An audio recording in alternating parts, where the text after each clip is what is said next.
Senior sister, I don't want to sleep with you, but you insist on it. The scorching sun hung high in the sky, and waves of heat rolled through the air. On a small mountain path, two girls walked side by side under a single green oil paper umbrella. The girl on the left, holding the umbrella, had snow-white skin and jet-black hair. She was tall and graceful, with an elegant, swaying gait. The girl on the right, who let out an occasional soft laugh, had a face like a silver disc, eyes like spring apricots, lips red without rouge, and brows green without powder. Such a picturesque scene naturally caught the attention of several young disciples on their way to martial training, many of whom paused in their steps to admire the view. Zijin Jie, didn't he senior brother Kong agree to accompany us on our first training mission down the mountain? Why are we going all the way to Blue Heart Hall to find a tie-in instead? Isn't he that just making it look like Shuijing Hall has no capable disciples? The purple-clothed girl referred to as Zijin Jie gently shook her head. This is our first training outside the sect. We need to make sure everything is absolutely foolproof.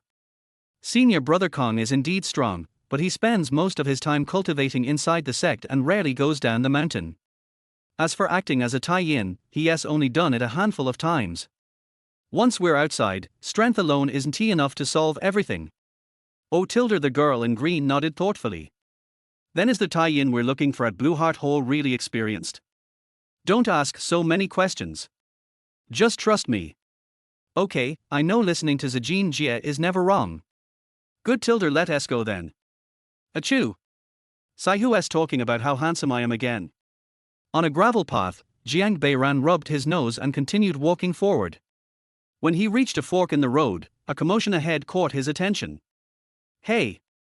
You think you can bump into me and just walk away? I'm terribly sorry, senior brother. I was just thinking about the mental techniques Master tested us on this morning and didn't pay attention. Yeah, right. I say you did it on purpose. So tell me, how are you going to compensate me? Huh? But Jiang Beiran looked up and saw a burly and imposing outer sect disciple aggressively pushing a clearly new junior disciple around.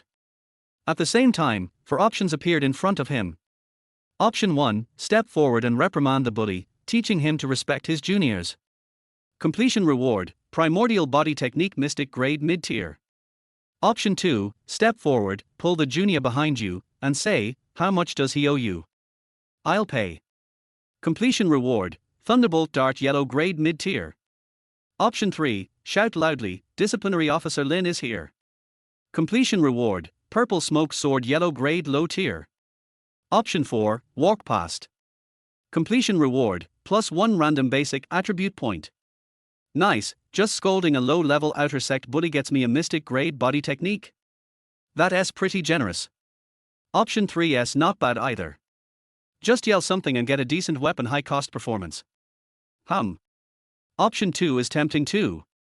I heard Uncle Shu say that Thunderbolt Dart can take lives from 800 li away. Killer weapon for sure. Nice, all the options are good, so I'll go with option 4. After selecting, Jiang Beiran kept a straight face and walked past the scene. A familiar voice rang in his mind. Option complete. Reward, strength +1. Strength again? That's 6 times in a row now. Am I turning into a steroid monster or what? Muttering to himself, Jiang Beiran continued up the path until he reached a small lakeside. Tilde nice. Enjoying the light breeze from across the water, he sat down on the stone steps by the lake and closed his eyes contentedly. Just as he was enjoying the refreshing, slightly watery air, he suddenly heard the sound of soft sobbing nearby. Opening his eyes, he saw a young junior sister hugging her knees and wiping her tears at the lake's edge, her pretty face full of sorrow. 3 options popped up again. Option 1, take out the mosey pastry in your pocket and give it to her. Completion reward, 8 treasure exquisite ruler mystic grade high tier. Option 2, gently ask her what happened. Completion reward, grade 6 calm mind pill. Option 3, turn around and leave. Completion reward, +1 random skill point. WTF. A pastry earns me a high-grade mystic weapon. What kind of demoness is this? Startled, Jiang Beiran quickly selected option 3, stood up, and walked away as fast as he could. He didn't stop until he was far from the lake and finally let out a sigh of relief. Option complete. Reward, +1 painting skill. Phew. Crisis averted. Feeling safe again, Jiang Beiran continued along his usual mountain trail. By the end of his circuit, he had triggered 7 options in total, earning Strength +2, Constitution +1, Zither Skill +1, Alchemy +1, Formation Mastery +1, and GU Mastery +1. Another peaceful day at Guishan sect. Satisfied with his haul, Jiang Beiran strolled into the dining hall, ordered his favorite jade and tofu set meal, and found a random spot to sit. A bite of steamed bun, a bite of cabbage, with a drizzle of fragrant oil here and there, he ate with genuine pleasure. Hey, did you hear? Senior brother Luo Bei from Jinwu Hall was seriously injured yesterday. Hall Master Song even called in Master Bu from Qingshan Hall overnight. Senior brother Luo Bei. But I heard his Gale Blade technique was already perfected. How could he be injured that badly? Did he run into some powerful demon cultist? Nope. I heard he was wounded inside Jinwu Hall. What? Internal fight. Then it must have been a fellow disciple. Sure. Keep your voice down. Listening to the 2 disciples gossip at the next table, Jiang Beiran shook his head and sighed inwardly. Jealousy, that's all it is, tilde. He popped the last piece of steamed bun into his mouth, wiped his lips, cleaned up his tray, and walked out of the cafeteria. Where should I wander this afternoon? I'm kinda bored of Little Bear Peak. Just as he stood at the entrance contemplating, a familiar voice called out from nearby. Beiran? Jiang Beiran looked up and exclaimed in delight, Senior brother Lu. What a coincidence. Just got back and ran into you. Lu Bugue smiled and waved. Had lunch yet? Yeah, just finished. Jiang Beiran jogged over to him. Care to join me for a bit more? Sure. Back in the dining hall, Lu Bugue ordered a jug of chilled spring wine and a large plate of beef. Together with Jiang Beiran, he sat by a window. You've been away for quite a while this time, senior brother. Did you run into trouble during your training trip? Jiang Beiran asked curiously, taking the cup of wine Lu Bugue poured for him. A little. The Jiangbei region's at war again. Another war? Jiang Beiran paused mid-sip. I wonder how many factions will get dragged in this time. Pouring himself a cup too, Lu Bugue smiled and said, You should worry less about the common folk. What about you? Have you found your master yet? Chapter 3. Being a miner is really exhausting. After reaching the mountain, Jiang Beiran quickly learned the content of his trial from the Taoist priest. Beiran, cultivation requires hardship and perseverance, and mining is the best way to train these 2 qualities. As long as you hold on and pass the test of the mountain keeper, I will come to take you into the sect. Leaving these words and Jiang Beiran, who was full of fighting spirit, the Taoist priest in black robe turned around and went down the mountain. Master, I will definitely work hard to repay your kindness. After swearing secretly in his heart, Jiang Beiran followed a mountain guard into the mine. However, such ambitions were completely extinguished the next day. The reason was simple: mining was too tiring. Before Jiang Beiran traveled through time, he was just an ordinary 8th grade student. He had not even taken a few physical education classes, so his physical fitness could be said to be quite poor. His body didn't get much stronger after traveling through time, and his food wasn't nutritious, so it wasn't an exaggeration to describe his body as skinny and bony. Without any training, Jiang Beiran was taken to a mine by 2 mountain guards early the next morning. After getting to know a few taciturn co-workers, the guards gave him a basket and a pickaxe and told him to work hard. In Jiang Beiran's imagination, mining should be like in a computer game where you just need to hit a piece of ore a few times with clang, clang, clang. However, in reality, the stench, heat, darkness and cramped environment of the mine made him stunned. How could he, who was in junior high school not long ago, have ever seen such a situation? But the 2 mountain guards obviously did not intend to give him time to prepare himself mentally, and directly pushed him into their nest path, supported by wooden boards. Because their path was of different heights, Jiang Beiran sometimes walked while standing, sometimes walked while squatting, and sometimes even had to roll on his back like a beetle, so his strength was almost exhausted just as he arrived at the mining site. There was no rest time. As soon as he arrived at the place, he was urged by 2 mountain guards to go mining. As the saying goes, watching someone carry a load makes it easy. Jiang Beiran used to watch those workers wielding hoes on TV and always wondered how much effort it would take. However, in reality, He only smashed it a dozen times before he was so tired that his throat was burning with anger, and his hands felt like they were filled with lead, so heavy that he couldn't lift them at all. Har har. Jiang Beiran, with sore hands, leaned on his pickaxe and tried desperately to breathe in some fresh air. However, there was only a gas-like smell in the mine, which made him feel more dizzy the more he smelled. Who told you to rest? Do you still want to pass the trial? Just when Jiang Beiran was about to faint, a mountain guard came up and pushed him. Hearing the word trial, Jiang Beiran took a deep breath and wanted to continue fighting, but he just couldn't lift his hands. Alas! I am so useless. I am sorry, master, I have disappointed you. Jiang Beiran cursed himself in his heart and shook his head and said, I really can't dig anymore. You've only dug a few times. You can't dig any further. Do you still want to join the sect? Yes. I am useless. I will apologize to the Taoist priest. I have let him down. I am sorry. Jiang Beiran sighed deeply after he finished speaking, feeling sad that the protagonists of the novels he had read were all able to burst out with extremely strong wills for cultivation, so why was he so weak? This broken system didn't even know how to help me. Jiang Beiran, who had admitted in his heart that he was weak, was just about to accept the outcome of failure when he suddenly felt a sharp pain in his abdomen. Damn it! You are such a loser. The previous few people who came in have been fighting for several months to join the bird sect, and you are so weak that you can't even stand it on the first day. The mountain guard said this while kicking Jiang Beiran again. Jiang Beiran was stunned by the two kicks. He felt dizzy, his head was buzzing, and an ominous premonition rushed into his heart. However, before he could figure it out, the mountain guard squatted down, grabbed his hair and yelled, "Listen to me, you useless thing. Do you really think you are a genius who can enter the sect and become a leader? I'm telling you, you are useless. Now dig the ore for me. If you can't dig it, I will kill you. Do you understand?" Jiang Beiran kept shaking his head after hearing this and shouted, "I want to see my master, I want to see my master." Your master? Har har har har.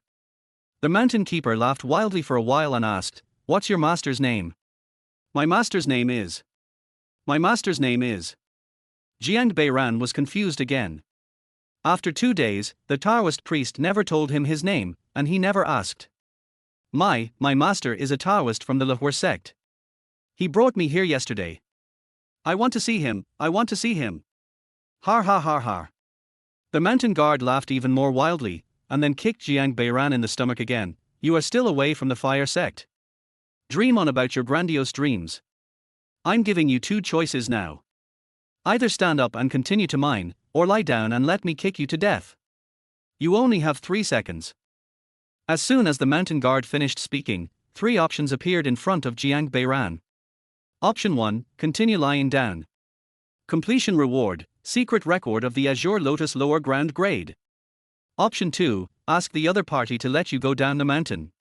Completion reward, Earthfire Merit Shen level upper grade. Option 3, get up and continue mining. Completion reward, random basic attribute point +1. 2.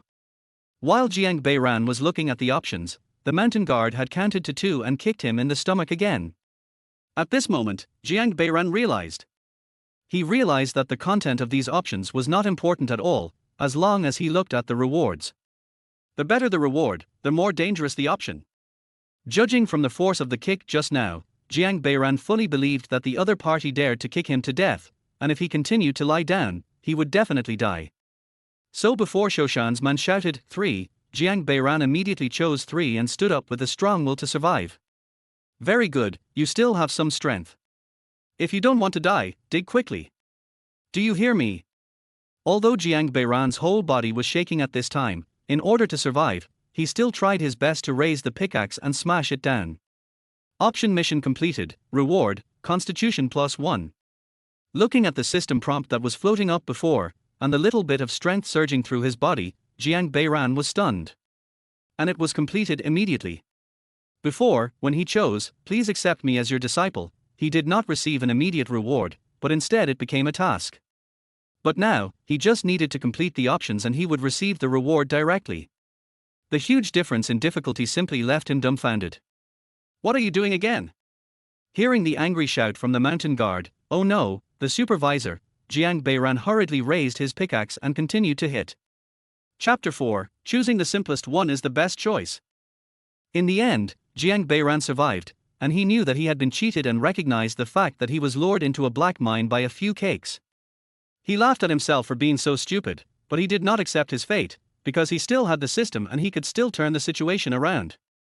Although this system, which came with no instruction manual, was extremely tricky, Jiang Beiran believed he had figured out its nature. That is, when choosing tasks that offer good rewards, you must treat them with full attention. For example, in the previous apprenticeship mission, although the Taoist priest in black robe was a liar and perhaps not a Taoist priest of the sect at all, the system's mission goal was just to make oneself worship him as a master, and it did not say what to learn after becoming a master. The one who teaches martial arts is the master, and the one who teaches cheating is also the master. Jiang Beiran realized this and thought hard, thinking that if he had thought of it earlier, he should have been smarter and exposed the black-robed Taoist's scam in a tactful way.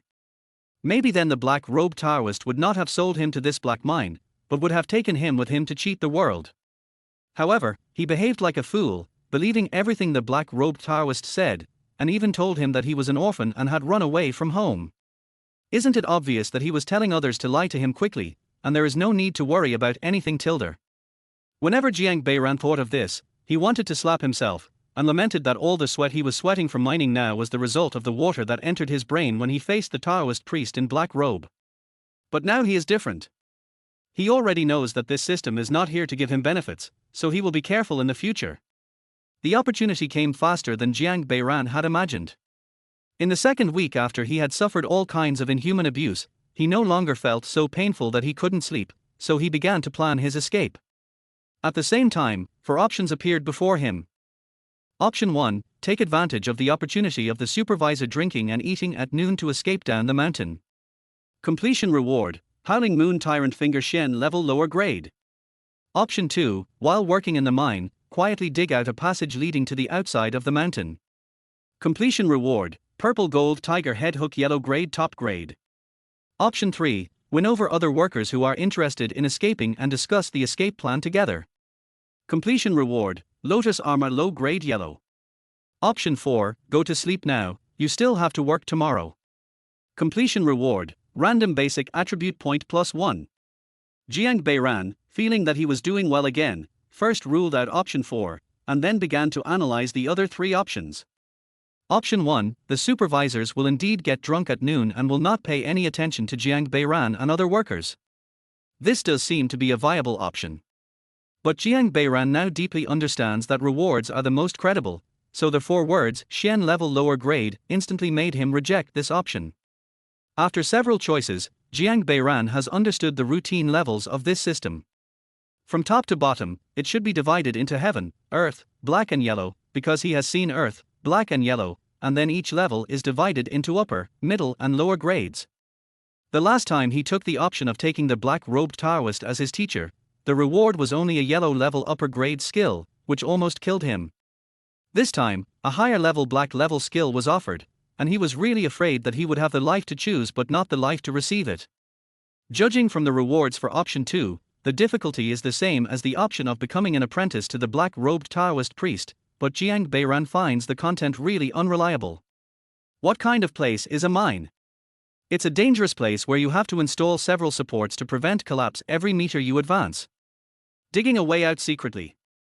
Even if he can avoid being discovered, he's afraid that he'll be crushed to death halfway through digging.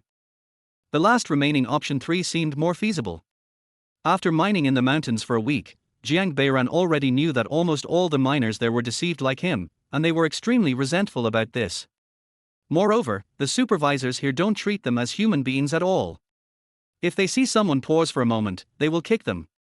In addition, despite the hard work of mining, the supervisors only gave them 2 meals a day, which were porridge as thin as water and buns as hard as iron. All their workers were already filled with resentment.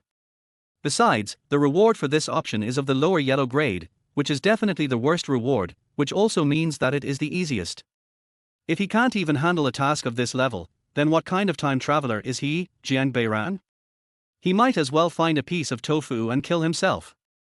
Pick 3. After making the choice and starting the escape mission, Jiang Beiran immediately began to prepare for the uprising plan in full swing. During the process, he made full use of his various advantages as a time traveler. His words, "Our kings, princes, generals, and ministers different in kind," shocked the workers and they all bowed down in submission. Afterwards, Jiang Beiran said that he killed a giant white snake last night while drunk, and at night he dreamed of an old woman crying and saying that her son, the White Emperor, was killed by the Red Emperor. This wave of hype made the workers believe that Jiang Beiran was the reincarnation of a god who came to save them, and they worshipped him even more. Seeing his team of workers growing larger and larger, Jiang Beiran, who was drinking white porridge, laughed out loud. Sure enough, as long as he was well prepared, a small task of the lower yellow grade would be easy to accomplish, right? Then he was reported the next day. Needless to say, the outcome was inevitable. If the supervisors hadn't wanted to torture Jiang Beiran to intimidate those workers who dared to have such thoughts, Jiang Beiran would have been beaten to death the night before. From then on, Jiang Beiran completely entered autistic mode. Whenever the system popped up options, he would choose the last one that rewarded basic attribute points and would never dare to touch any other options. In this way, Jiang Beiran spent 2 very safe months. It can be said that he was free from illness and no disasters. Except that mining was still very tiring, no accidents happened. Then Jiang Beiran realized it again. This system is not so much to help him grow as it is to give him early warnings. As long as he keeps clicking on the simplest attribute point option, he can avoid all kinds of disasters. This state continued until a sunny morning. Jiang Beiran got up and was about to go to the construction site when he heard a loud explosion. 3 options appeared before him at the same time. Option 1, stay in the room and don't move. Completion reward, Cloud Domination Palm Yellow Grade Top Grade. Option 2, help put out the fire. Completion reward, Death Spear Low Grade Yellow. Option 3, escape during the chaos. Completion reward, Random Basic Skill Point +1. This time the options are a bit unconventional. According to general practice, choosing to escape in such a chaotic time is absolutely the most unwise thing to do. After all, the supervisors are not stupid. They know that someone will definitely take advantage of the chaos to escape, so they will definitely send people to guard the mountainside or at the foot of the mountain. If you are caught at that time, even if you don't die, you will inevitably be beaten. But Jiang Beiran has experienced all kinds of torture and difficulties in the past 2 months. It can be said that without the system's various options and prompts, he might have died long ago, so this time he still chose to believe in the system. Just choose 3. Chapter 5. What is the grudge between you and me? Jiang Beiran rushed out of the hut, and was shocked to find that the billowing black smoke almost completely blocked his vision. He couldn't help but feel a little confused. He thought that the mine had exploded, but now it seemed that someone was setting fire to the mountain. After thinking for a while, Jiang Beiran hurried back to the cabin and took out a wet towel. The smoke was really too thick.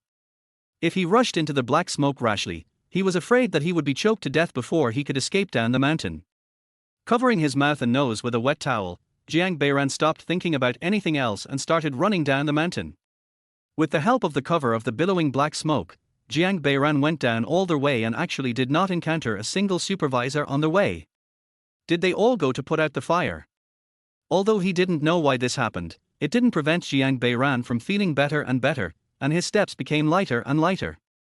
He believed that the simplest option was not wrong, and he was finally going to escape from this damn place. However, just as Jiang Beiran was about to reach the foot of the mountain after breaking through numerous unguarded checkpoints, a ruffian who was carrying a long sword on his way suddenly bumped into him head-on. The brute was stunned for a moment, then he shouted, "You bastard! You actually want to escape? My life is over." Looking at the shining sword, Jiang Beiran didn't even know how to dodge it and could only squat down with his head in his hands. He felt completely hopeless. 1 second, 2 seconds, 3 seconds passed. Jiang Beiran, who had cursed the system for being a jerk several times in his heart, found that he seemed to not have been chopped. Jiang Beiran swallowed his saliva, mustered up his courage, looked up, and found that there was a big hole in the chest of the ruffian holding the long knife. After coughing up several mouthfuls of blood, he fell to the ground with his eyes wide open. Dead, dead. Jiang Beiran was not afraid of dead bodies at all. After all, he had seen too many such deaths in the mine in the past 2 months, and most of them were far more miserable than the one in front of him. He was surprised why such a good and reckless man died so suddenly. "Little brother, are you okay?" Just when Jiang Beiran didn't know what to do, a hand suddenly rested on his shoulder, scaring him so much that he almost fell to the ground. "Who?" Jiang Beiran shouted and turned his head, only to see a man in white clothes standing behind him with a smile. He has black straight hair, slanted and handsome sword-like eyebrows, slender and sharp black eyes, thin and lightly pursed lips, angular features and a tall but not rough figure. His whole body temperament highlights his chivalrous spirit. At the same time, 3 options appeared in front of Jiang Beiran. Option 1, shout, "Don't come over here." Completion reward, Fire Dragon Song Yellow Grade Upper Grade. Option 2, turn around and continue running down the mountain. Completion reward, 13 section chain gun low grade yellow. Option 3, shout, "Hero, save me." Completion reward, random basic skill point +1. Without any hesitation, Jiang Beiran directly chose number 3 and shouted with great enthusiasm, "Hero, save me." With his eyes red from smoke and his tears stained with dust, Jiang Beiran now looked as pitiful as possible. Seeing Jiang Beiran calling for help so decisively, the man in white was stunned for a moment. After all, he had just killed a person in front of him. If it were the teenagers he had rescued in the past, most of them would retreat while shouting, "Don't kill me, don't kill me." That was why he deliberately forced a smile, for fear of scaring Jiang Beiran. But now it seemed that the young man in front of him was much braver than he had imagined. "Okay, I'll take you down the mountain now." After saying that, the man in white came up, carried Jiang Beiran on his back and ran down the mountain. Later, after Jiang Beiran was settled, he slowly learned the whole story. The man in white who saved him was named Lu Buogui, a disciple of Guishan sect. This time he brought several fellow brothers and sisters down the mountain to complete a trial mission, and the content of the trial mission was to destroy the black mine on Lingmao Peak. However, because the fellow disciples he brought with him were too arrogant and thought that those on the mountain were just ordinary people, they did not inform Tai Yin, who was in charge of leading them, and went to Lingmao Peak alone. As a result, they were discovered by the supervisors, who directly activated the mountain guarding formation, causing the entire mountain to catch fire. According to Lu Buogui, this mountain guarding formation is extremely vicious, and its main function is not to defend against foreign enemies, but to burn all traces on the mountain to ashes, so that visitors will not be able to investigate anything. Hearing this, Jiang Beiran couldn't help but feel a chill on his back. If he had chosen to stay in the room or go to put out the fire, it would probably be at least 90% cooked by now. After doing a series of simplest options, Jiang Beiran successfully joined the Guishan sect under the introduction of Lu Buogui, and from then on he had a place to stay. Putting away the memories, Jiang Beiran said with emotion, "If it weren't for senior brother Lu, I would have died on Lingmao Peak." Lu Buogui smiled and shook his head, "It's my fault, senior brother. I brought back bad memories for you. I will punish myself with a drink." Watching Lu Buogui drink up the Hanchun wine in front of him, Jiang Beiran picked up the cloth bag in front of him and said, "Brother, this is really too much money for you. You're being polite to me, senior brother. Do you think I should be fined a drink?" "Yes, he deserves to be punished." Jiang Beiran smiled and drank a glass of Hanchun wine. "Open it and see if you like it." "I will definitely like the gift from my senior brother," Jiang Beiran said as he opened the cloth bag and took out a round bronze mirror with a protrusion in the middle. "Is this a heart-protecting mirror?" Jiang Beiran asked in surprise. "Well, the quality is not very high, it's just a top-grade one. You can use it for now. I'll see if I can get you a better one next time I go to Lujiazwan." "Brother, what are you talking about? A top-grade heart-protecting mirror is already very good. I am a little embarrassed to accept it." After coming to Guishan sect, Jiang Beiran finally understood why the missions that rewarded yellow-level martial arts or weapons were so difficult. That was because in this world called Shenlong continent, yellow level refers to magical weapons that have spiritual power, which are good things that ordinary people don't even want to think about, and some low-level sects even use them as treasures of the sect. When he first learned this knowledge, Jiang Beiran really wanted to pull the system out and ask it what the grudge between it and him was, and whether it wanted to trick him to death. Because the 4 levels of magic weapons, Qiandi, Shenwang, and Huangdi, are so high-end that not only ordinary people cannot afford them, but also some young disciples of large sects cannot afford them. Therefore, under the mysterious universe, there are also some weapons and armors made by famous masters, which are divided into ordinary products, good products, high quality products, top quality products, and ultimate products from low to high. This top grade item is already considered a very good treasure, and it is definitely considered generous for sect disciples to give it as a gift. Don't say that. The reason why senior brother gave you this heart protecting mirror is actually to thank you. The bottle of Yingxiang pills you gave me last time was very effective. Did you really make it yourself? Yeah. Jiang Beiran nodded without hiding anything. Then you are really gifted, junior brother. How about I introduce you to Rongkao Hall? You have no intention of practicing martial arts anyway. If you can achieve something in alchemy, your status may rise faster than mine in the future. Chapter 6. Oh my goodness. Are the famous and upright sects so dangerous? Brother, you know me, Okay, I won't persuade you to make progress in the future. Lu Buogui smiled and shook his head. Seeing Lu Buogui's disappointed look, Jiang Beiran was also helpless. In fact, it was not that he did not want to make progress, but the system options prevented him from making progress. When he first came to Guishan sect, Jiang Beiran passed the qualification test and became an outer disciple, and was qualified to learn Guishan Ju and Yizi sword technique. According to the rules of Guishan sect, as long as the outer disciples master the Guishan Ju and learn the first move of the Yizi sword technique, they will pass the first test and become formal disciples and be qualified to join the sect. What is the meaning of paying respect to a sect? We must first talk about the 24 halls set up by Guishan sect.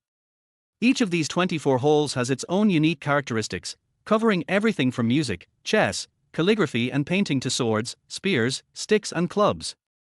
Outer disciples can choose according to their strengths or preferences. Jiang Beiran was a little surprised when he first heard about this. He didn't know whether all the sects in this world taught students in accordance with their aptitude, or whether the leader of Guishan sect was particularly forward-thinking and knew the importance of diverse talents in the sect. When an outer disciple passes the first test and obtains the qualification to become a disciple, he or she can choose a master from the 24 halls. If the master succeeds, he or she can learn more advanced mental methods and martial arts in their hall.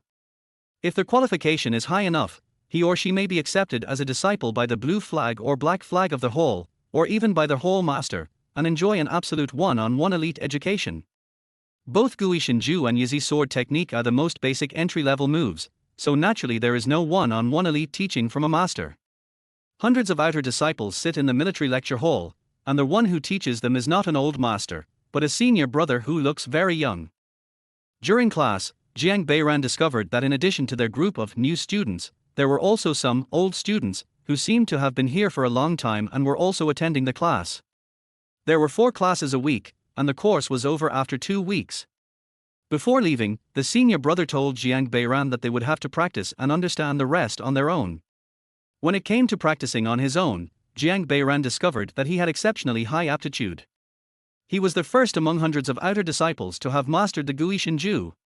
But just as he was about to report to Qing Gang, who was in charge of them, 3 options suddenly popped up in front of him. Option 1, immediately tell Qing Gang that you have mastered the Guishan Ju. Completion reward, Dingchen Tyrant Chlor Shen level mid-grade. Option 2, continue practicing silently. Completion reward, 20 Wulong Iron Spine arrows low-grade yellow. Option 3, do nothing. Completion reward, random basic attribute point +1. Oh my goodness, is it so dangerous? Jiang Beiran was a little confused when he saw that the first option was to give a mid-level Shen level reward. After all, this reward was basically equivalent to giving up one's life. Is it because the first bird to stick its head out gets shot? Because he had a very good impression of Lu Buogui, and he often talked about how good the Guishan sect was on the way here, Jiang Beiran always imagined that the Guishan sect was a prestigious and upright sect with a good pedigree from top to bottom. But now it seems that just showing some extraordinary talents will bring about fatal disaster. But Jiang Beiran thought about it and felt that it was true. In the 21st century, where the judicial system is mature, there are cameras everywhere in the streets, and there are powerful weapons such as facial recognition, there are still people who dare to commit murder and crimes, let alone the fantasy continent where even fingerprint technology has not been developed. If they really want to kill you, they could put poison in your food, kick you in the back when you are going up the mountain, or even stab you when you are using the toilet in the dark. All of these are done to make sure there is no evidence. It is estimated that if you can catch 2 or 3 real murderers out of 100 such cases, you would be considered a great detective. However, Jiang Beiran could understand that the first option was dangerous, but he was confused about the second option, that practicing martial arts silently would bring disaster. But it didn't matter because he had already chosen 3. After that, Jiang Beiran obediently became a lazy person. Most of the disciples living in the same dormitory area got up at dawn to practice, but he got up an hour or 2 later than them. When everyone had finished practicing sword skills and were preparing to meditate, he would join in and pretend to meditate for a while. As time went by, he became a waste in the eyes of most outer disciples. Sometimes Jiang Beiran could even hear their deliberate laughter while eating. I don't know how such a person passed the qualification test. That's right. I sleep until 9 a.m. every day. Even my pigs can't sleep that long. Forget it, let's not talk about others like that. You can't blame them for their poor qualifications. Faced with such ridicule, Jiang Beiran felt nothing in his heart and even wanted to laugh. Isn't this a useless start? It's a sure thing. This kind of learning lasted for 2 weeks, and finally a handsome male disciple named Wei Yan came out on top and told Qing Gang that he had mastered the Guishan Ju and the first move of the Yizi sword technique. Amid the envious gazes of the crowd, Wei Yan waved goodbye to his fellow apprentice with whom he had studied for a month and prepared to go and pay his respects. 2 weeks later, most of the outer disciples of the same period had trained and passed the test. There were only 13 disciples in the military academy, including Jiang Beiran, who had not passed. Another morning, without any notice, Jiang Beiran discovered that a group of new outer disciples had arrived at the military academy. This is a very good source of students. In just over a month, they had recruited 100 outer disciples. This gave Jiang Beiran a more concrete understanding of the scale of Guishan sect. But the other outer disciples of the same period as him did not have the same leisure time.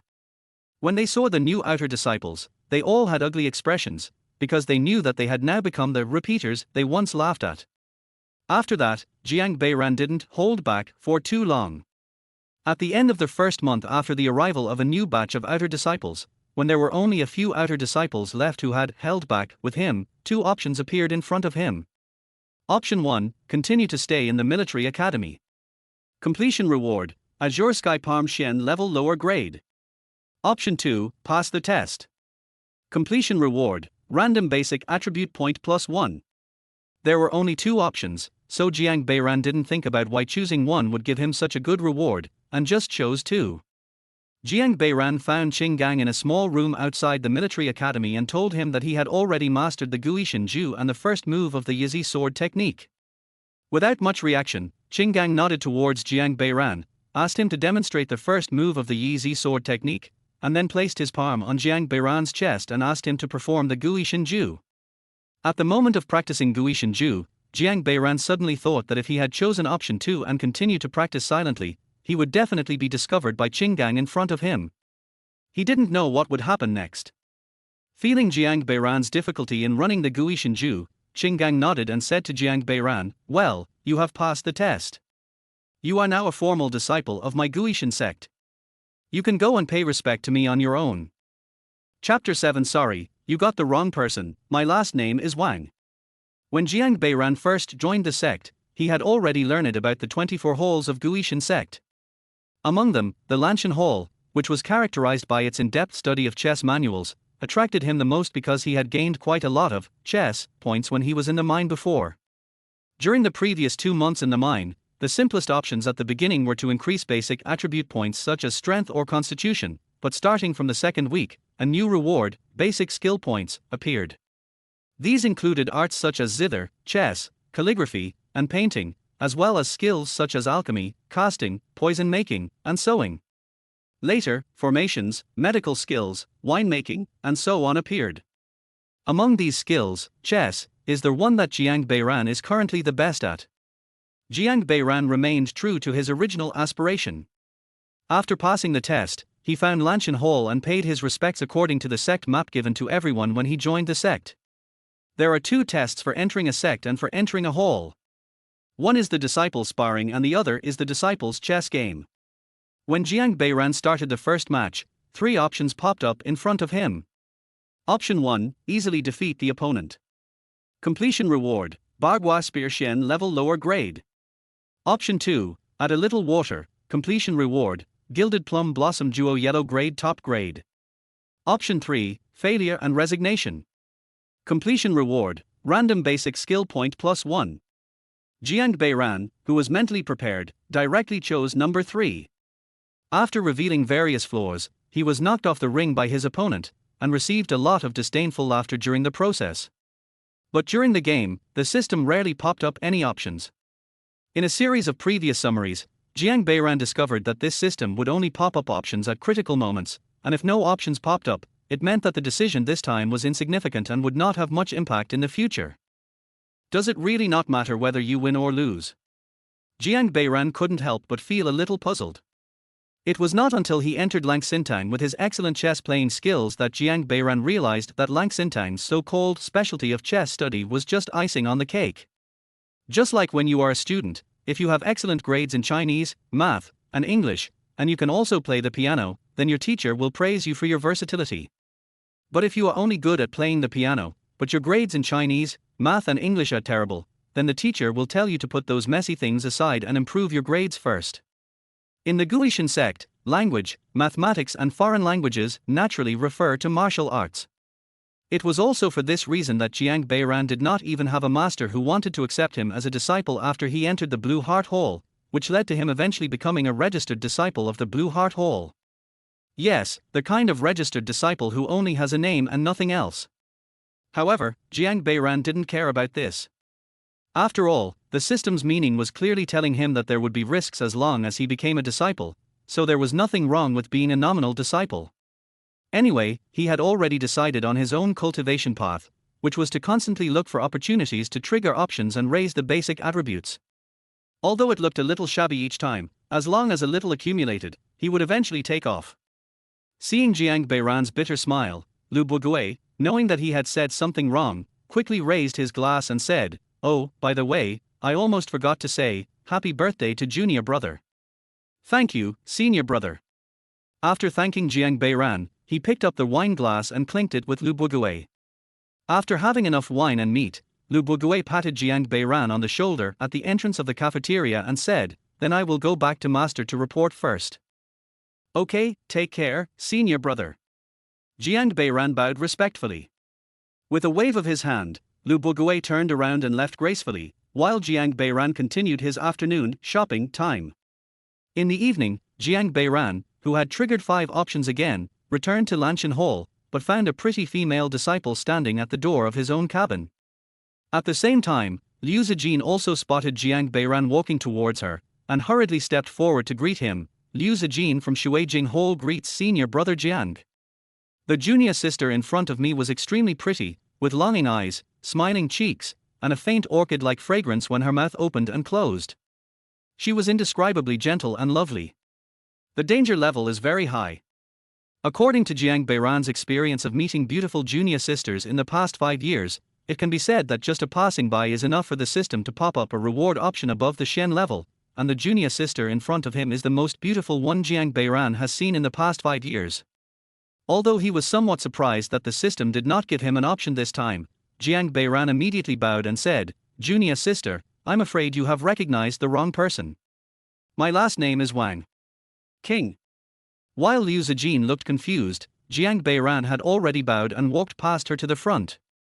But before Jiang Beiran took a few steps, Liu Zijin caught up with him, opening a scroll in his hand. "I can't be wrong, isn't it you, senior brother, in the portrait? Damn! Who is it that made me look even 1/10 as handsome as I am? That's quite a feat." Looking at his own image on the scroll in Liu Zijin's hand, Jiang Beiran had no choice but to explain, "There are many disciples in Lanshan Hall, so it's normal for some to look alike, but my last name is really not Jiang. I wish my junior sister can find this handsome senior brother in the portrait soon." At this time, a male disciple came over and shouted to Jiang Beiran, "Brother Jiang, Cheng Litang asked me to come over and ask you to play 2 games of chess with him." After he finished speaking, he noticed Liu Zijin, who was still in a state of confusion. His eyes suddenly widened and his mind was instantly filled with the word, "so beautiful." Hearing the male disciple call out, "Senior brother Jiang," Liu Zijin was stunned at first, then immediately stood in front of Jiang Beiran and said, "You are indeed senior brother Jiang." Jiang Beiran smiled and shook his head, and replied, "No, junior sister, You heard it wrong, he called Brother Wang. No way. Liu Zijin said, then looked at the male disciple and asked, Excuse me, is he Jiang Beiran, senior brother Jiang? When the male disciple heard Liu Zijin asking him a question, he immediately answered with great enthusiasm, Yes. It's him, Jiang Beiran, senior brother Jiang, absolutely the real thing. After sighing in his heart that this junior brother is still too young and doesn't understand how terrifying such a beauty is, Jiang Beiran put on a smile again and said to Liu Zijin, Okay, it's me, I was just playing a little joke on my junior sister.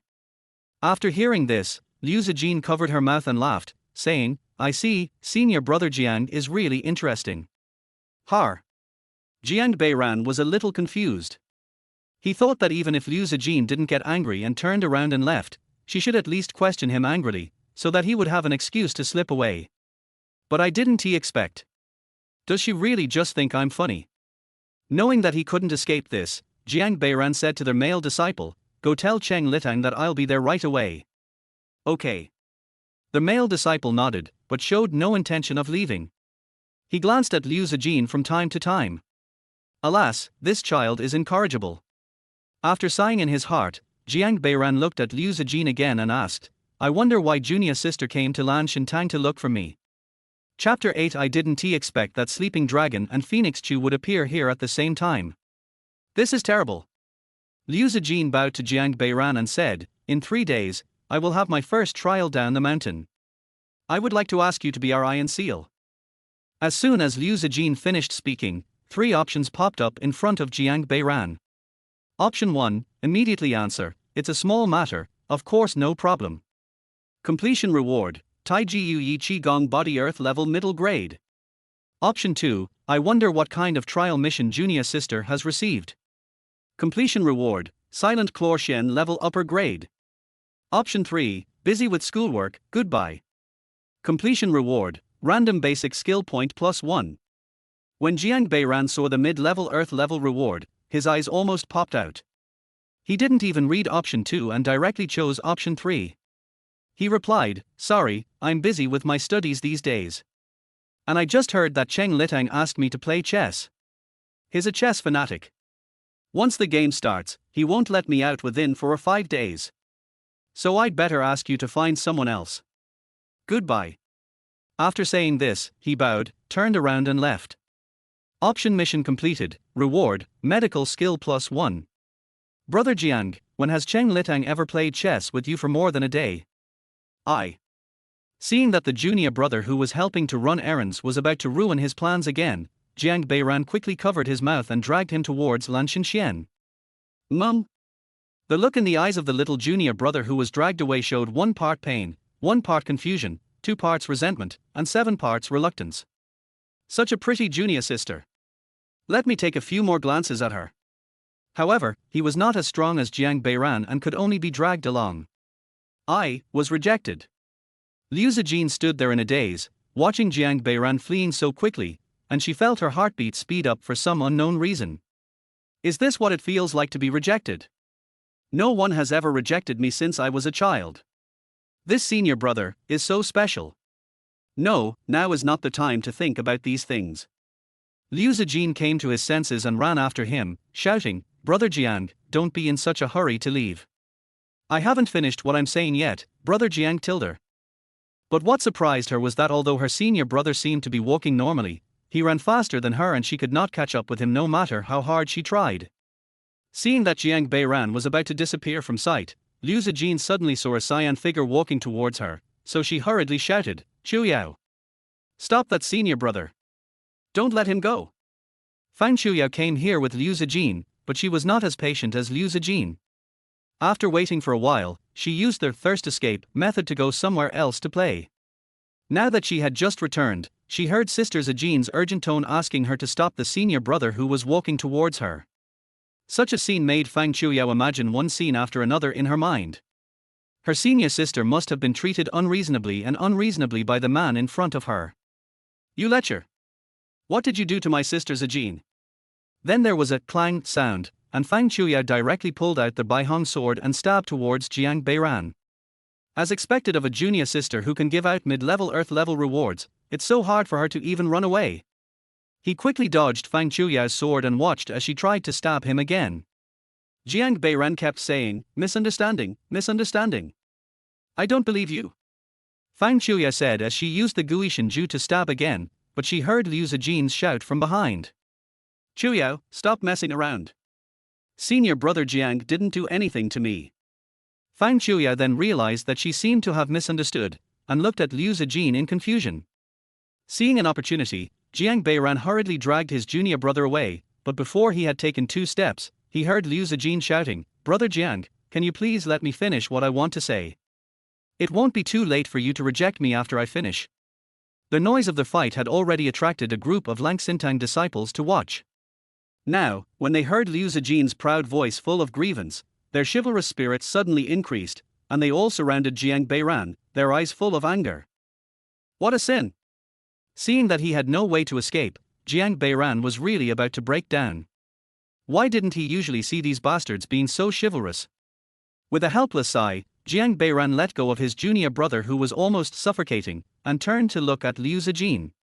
Seeing Jiang Beiran stop, Liu Zijin hurried forward and saluted again, saying, "I'm really sorry to trouble you, but this trial is very important to me, so I really hope you can come and help me." Liu Zijin's words stunned the onlookers, and some of the older disciples were even more confused. Is Jiang Beiran so famous? As a disciple of Lan Shintang, and living relatively close to him, it was impossible for them to say that they didn't know Jiang Beiran at all. However, their biggest impression of Jiang Beiran was that this guy had been a nominal disciple for 5 years. To put it bluntly, no master wanted him. What kind of ability could such a person have? How could he attract such a beautiful junior sister to beg him so much? Hearing Liu Zijin's sincere tone, Jiang Beiran's heart couldn't help but soften, but when he thought of the mid-level Earth-grade reward, he quickly hardened up again. So he bowed and said, "Junior sister, I'm sorry, I have some important things to do recently, so I'm really too busy to attend to them." Without waiting for Liu Zijin to reply, Fang Chuya stepped forward and said, "Brother, you are using such a poor excuse to shirk our responsibility. Are you afraid?" At this time, the onlookers shifted their gaze from Liu Zijin to Fang Chuya, and their hearts were immediately filled with the thought, this junior sister is so pretty too. Fang Chuya's beauty is different from Liu Zijin's. She is more like a girl next door, with curved eyebrows, a small and slightly upturned nose, a face as white as jade, and a complexion as bright as morning glory. She does not wear any makeup on her face, but only has a string of pearls hanging around her neck, which emits a faint halo, making her look even more like a jade sculpture. As soon as Fang Chuya finished asking the question, 3 options popped up in front of Jiang Beiran. Option 1, immediately answer, "You must be joking. How could I be afraid?" Completion reward, the universe in your sleeve's lower earth level. Option 2, I know my junior sister is trying to provoke me, but it doesn't work on me. Completion reward, Sun Moon Universe Sword Shen level mid-grade. Option 3, yes. Completion reward, random basic attribute point +1. Oh my goodness. Here comes another low-grade earth level 1. Damn, this is amazing. Jiang Beiran really wanted to cry but had no tears at this moment. He didn't know why the dragon and the phoenix appeared here together today. They were going to kill him. Jiang Beiran decisively chose number 3 and nodded towards Fang Chuya, yes. Option mission completed, reward, spirit +1. You. Fang Chuya's beautiful eyes narrowed. She had clearly thought that no matter how senior brother Jiang tried to make excuses to say that he was not afraid, she would have an argument to refute him. But she didn't expect that he would actually admit it in public. HMPH. Fang Chuya pouted angrily and walked back to Liu Zijin and said, "Let's go, Sister Zijin. If he doesn't want to be our seal, there are plenty of people who are willing to do it." Liu Zijin shook her head and said, "Chuyao, you shouldn't say that. We were rude to her. She must have her reasons for refusing us. How can we be angry about that?" "Oh. I understand," Fang Chuya pouted and nodded. Seeing that Liu Zijin was so reasonable, Jiang Beiran breathed a sigh of relief, thinking that the matter had finally come to an end and he should quickly run away. But just when the onlookers realized that there was nothing exciting to watch and were about to disperse, a figure suddenly stepped into the air and landed between Jiang Beiran and Liu Zijin. Chapter 9, Dangerous Beautiful Junior Sister. Senior Brother Kong. Liu Zijin called out in surprise when he saw the person coming. At the same time, the surrounding Langsintang disciples who were about to disperse instantly focused their attention on the heroic senior brother who suddenly fell from the sky. Brother Kong. A blue heart-hole disciple in the crowd muttered to himself, then suddenly widened his eyes and asked, could it be the broken army spear of Shuijing Hole Kong Anan, Brother Kong? Pajuan spear? What's its origin? Several disciples nearby asked curiously. You don't know this? 3 years ago, this senior Brother Kong went to Weilin to practice. On the way, he encountered a chaotic battle. In order to protect the fleeing civilians, he rushed into the chaotic army alone with a tiger head chiseled gold spear in hand, and took the head of the general in the army, causing chaos in the army and buying time for the civilians to escape. After that, he was named the Spear of Breaking the Army. So powerful. The disciple's eyes lit up when he heard it, and he looked at Kong Anan with admiration in his eyes. Of course, Tilder's senior brother Kong is definitely the most outstanding disciple of our Guishan sect in the past 2 years. However, I only heard about him before. I didn't expect to see him in person today. He is indeed extraordinary and heroic. Hearing the disciples around him talking about him in a low voice, Kong Anan smiled and clasped his fists to the people around him and said, greetings to all the disciples from the Blue Heart Hall. I am Kong Anan from the Water Mirror Hall. After hearing this, all the Blue Heart Hall disciples immediately bowed and shouted, greetings, Senior Brother Kong. After bowing to the Blue Heart Hall disciples around him, Kong Anan turned to look at Liu Zijin and said, Junior sister, aren't you going down the mountain for the trial in 2 days? Why are you coming to the Blue Heart Hall instead of preparing in the hall? Before Liu Zijin could speak, Fang Chuyao answered first, we are here to look for that. Hey, where is he? Fang Chuyao looked at the place where Jiang Beiran had been standing with a puzzled look on her face, wondering how such a big person could disappear just like that. Just as she was about to ask other Blue Heart Hole disciples if they had seen senior brother Jiang, Liu Zijin pulled her behind him and bowed to Kong Anan, saying, greetings, senior brother Kong. Chuyao and I are just here to do some things and are about to go back. I wonder why senior brother is here. Oh, it's me.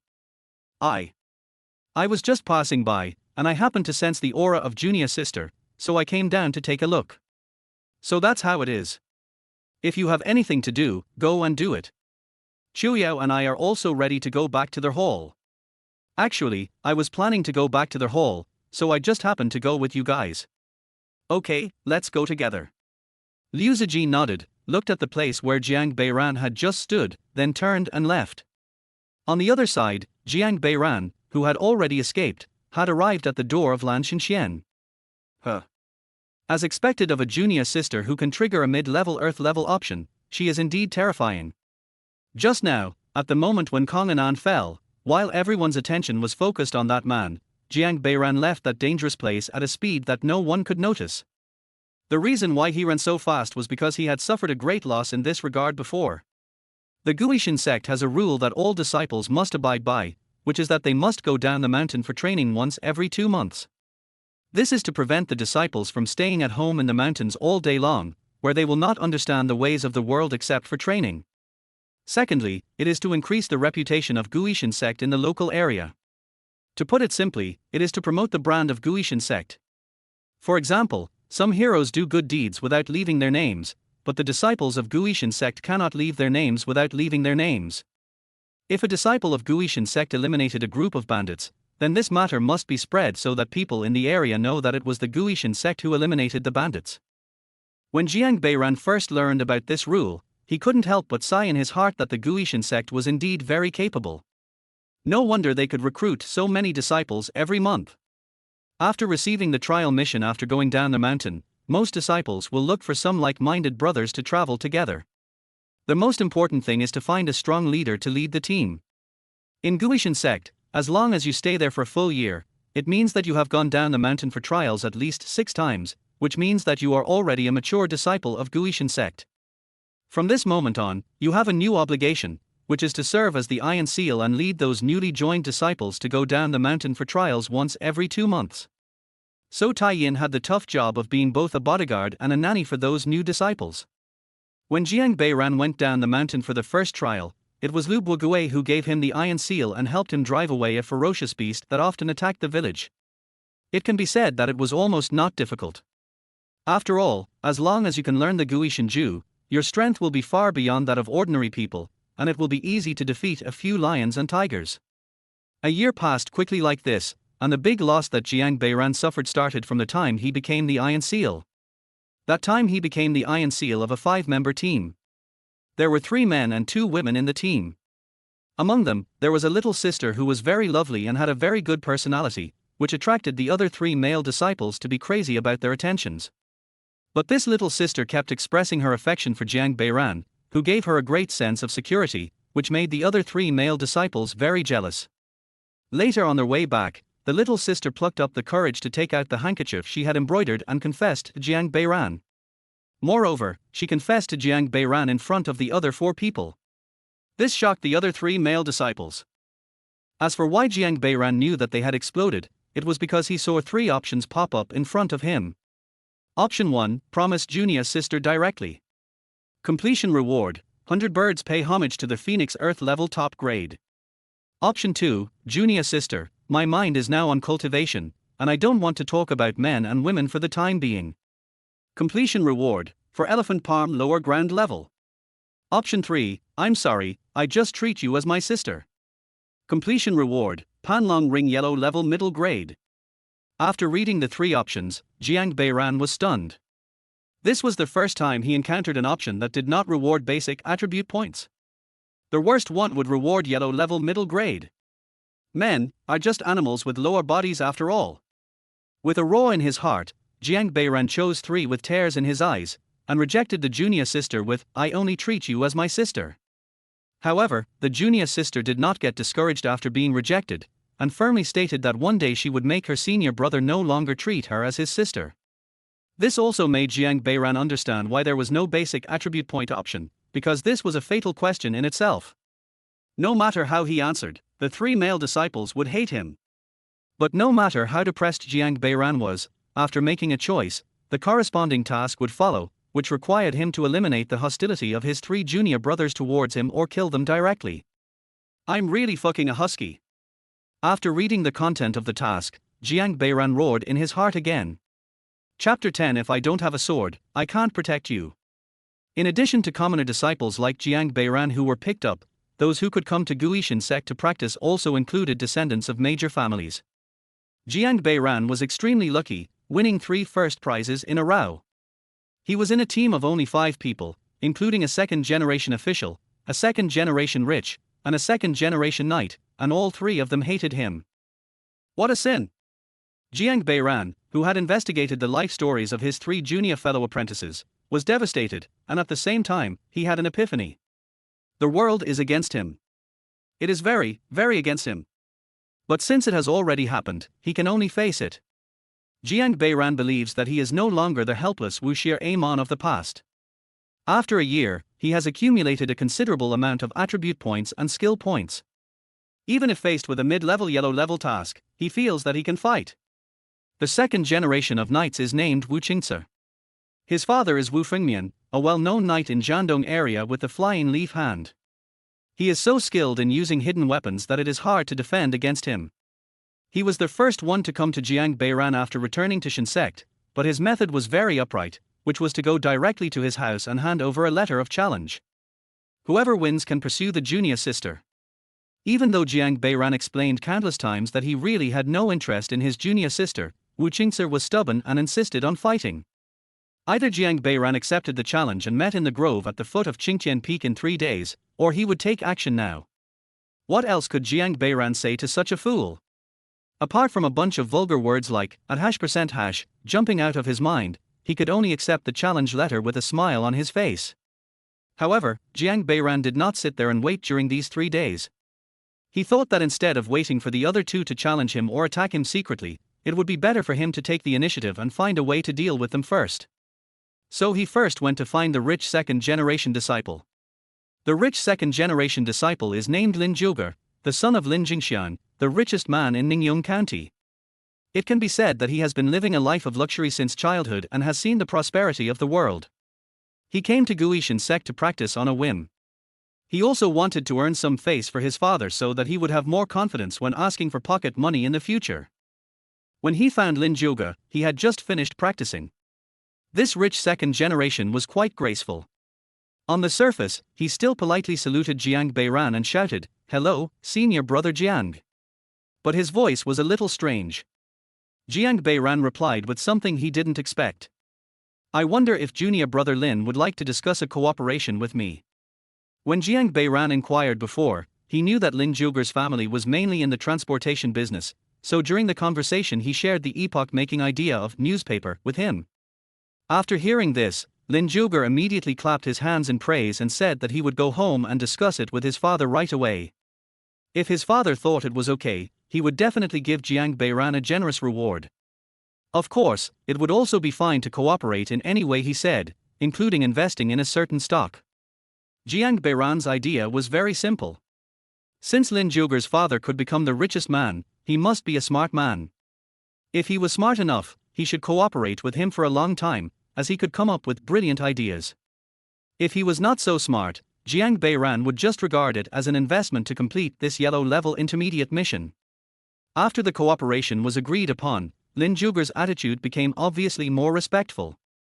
He expressed his admiration for Jiang Beiran in various ways, like a surging river. The calls of senior brother Jiang no longer had the sarcastic tone as before. So Jiang Beiran took the opportunity to ask about the last of the three, Wang Yuan, the second-generation official. But Lin Zhuger told him that they just happened to come together to take the trial mission, and were brought together by Hua Guan, who was responsible for the arrangement.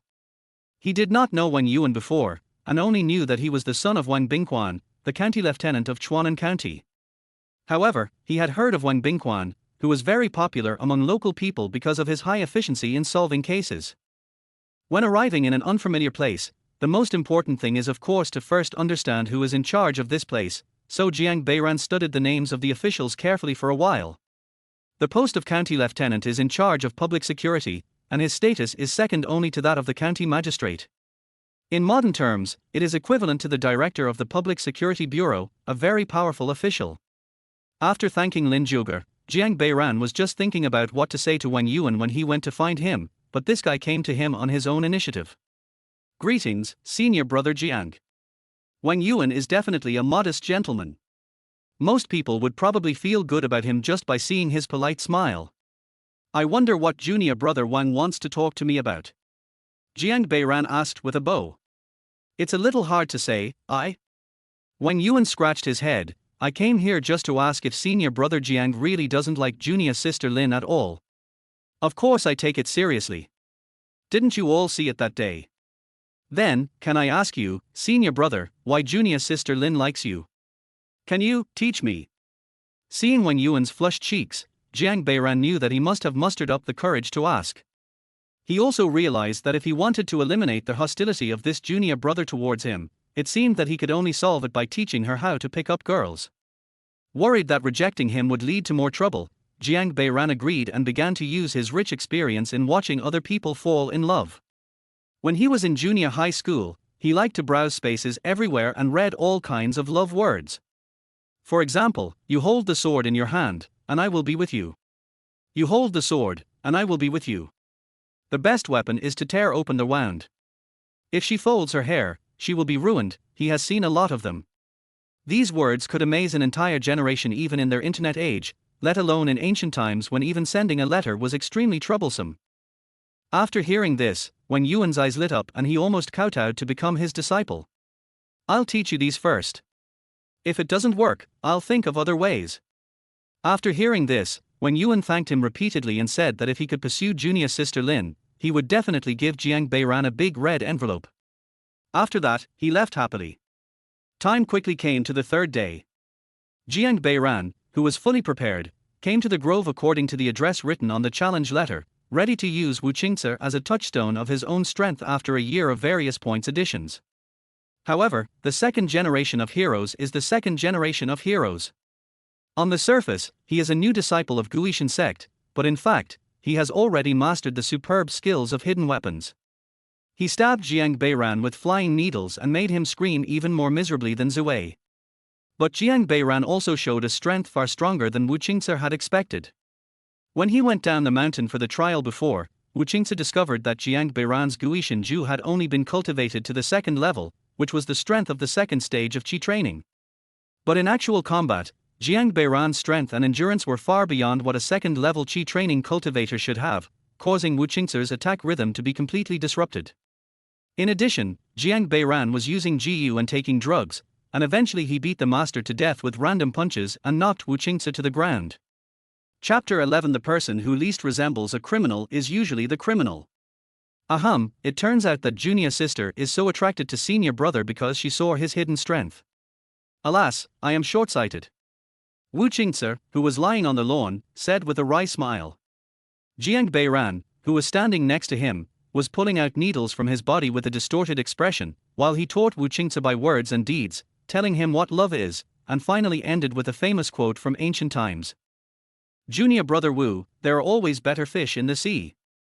There is always a flower in the world. There is always a flower in the world. What a great saying! There is always a flower in the world. After laughing 3 times, Wu Qingce struggled to get up, clasped his fists towards Jiang Beiran and said, Qingce has learned a lot from you, senior brother. I admire you very much. Afterwards, he apologized for his recklessness and said he was willing to do anything to make up for the offense. Seeing that the little sheep had come back to the right path, Jiang Beiran was also very relieved. He patted Wu Qingce on the shoulder and said, It's just a discussion between brothers. What's offensive about that? But I do have one thing to ask of you, and that is, don't spread what happened today. Just keep it a secret between you and me. Knowing that the system would not always give him the option to escape unscathed, Jiang Beiran realized that he had to be more low-key, otherwise the world would be too malicious towards him. Brother, your mind is indeed wider than the sea and river. Qingce is grateful for your teaching. After Wu Qingce finished speaking, he swore an oath, promising that he would never tell anyone else about this.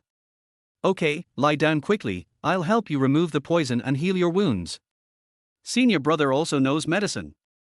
Wu Qingce was extremely surprised. I know a little. Jiang Beiran said as he opened a small leather bag and took out a gold needle from it. But just when he found the acupuncture point and was about to pierce it, Wu Qingce suddenly yelled, Brother, be careful. Immediately afterwards, Jiang Beiran felt himself being pulled down violently, and at the same time, a sharp pain came from his chest. Brother? Brother, hold on. Who are you? If you have the guts, come out and fight me for 300 rounds. This was the last sentence Jiang Beiran heard before he passed out. When he woke up again, Jiang Beiran found himself lying in a room full of the aroma of herbs, and quickly understood part of the ins and outs of the matter. First of all, the arrow that hit him before had poison on the arrowhead. If Wu Qingce had not sent him to Qingshan Hall in time, he would most likely have died. Next, the criminal court has sent people to investigate the matter and told him that the truth will soon come to light. However, Jiang Beiran knew very well in his heart that the truth would soon come out, and it was just a consolation to him. Although he had only been in Guishan sect for a year, he had heard of dozens of cases of disciples being secretly attacked, and these were only what he had heard.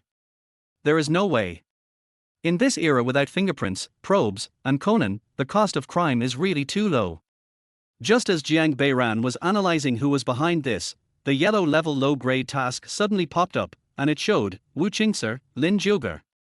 After a little thought, Jiang Beiran understood that what Go meant was that he had eliminated the hostility of these two people towards him, so the only prisoner left was Wen Yuan. It's true that you can only know a person's face but not his heart. I have to say that Jiang Beiran had a very high impression of Wen Yuan before.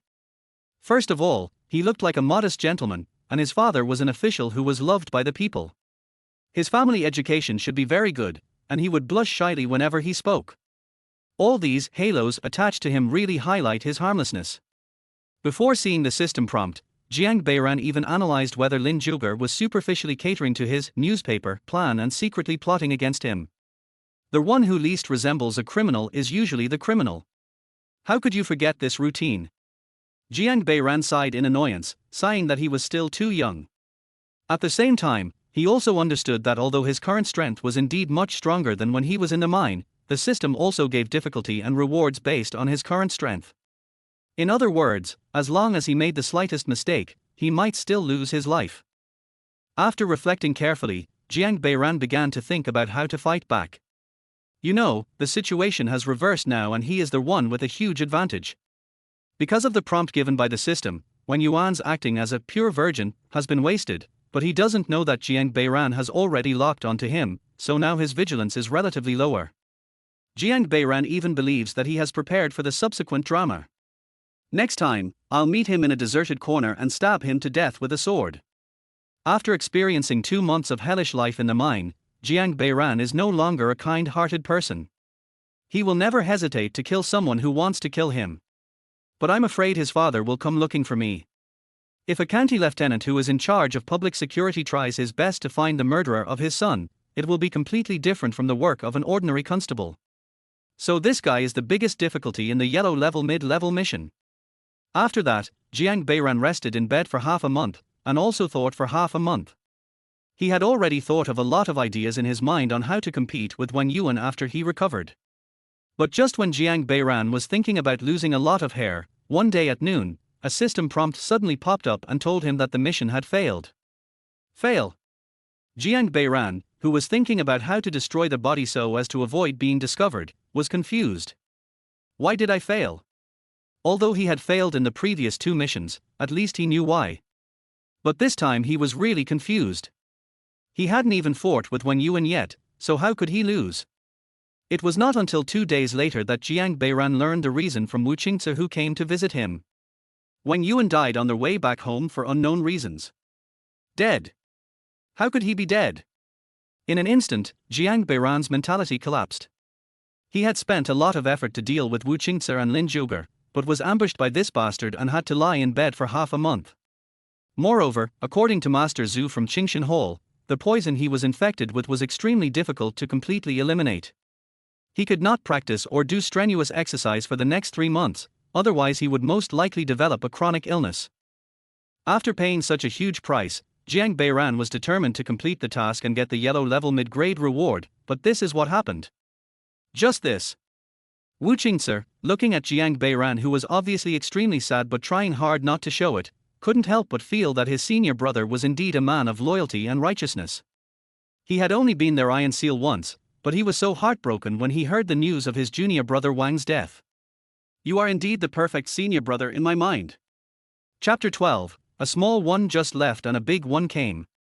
Jiang Beiran analyzed the task again after learning from his mistakes and found that the time when he was most likely to complete the task should be the first time when Yuan came to see him.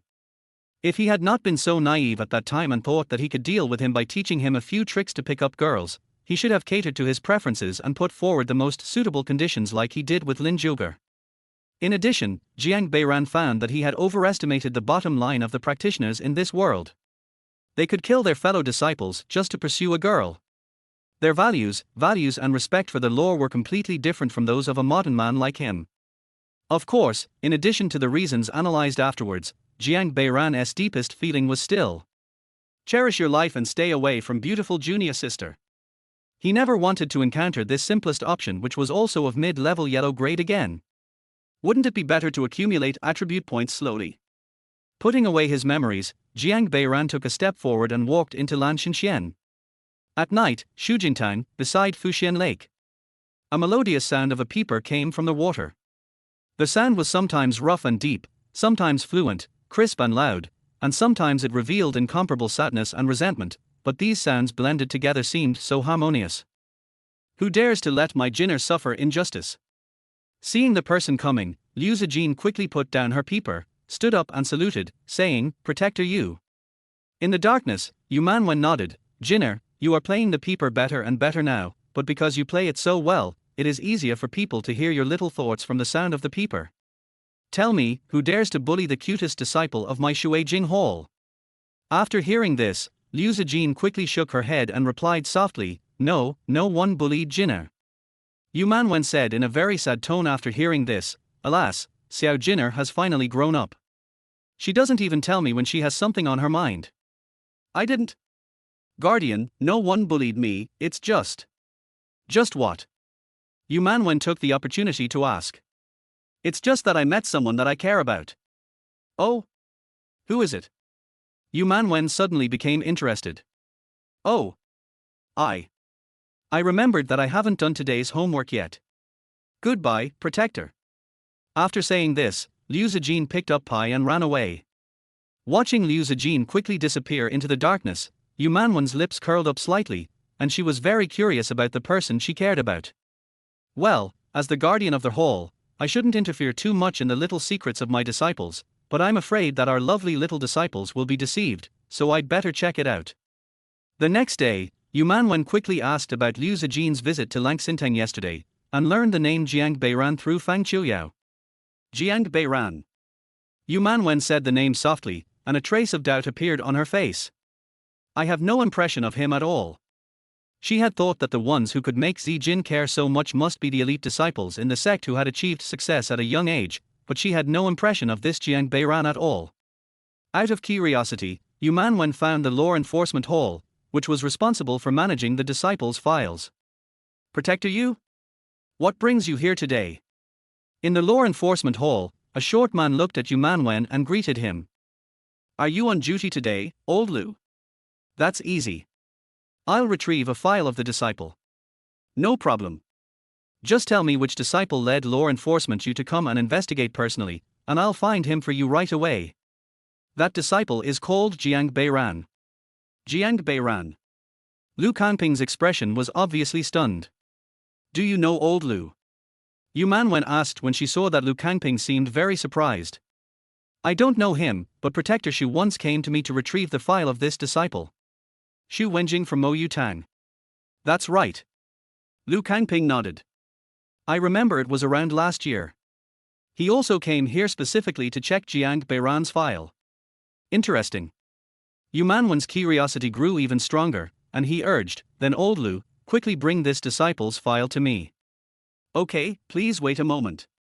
Liu Kanping said and turned to go into the archive room. About 10 minutes later, Liu Kanping came out with Jiang Beiran's file and handed it to Yu Manwen. After saying thank you, Yu Manwen opened Jiang Beiran's file and began to read it carefully. This is too. After reading all the information in the file, Yu Manwen discovered that Jiang Beiran was not even an ordinary disciple. He had been a registered disciple for 5 whole years. How unmotivated he was. But there is another special highlight in this file, that is, in the past 5 years, Jiang Beiran has never failed in the trial mission when serving as the Iron Seal for new disciples. Although there are many Iron Seals in the sect who can do this, the trials for new disciples going down the mountain are not too difficult after all. It is only when major changes occur occasionally that the ability of the Iron Seal needs to be tested. So it is not difficult for the powerful Taiyin to never fail, but Jiang Beiran, a tail-end, registered disciple, can also do it. This is really strange. Hall Master Zhang shouldn't be so foolish. Why would he let such an interesting little guy be a registered disciple?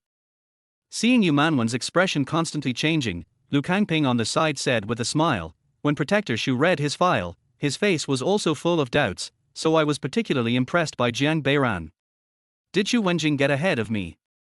Yu Manwen immediately returned the file to Liu Kanping and waved, thank you, old Liu.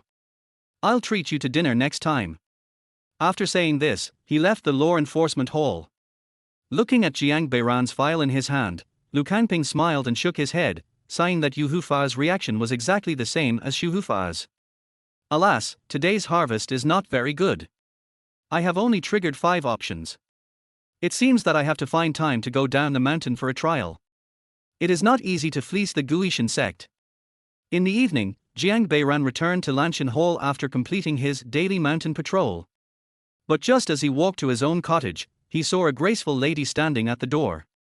How come a little one just left and now a big one has come? It's been too busy these past 2 days. Jiang Beiran took 2 steps back quietly. Just as he was thinking about pretending that he had never been back, he heard a long and gentle voice shouting, Jiang Beiran, where are you going? Jiang Beiran paused when he heard this, turned around and saluted, saying, disciple suddenly figured out a solution to a game, so I want to go back to the chess pavilion. Really? Why do I feel like you want to run away after seeing me? Yu Manwen said as she walked towards Jiang Beiran. How could that be? You misunderstood. Jiang Beiran smiled and bowed again. You don't even blush when you lie. You have a pretty good mental state. Yu Manwen smiled and asked, do you know who I am? Chapter 13. This disciple is so miserable. The Guishan sect has a total of 24 halls, with positions such as Hall Master, Guardian, Hall Master, auditorium master, hall master, sword protector, seal protector, black flag, and blue flag. In addition, there is no internet or photo albums in this world, so many disciples cannot even distinguish the senior figures in their own hall, let alone those in other halls. Just as Jiang Beiran was about to answer with a bow, 3 options appeared before him. Option 1, disciple does not know. Completion reward, Thunderbreaker Xian level lower grade. Option 2, I guess you should be you, the guardian of Shujingtang. Completion reward, White Mist Sword middle grade yellow. Option 3, such an outstanding demeanor, even in the entire Guishan sect, there is probably no one else like you. I believe you are you the Dharma protector of Shuijing Hall. I have long admired you. Completion reward, random basic skill point +1. Jiang Beiran was stunned when he saw the 3 options.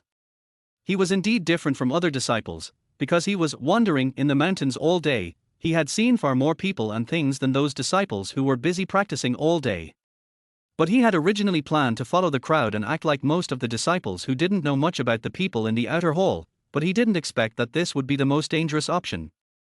However, despite his doubts, Jiang Beiran chose number 3 without hesitation, and bowed, saying, such an outstanding demeanor, even in the entire Guishan sect, there is probably no one else like you. I believe you are the Dharma protector you of the Shuijing Hall. I have long admired you. Option mission completed, reward, fishing +1. Jiang Beiran's words were by no means flattery. The Dharma protector standing in front of him had a voluptuous and graceful figure, and walked lightly. She wore a blue long dress with a white silk gauze on the outside and a white belt around her waist. Her jet black hair was tied in a bun with a few pearl flowers inserted in the bun, and a pearl was hammered on her forehead. Her jade-like skin was flushed, and her eyebrows were like moon and eyes like stars. She was definitely one of the most beautiful women in Guishan sect. After hearing Jiang Beiran's respectful answer, Yu Manwen couldn't help but be stunned. Before she came, she thought that Jiang Beiran must be a disciple who liked to hide his shortcomings, so no matter whether he really didn't know her or pretended not to know her, he would definitely act like most disciples who knew nothing about the high-level officials in the outer hall. However, the facts proved that this was not the case. And she's pretty sweet. After reassessing Jiang Beiran in his mind, Yu Manwen nodded and said, you are quite knowledgeable, but I don't think I have seen a disciple like you. How did you recognize me? Jiang Beiran bowed again and said respectfully, I was fortunate enough to listen to the zither played by Dharma protector Yu at Shilla Peak. This zither was played to perfection. A roaring tiger heard it but it didn't roar, and a mournful ape heard it but it didn't cry. It was so clear, elegant, tragic, and long-lasting. I admire it deeply. Yu Manwen's eyes lit up when he heard this, and he said with a little excitement, what a great saying. A roaring tiger hears but does not roar, and a mournful ape hears but does not cry. I never thought that I would find a soulmate in Lanshantang. It's interesting, really interesting. Yu Manwen closed her eyes and shook her head for a while before continuing to say to Jiang Beiran, since you are so frank, I will not hide anything from you. I came here today because I have a few questions to ask you. Disciple knows everything and speaks it out. Okay. Yu Manwen nodded in satisfaction. You have been a registered disciple in this Lanshan Hall for 5 years, right? Yes, I am stupid and have no talent for cultivation, which has disappointed all the masters. Just give me your hand. So you're still going to test my skills? With a sigh, Jiang Beiran extended his right arm towards Yu Manwen. Yu Manwen pointed her finger at Jiang Beiran's spiritual vein, and soon a complicated expression appeared on her face. Is he really only at the 5th level of Qi training?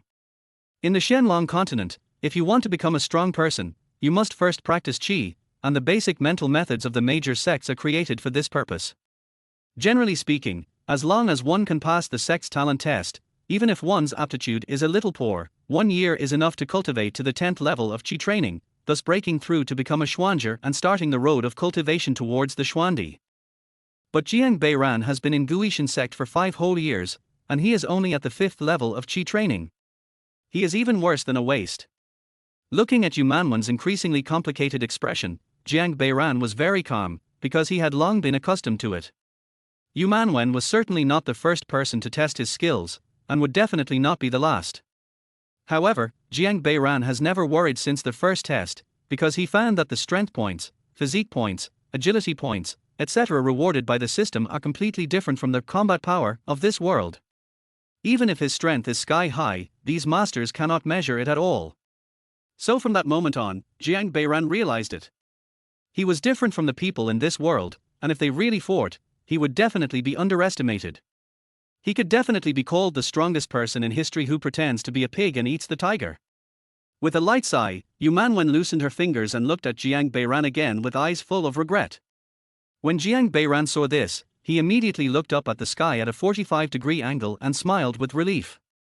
This smile almost made Yu Manwen hug Jiang Beiran in her arms out of heartache. Too miserable. He could pass the sect test, but he was a rare waste that was rarely seen in 100 years. Yu Manwen simply couldn't imagine how much hardship and difficulty this child had endured in this fiercely competitive Guishan sect where the strong prey on the weak. He had just come to him with an attitude of calling him to account, which was really wrong. No wonder he ran away when he saw me. He must have experienced this many times before and didn't want to be looked at with sympathy in the end, so. What a strong and good kid. Turning her head and secretly wiping away the tears that were overflowing from the corners of her eyes, Yu Manwen put on a neutral expression and said to Jiang Beiran, "Can you tell me how you manage to ensure that your junior brothers and sisters pass the trials every time you are the Iron Seal?" "Nothing special, just being cautious. Before making any decision, I will observe and think more, so that I can avoid many disasters." "Well said." Yu Manwen nodded with satisfaction. This is what the Down the Mountain trial really wants to teach you. It seems that Beiran, you have completely grasped the essence of it. You are too kind, Dharma Protector Yu.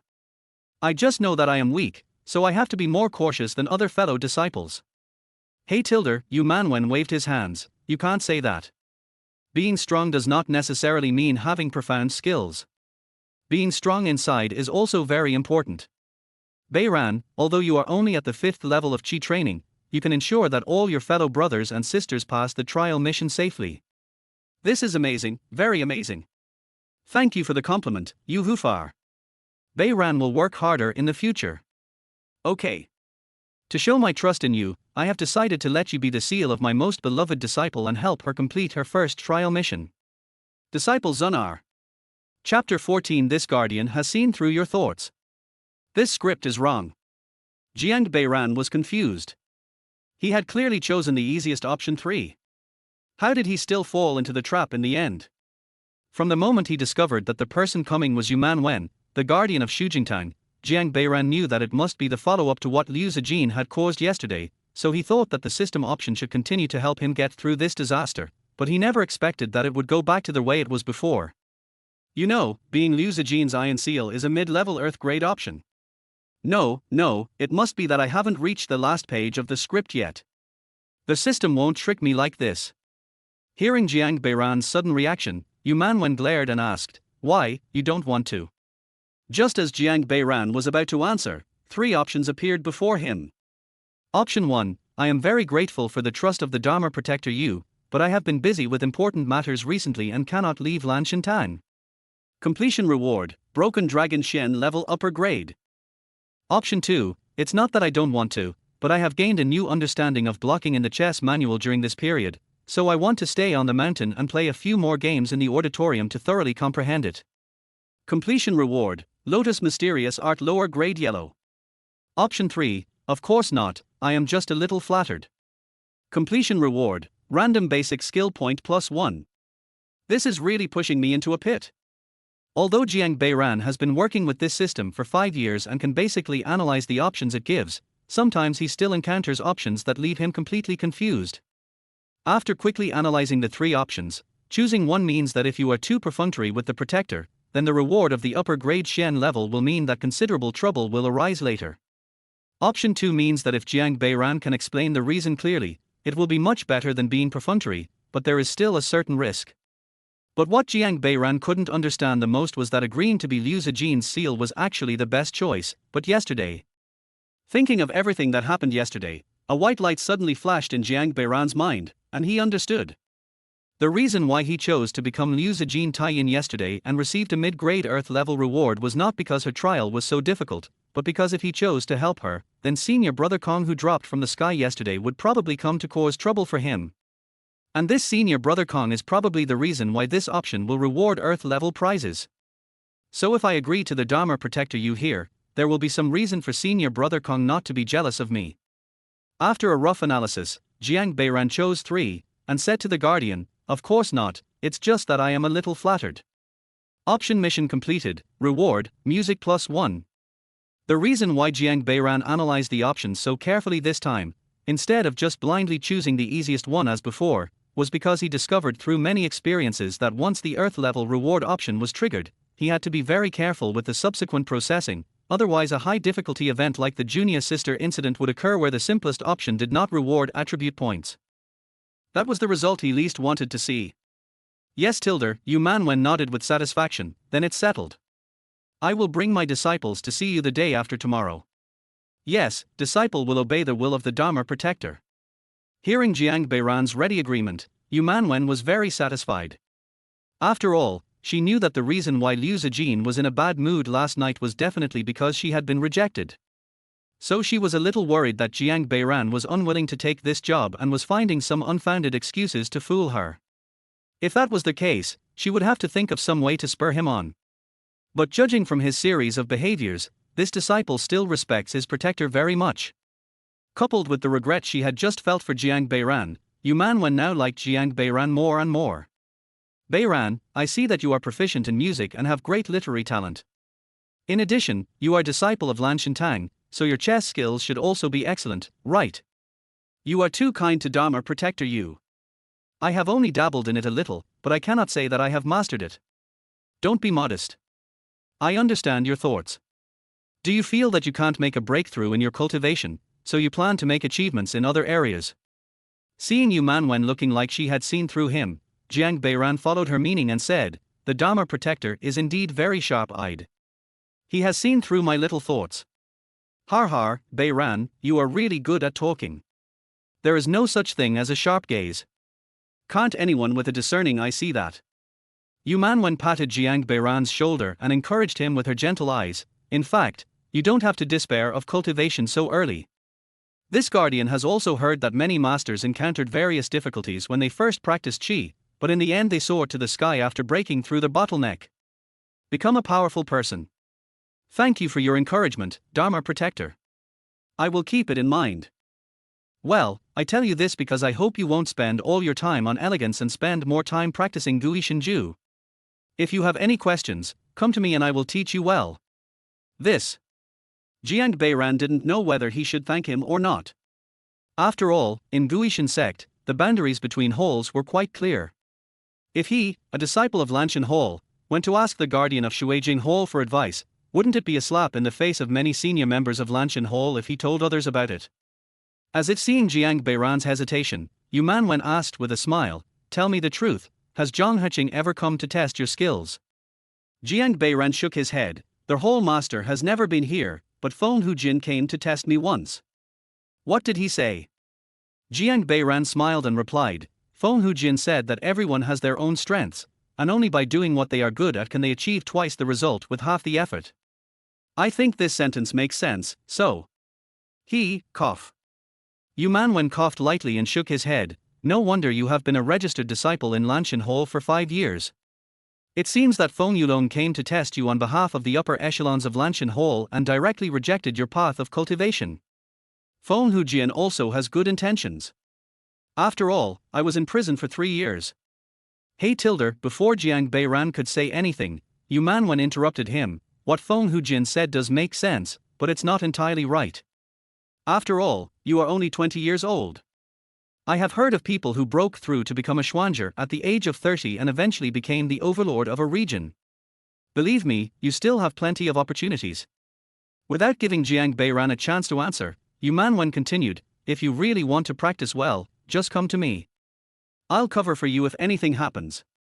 At worst, I can bring you directly to my Shuijing Hall. I don't think your hall master Zhang will say anything. Jiang Beiran waved his hands quickly after hearing this. Actually, the several managers in the hall are very considerate of me, but I am more interested in chess now, so. No need to say more. Yu Manwen shook her head at Jiang Beiran, I know these are all your protective colors. The lost look in your eyes when you mentioned cultivation can't deceive me. You are just paralyzing yourself by studying chess, right or not? Seeing Yu Manwen looking like she saw through him again, Jiang Beiran really wanted to shout. I didn't. Chapter 15. Why are there still three? Jiang Beiran was confused. He didn't know if it was because of his different brain circuits or his acting skills. His series of actions and eyes just now were clearly trying to express that he had given up the path of cultivation and wanted to seek development in other fields. Why couldn't this Dharma protector you understand? Jiang Beiran was really worried that this person would force him to practice. Wouldn't that delay his great plan of pretending to be a pig and eating the tiger? But now the Dharma protector you in front of him was obviously determined, so Jiang Beiran could only take it one step at a time and think of a way to shirk responsibility later. Anyway, he could always run away. Then you will wait for me at the law enforcement hall at noon the day after tomorrow. After leaving these words, Yu Manwen left in a leisurely manner. Well. After Yu Manwen walked away, Jiang Beiran let out a long sigh.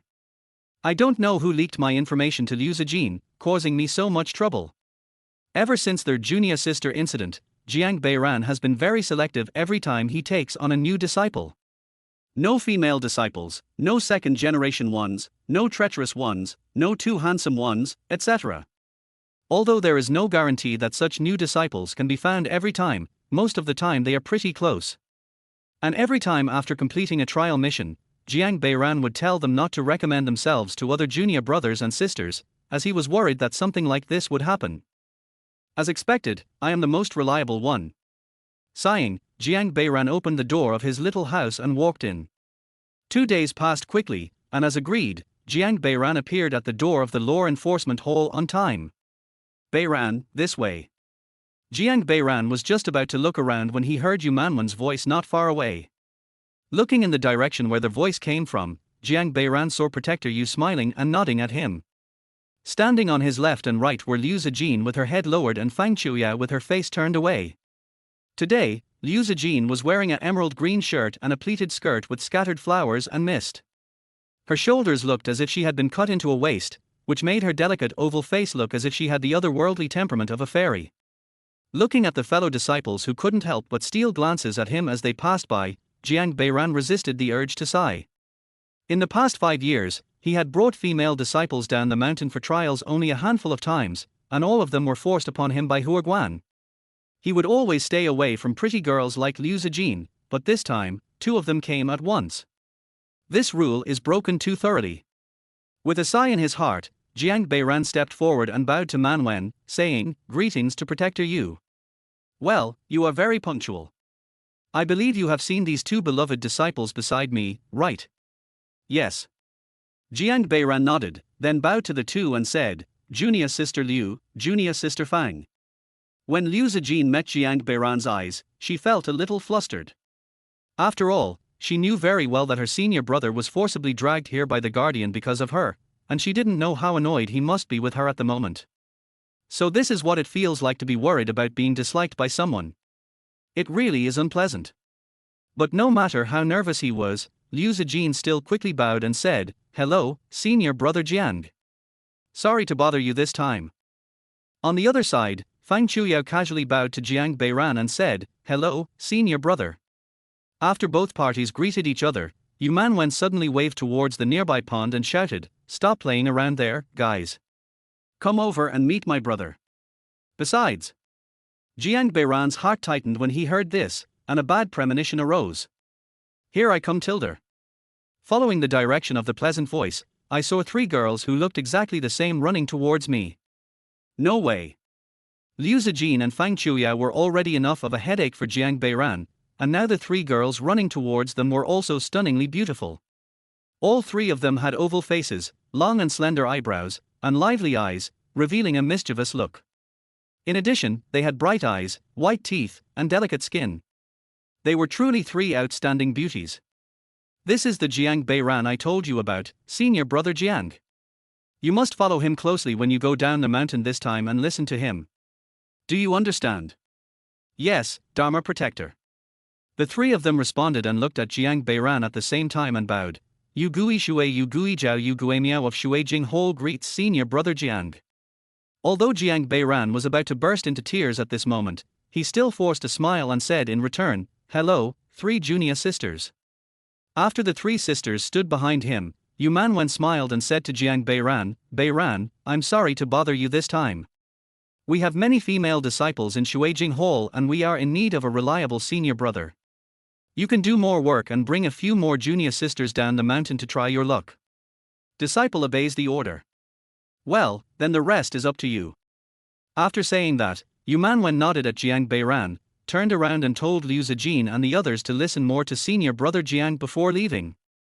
As soon as Yu Manwen left, the three sisters who had just been standing side by side immediately surrounded Jiang Beiran and stared at him and asked at the same time, Brother Jiang, what kind of skills are you good at?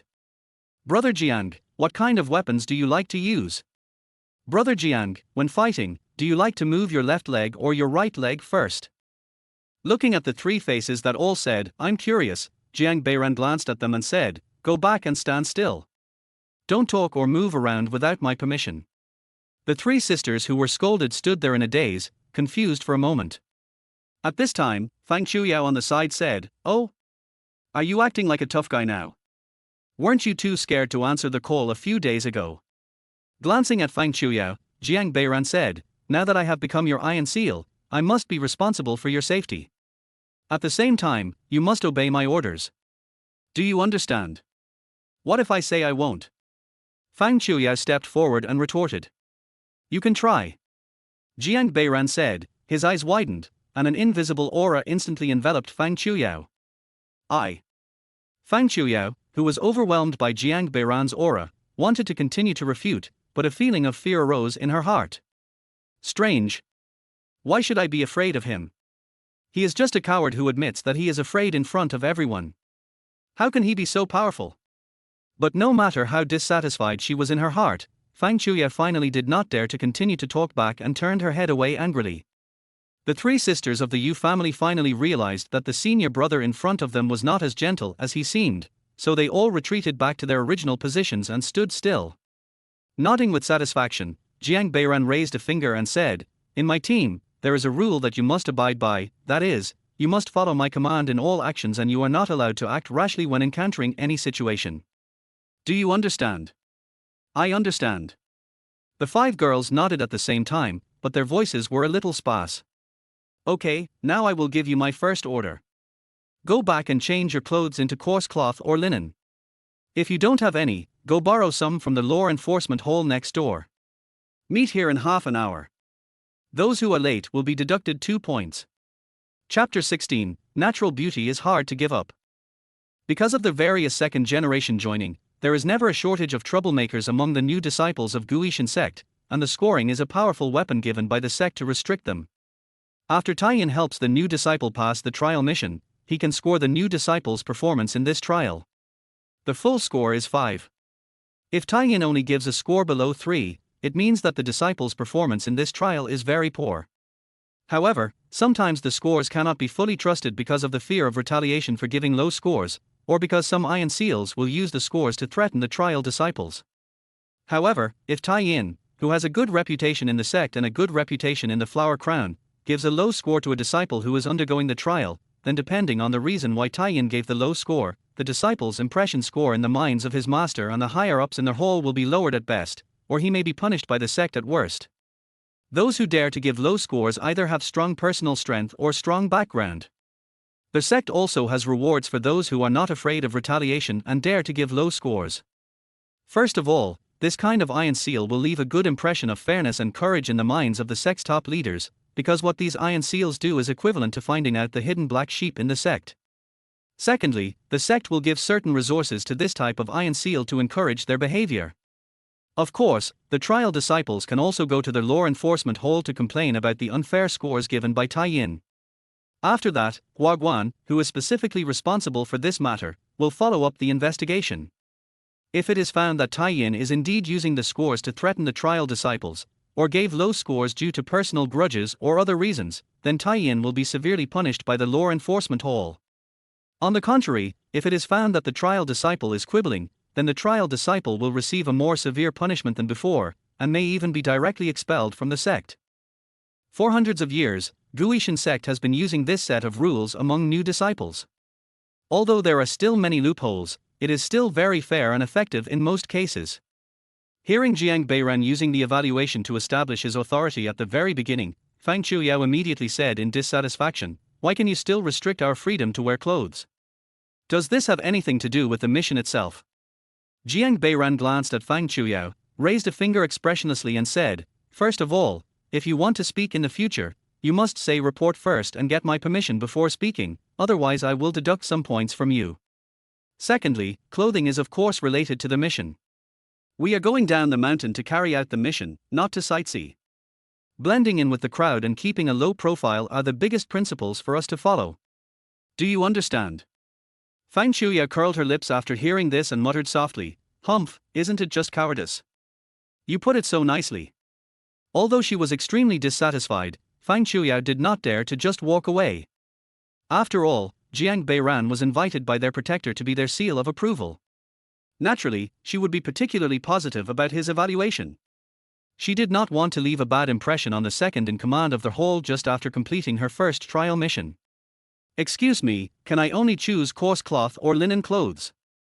Liu Zijin suddenly asked. Jiang Beiran frowned after hearing this and said, "I just said that you should say report before speaking. Don't you understand? I'll deduct 1 point from your evaluation. If you can't remember it next time, I'll deduct 2 points." Listening to Jiang Beiran's angry rebuke, Liu Zijin felt her heart beating faster than the last time she was rejected. Is this how it feels to be scolded? Even my father has never scolded me like this since I was a child. This feeling is so special. Hey! I have a bad temper. Seeing Liu Zijin being yelled at, Fang Chuyao couldn't bear it any longer. She was about to yell back but was pulled back by Liu Zijin. "Chuyao, don't be like this. This is indeed my fault." "But he..." Before Fang Chuyao could finish her words, Liu Zijin shook her head and said, "Stop talking." "Okay." Fang Chuyao agreed with a pout. After comforting Fang Chuyao, Liu Zijin looked at Jiang Beiran again and shouted, "Report." "Go ahead." Jiang Beiran responded.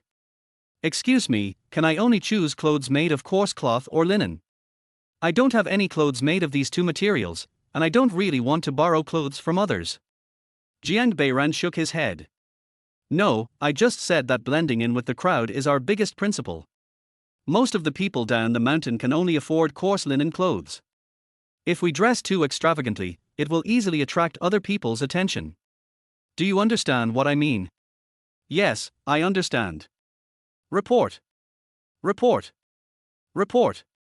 As soon as Liu Zijin finished speaking, the 3 sisters of the Yu family next to him shouted in unison. "Explain. Any kind of linen will do. Would you like to wear straw sandals? Would you like to wear a straw hat?" After listening to the 3 sisters' rapid-fire questions, Jiang Beiran replied, "Ask one by one next time." Then he answered in turn, "Wear the most common clothes. As for shoes and hats, I will make arrangements later. Go and complete the first order first." "Yes. Understood. Any other questions?" Jiang Beiran glanced at the 5 people and saw that no one answered, so he said, "Since there are no questions, let's go ahead and do it." "Yes." Watching the 5 junior sisters turn around and leave, Jiang Beiran sighed softly. Normally, he wouldn't be so strict when he was the Iron Seal, but now was an extraordinary period, with 5 time bombs surrounding him, forcing him to strictly implement military management, otherwise it would be a big trouble if any of them caused trouble. After waiting there for about 20 minutes, the 5 girls walked back to Jiang Beiran at the same time, and all changed into the black linen clothes distributed by the Law Enforcement Hall. Damn! Is this what they call being born beautiful and hard to give up? Jiang Beiran's mentality collapsed. He found that even though these 5 girls changed into the most ordinary linen clothes, it did not affect their peerless beauty at all, and even added a mysterious and seductive aura, which made Jiang Beiran want to shout, "I really can't take this job." After vomiting 3 liters of blood in his heart, Jiang Beiran forced himself to stay awake and began to think about what to do next. First of all, he was basically certain that the 5 junior sisters in front of him were all young ladies who were ignorant of the sufferings of the world, because in this extremely chaotic Xianlong continent, most people could not even get enough food to eat, and only those with power and influence could afford silk and satin. The 5 people in front of him were obviously from wealthy or powerful families, otherwise how could they not have even a piece of coarse linen clothing in their luggage? In addition, it can be seen from their expressions that they are all very uncomfortable wearing such rough clothes, and they all have frowns on their brows. Alas, this team is really hard to lead. Chapter 17. What is the sum of weaving skills and array formation learning? In fact, Jiang Beiran has also given a lot of consideration to the issue of clothing. First of all, if they all wore silk and satin when going down the mountain, it would indeed scare away some scoundrels and make them afraid to act rashly because they would be worried that Liu Zijin and the other girls were descendants of some big family. But the scoundrels were suppressed, but Jiang Beiran couldn't resist those second-generation people who were horny. Judging from the looks of Liu Zijin and the other 5 girls, if they were allowed to display their beauty wantonly, who knows how many Gongsun nobles, heroes and officials would be attracted. By the time a trial is over, Jiang Beiran estimates that he will trigger at least a dozen yellow-level tasks. Who can bear this? But now that they were wearing coarse linen clothes, it didn't achieve the effect that Jiang Beiran had imagined, of blending in with the crowd and keeping a low profile. Instead, it was like throwing 5 fat sheep into a pack of wolves.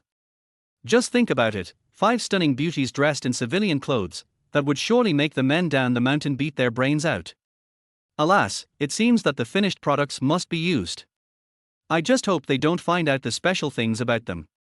Sighing in his heart, Jiang Beiran looked at Liu Zijin and the other 5 people and said, "Very good, you all came back within the stipulated time. This is a good start for us. Now follow me, I will help you get the rest of the things."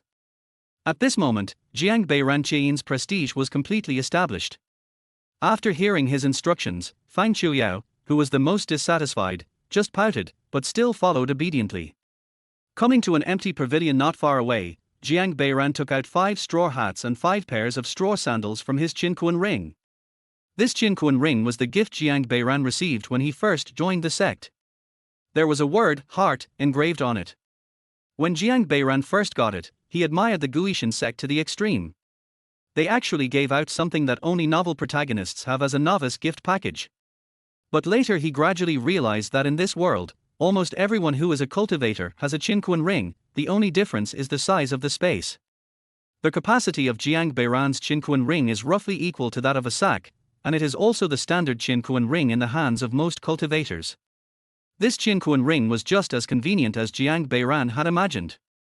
Except for living things, everything else could be stuffed in. Seeing the straw hat and straw sandals that Jiang Beiran took out, Fang Qiuyao frowned again, but this time she didn't say anything.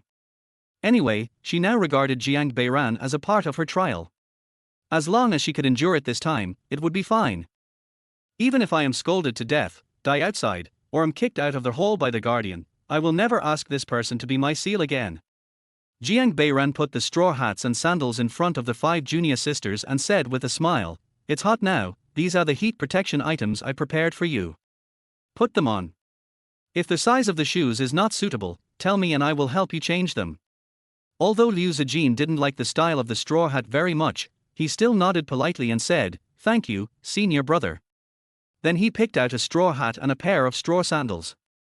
After sitting aside and changing into his straw sandals, Liu Zijin put on the straw hat. The moment he put on the straw hat, Liu Zijin suddenly felt that the scenery in front of him became blurred, but it quickly recovered. Fang Qiuyao, who had just received a straw hat and straw sandals, glanced at Liu Zijin and blinked in surprise. She felt that this was not the feeling that Sister Zijin usually gave her, but when she looked at her more closely, she felt that there was nothing wrong. Maybe it's because it's the first time I see Sister Zijin dressed like this. But Sister Zijin is Sister Zijin, she's still so beautiful even when dressed like this tilder. At this moment, Jiang Beiran nodded with satisfaction after seeing Liu Zijin change into a straw hat and straw sandals. Very good, the hidden array is running smoothly, and the aura has been completely changed. After receiving such a difficult commission from Protector Yu, Jiang Beiran certainly could not do nothing to prepare. During the 2 days of waiting, he developed this set of the Minran suit that combines weaving techniques with formation techniques. To put it simply, it is to weave the invisible chi array into the straw hat and straw sandals, so that the straw hat and straw sandals will become a mobile magic array that can form a layer of illusion around the wearer. The effect is to greatly reduce the wearer's presence, making it difficult to be noticed as long as he stays in the crowd. After the 5 of them had put on their Minran suits, Jiang Beiran took out 5 pieces of green charred cloth from his Qinquan ring and handed them to them. Scorched cloth is a heat prevention product commonly used by the people on the Xianlong continent. It is made by processing the rhizome of a plant similar to banana into silk, which is then woven into cloth. It can be worn on the face to block the sun and drive away the heat. Of course, the charred cloth made by Jiang Beiran naturally has its special features. The addition of the weaving method of formation science allows it to be connected to the center of the hidden chi formation on the straw hat, thereby enhancing the effect of the Mingran suit. Report. Report. Report. At this time, the three sisters of the Yu family raised their hands and shouted at the same time. Jiang Beiran pointed at junior sister Yu, who was standing in the middle, and said, "You ask first." "What is that in your hand, senior brother?" Yu Guizhi stepped forward and asked. "Huh? Haven't you seen it? This is char cloth, used to protect against the sun." "Burnt cloth?" Yu Guizhi stared with a curious look on his face. Jiang Beiran looked at the others again and found that they also had confused expressions on their faces. Obviously they had never seen it before. Alas, the lives of these young ladies are indeed in a completely different dimension from those of ordinary people. Anyway, you'll know how good it is once you put it on your face. Jiang Beiran handed the scorched cloth to Yu Guizhi, then looked at another junior sister Yu and asked, "What about you? Do you have any questions?" "Oh, I'm fine. My second sister has already asked for me." Then Jiang Beiran looked at the only remaining junior sister Yu. "Do you have the same problem?" "Yeah." Yu Guimiao nodded vigorously. "Okay, then you guys try it on together." Jiang Beiran took out 2 pieces of charred cloth and handed them to them. "Wow, it smells so good." Yu Guizhi, who was already wearing the scorched cloth, had shining eyes and his nose kept moving, as if he wanted to inhale more fragrance. The other 2 Yu sisters also quickly put on the scorching cloth after hearing this, and said in surprise, "It smells really good." In order to prevent Liu Zijin or Fang Chuyao from having a strong resistance to wearing scorched cloth, Jiang Beiran specially soaked the prepared scorched cloth in the 100-flower honey he brewed, and used a formation to lock the smell within a certain range, so that others could basically not smell it. Seeing the surprised expressions of the 3 sisters of the Yu family, Liu Zijin and Fang Chuyao couldn't help but become curious. They walked up to Jiang Beiran and took away the remaining 2 pieces of charred cloth. "Really? It smells especially good after I put it on." "Master." Liu Zijin was about to ask, but quickly covered her mouth. Although she was looking forward to being scolded by senior brother Jiang again, if she was deducted 2 more points, she would have failed. "Report." Liu Zijin shouted in a low voice. Jiang Beiran was very satisfied when he saw Liu Zijin's reaction. He nodded and said, "Go ahead." "Excuse me, what is the smell on this charred cloth?" After Liu Zijin asked the question, the 3 sisters of the Yu family looked at Jiang Beiran at the same time, with expressions like, "We are curious too," written all over their faces. Chapter 18. It seems that he is really a very capable senior brother. Under the gaze of 4 pairs of curious eyes, Jiang Beiran took out a small jade bottle from his Qinquan ring and said to them, "This is the 100-flower honey I brewed myself. It is brewed from the essence of hundreds of flowers. Its fragrance can help you refresh your mind." "Wow, brother, you can make your own honey."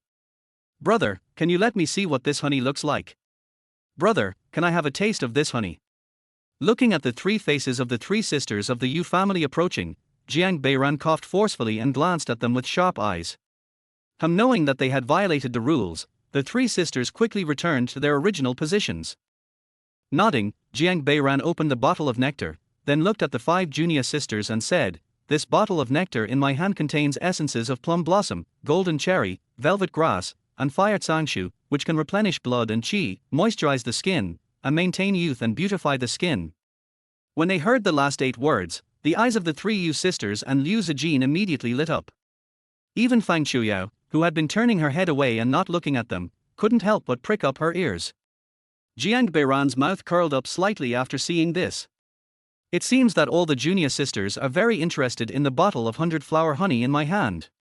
So how about this? I can give a bottle to the junior sister who performed best in this operation. The 3 sisters of the Yu family cheered immediately after hearing this. Although they were not sure whether the effects Jiang Beiran described were true or not, since it was free, they believed it a little. Besides, the smell of this 100-flower honey was really good, better than any rouge and powder they had bought. After putting the already effective 100-flower honey back into the Qinquan ring, Jiang Beiran looked at the 5 people and said, "How is it? Do the shoes still fit? You don't need to report this time, just answer directly."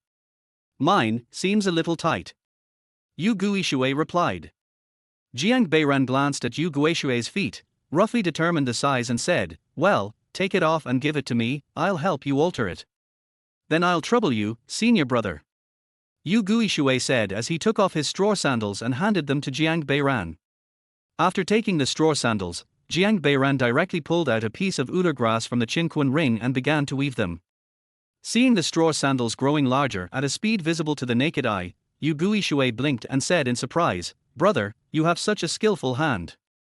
Yu Guizhai on the other side also came up and said, "This is no longer a question of dexterity, right? Senior brother, what kind of weaving method are you using?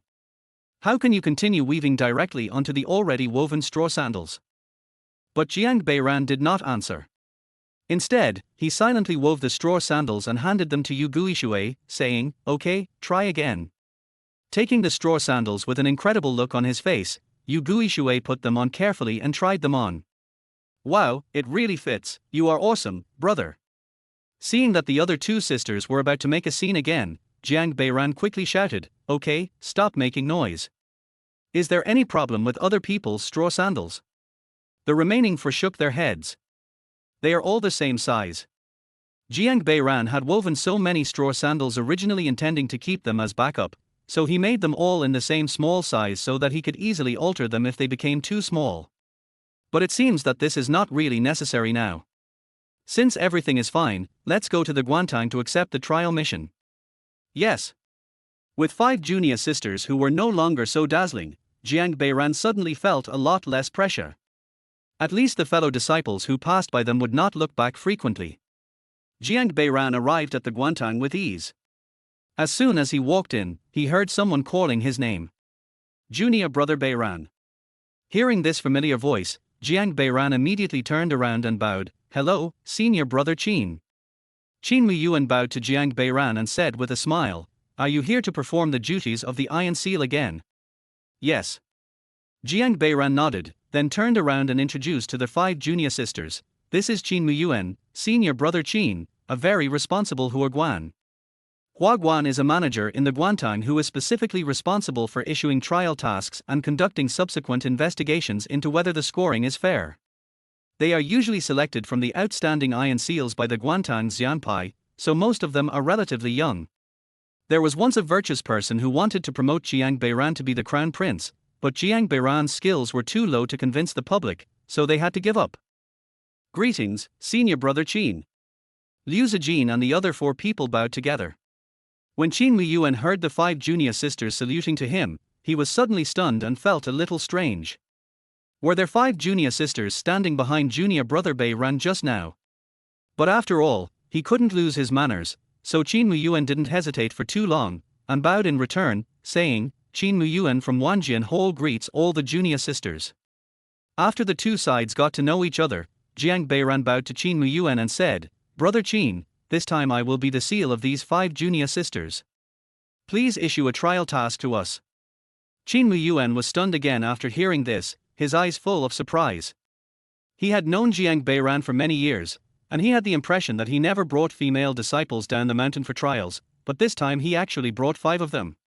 Seeing Qin Muyuan's extremely surprised expression, Jiang Beiran also had a lot of bitterness in his heart, but he knew that complaining was useless, so he simply continued to bow and said, "Sorry to bother you, senior brother Qin."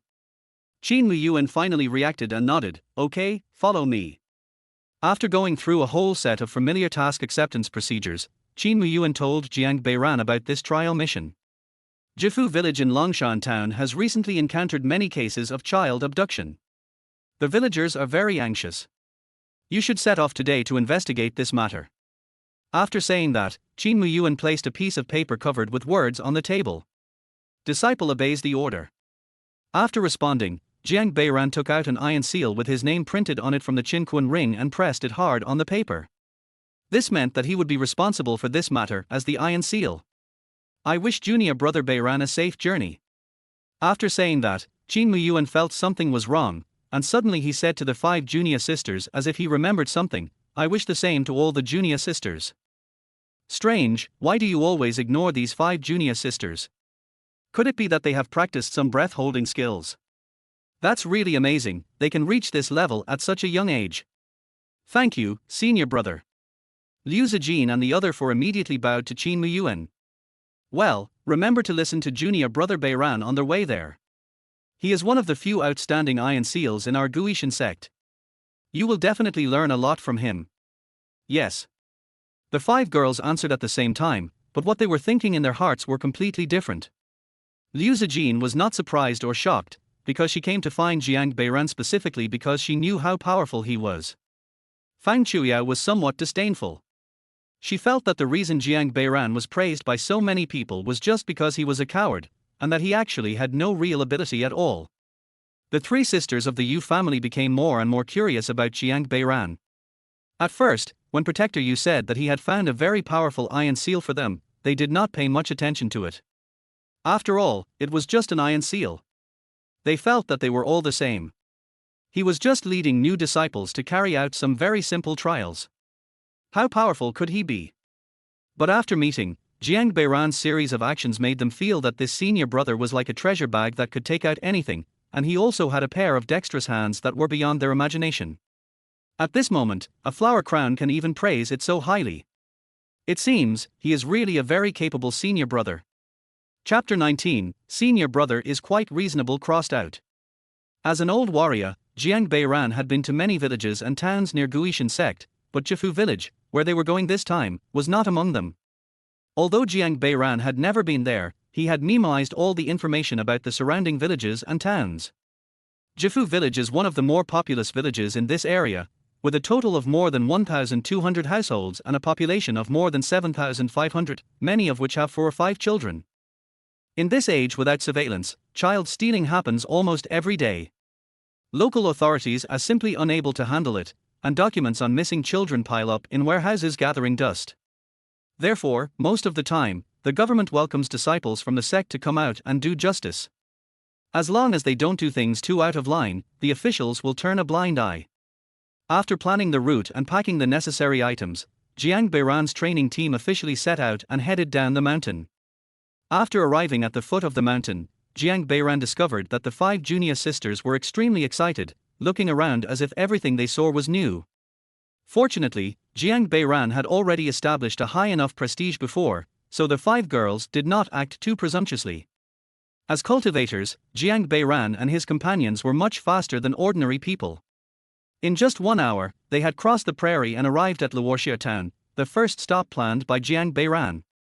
Before entering the town, Jiang Beiran once again reminded the 5 junior sisters not to run around, and the latter nodded in agreement repeatedly with a very sincere expression. Jiang Beiran then nodded and took them into the town. Hey high stakes persimmons not astringent there are still astringent ones to change. Radish is better than pear swap it with some spiciness. Honey, hey, candid whores. It was dusk, the busiest time on the street. All the vendors were shouting out their wares, each one louder than the other. Rice, millet, cowpea, mung bean, and 15 grams of white flour mixed with porridge sugar-coated pea buns. Finally, Yu Guemiao could no longer control his appetite after hearing a shout, and shouted, "Report." "Go ahead." Jiang Beiran responded.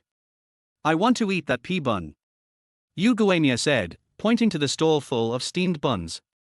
"Okay, how many do you want?" Jiang Beiran nodded. Hearing Jiang Beiran agree so readily, Yu Guemiao was stunned. She thought that her always rigid senior brother would definitely not agree, or even if he agreed, it would not be so easy. In fact, senior brother is quite reasonable most of the time. With a sigh in his heart, Yu Guemiao raised 2 green onion fingers and said, "2 is enough. What about you? Do you want it?" Jiang Beiran turned around and looked at the other sisters. The 2 remaining sisters of the Yu family immediately expressed their desire, and Liu Zijin also followed suit, saying that she wanted to try it. Only Fang Chuyao said nothing. After collecting the answers, Jiang Beiran nodded, walked to the stall and asked, "Boss, how much is a pea bun?" Seeing that there was a customer coming, the boss happily opened the steamer and said, hot pea buns, 1 penny each. Okay, give me 8. Jiang Beiran took out a blue purse from his waist, counted out 8 copper coins from it and handed them to their boss. Because the Qinquan ring can only be used by practitioners, in order to keep a low profile, Jiang Beiran usually does not easily display the Qinquan ring in front of others. For this reason, he has all the necessary luggage on his back and cloth bags hanging on his back. Okay, 8 pea buns. After receiving the money and shouting, the boss skillfully wrapped 8 buns in a lotus leaf and handed them to Jiang Beiran. Sir, take them. If you like them, come back. Nodding, Jiang Beiran took the lotus leaf bag and walked back to the 5 junior sisters. Yu Guimiao took off the scorched cloth, sniffed it, and said expectantly, "Wow, it smells so good." Then he was about to grab it with his hands. But Jiang Beiran raised his right hand and dodged Yu Guimiao's hungry tiger pouncing on its food. Don't be impatient. Wait until we get to the inn before eating. Put on the charred cloth first. With a somewhat reluctant, "Oh tilde," Yu Guimiao instantly crossed out the words, "Senior brother is quite reasonable," in his mind. Jiang Beiran quietly put the lotus leaf bag into the Qinquan ring and continued walking towards the inn with his 5 junior sisters. As she walked, Fang Qiuyao suddenly felt something was wrong. She had been accustomed to the feeling of being the center of attention since she was a child.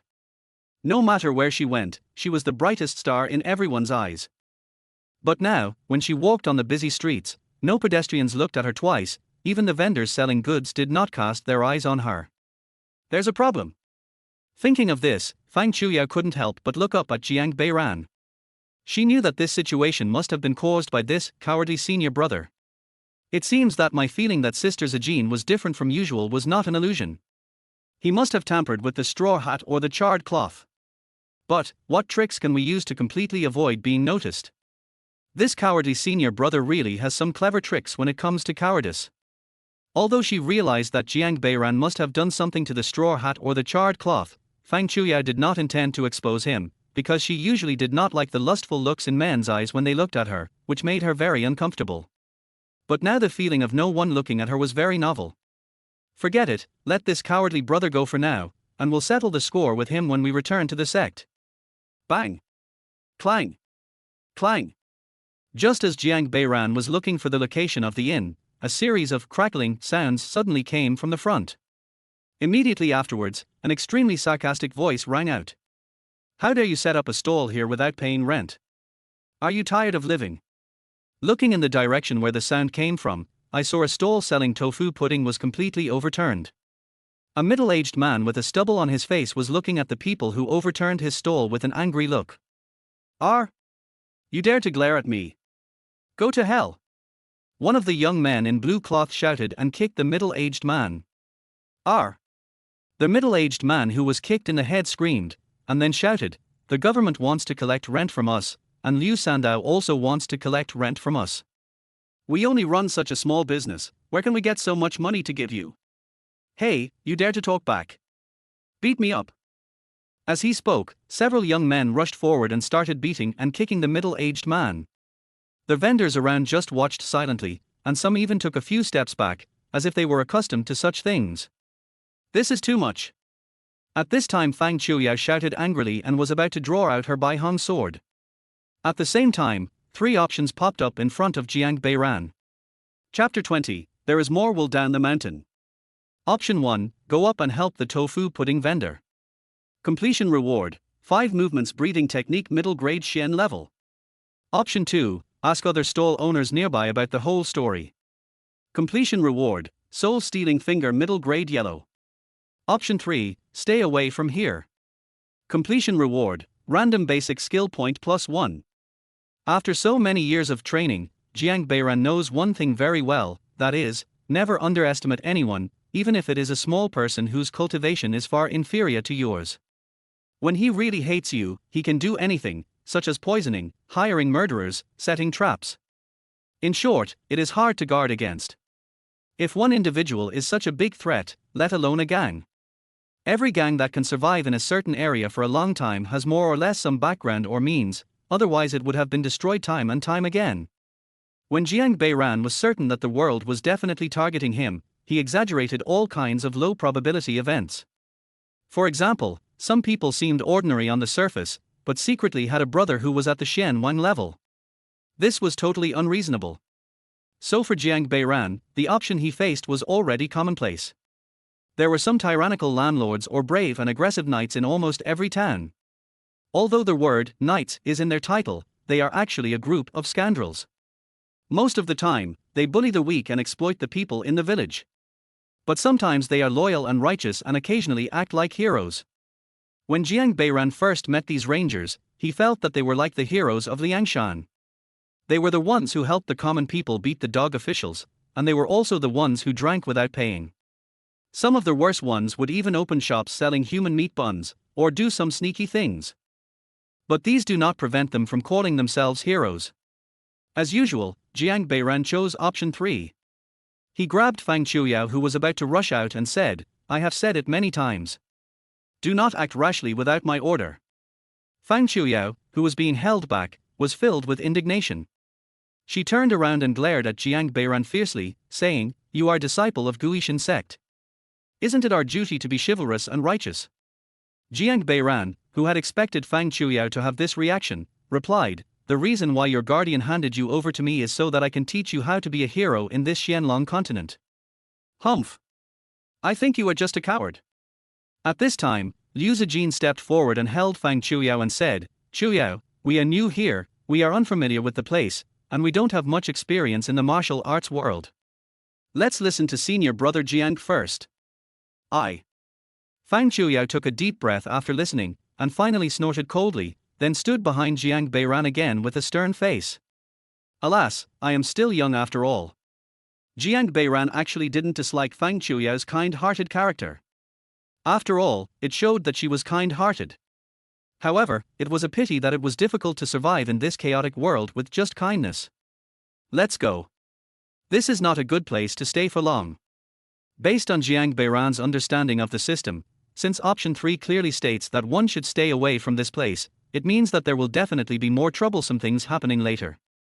Fang Chuyao snorted again after hearing this, but was still dragged by Liu Zijin to catch up with Jiang Beiran. Different from Fang Chuyao and Liu Zijin, the three sisters of the Yu family were even more curious about Jiang Beiran at this moment. You have to know that those young talents who used to follow them all wish they could have more good things like this to show off their talents, and some would even direct and act out a good show to defend the weak, which made them laugh so hard that they were shaking with laughter, as if they were watching a monkey show. But this senior brother Jiang in front of them really had no desire to show off in front of them. It was unclear whether he was really a coward, or just hiding himself well enough. How curious. The three sisters of the Yu family all fixed their eyes on Jiang Beiran's back at the same time. After turning several intersections, Jiang Beiran and others finally found an inn that looked relatively clean, and the system prompt sounded at the same time. Option task completed, reward, forging +1. Waiter, are there any rooms available? Walking into their hall, Jiang Beiran stopped a waiter and asked. The waiter, who was busy serving wine, was stunned. He was obviously paying attention to the door all the time, but he didn't notice that a customer came in. If the shopkeeper finds out, he'll blame me again. He secretly glanced at the counter and found that the shopkeeper didn't seem to be looking at him.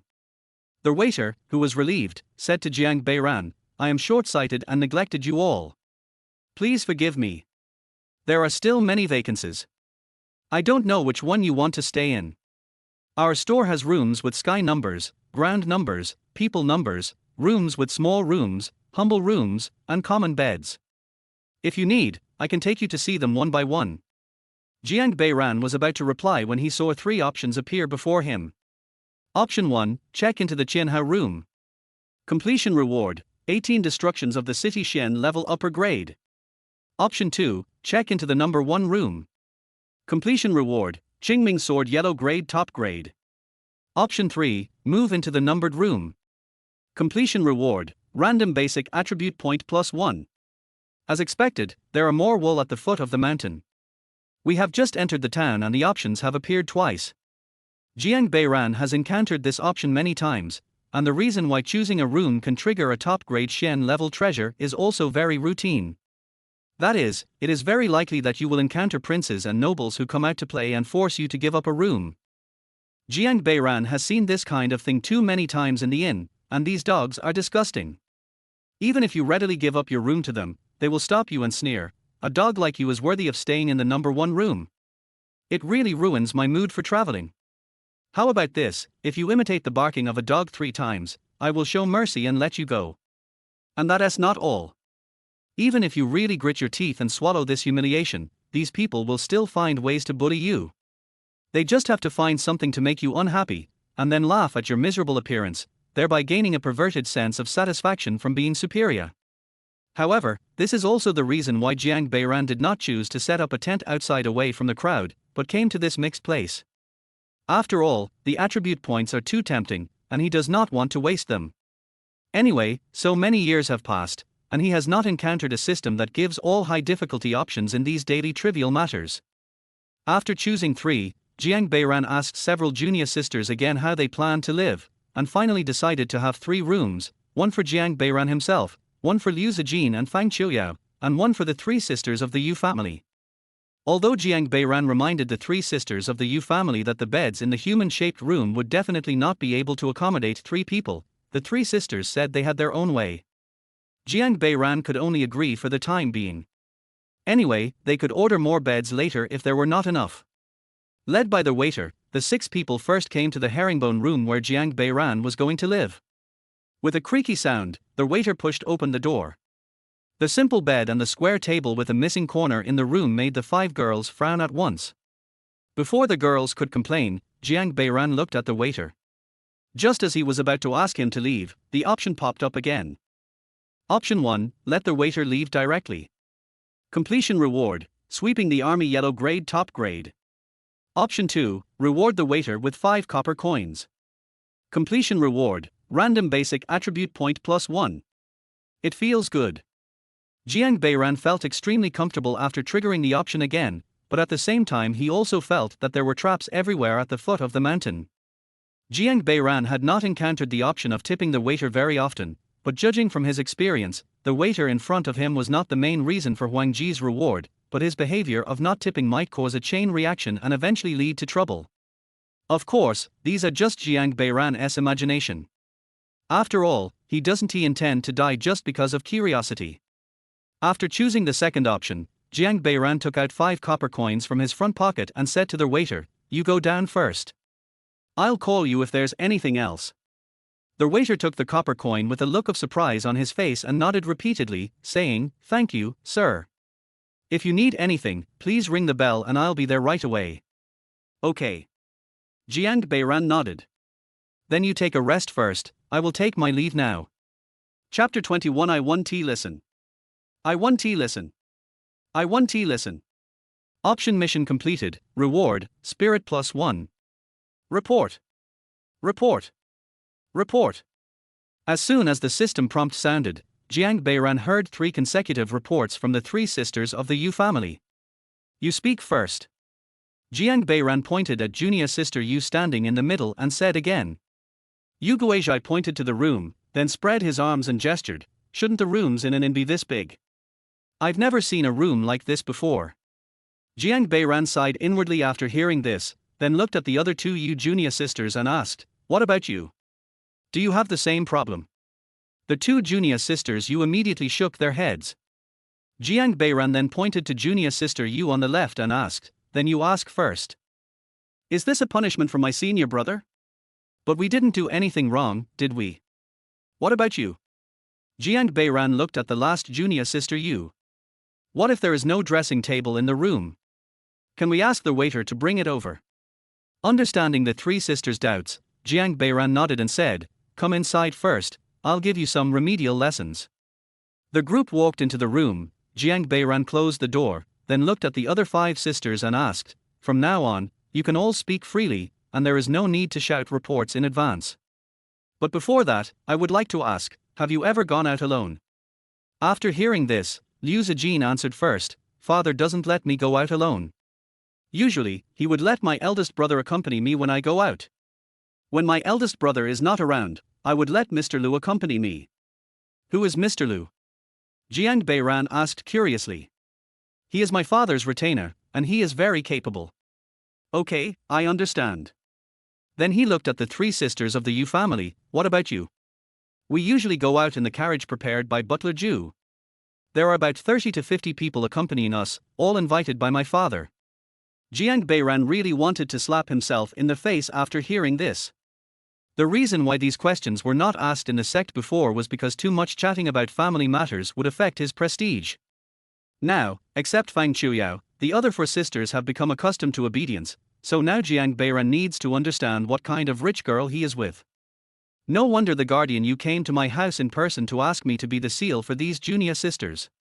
This is too difficult.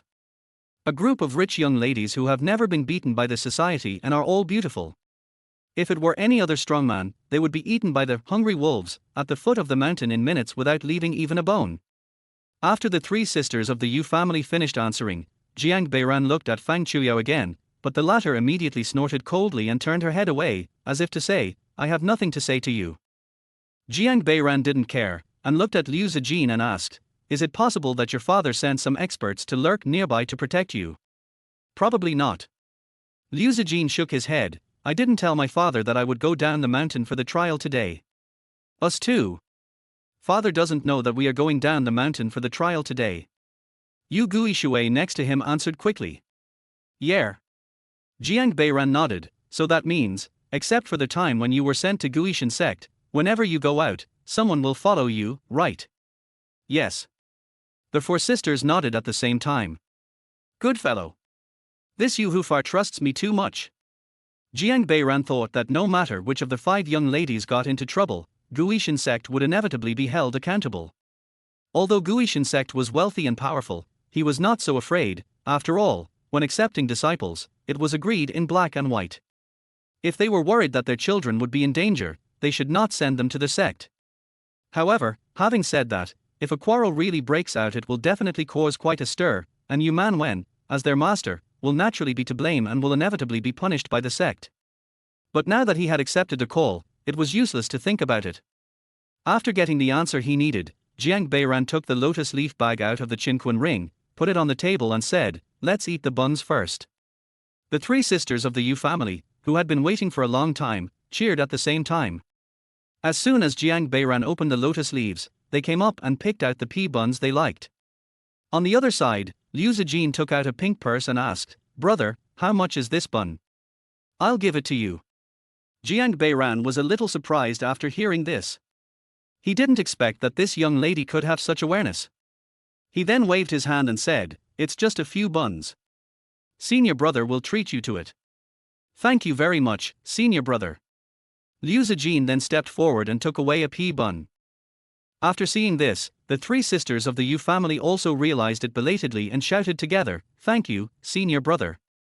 "You're welcome," Jiang Beiran said and picked up a pea bun and took a bite. Well, it's soft and sweet. Compared with red bean paste, it has a more special sweetness.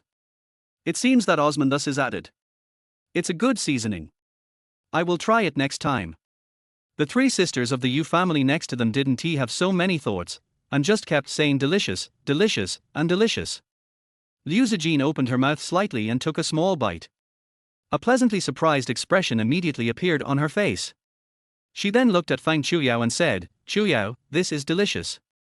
Come and try it."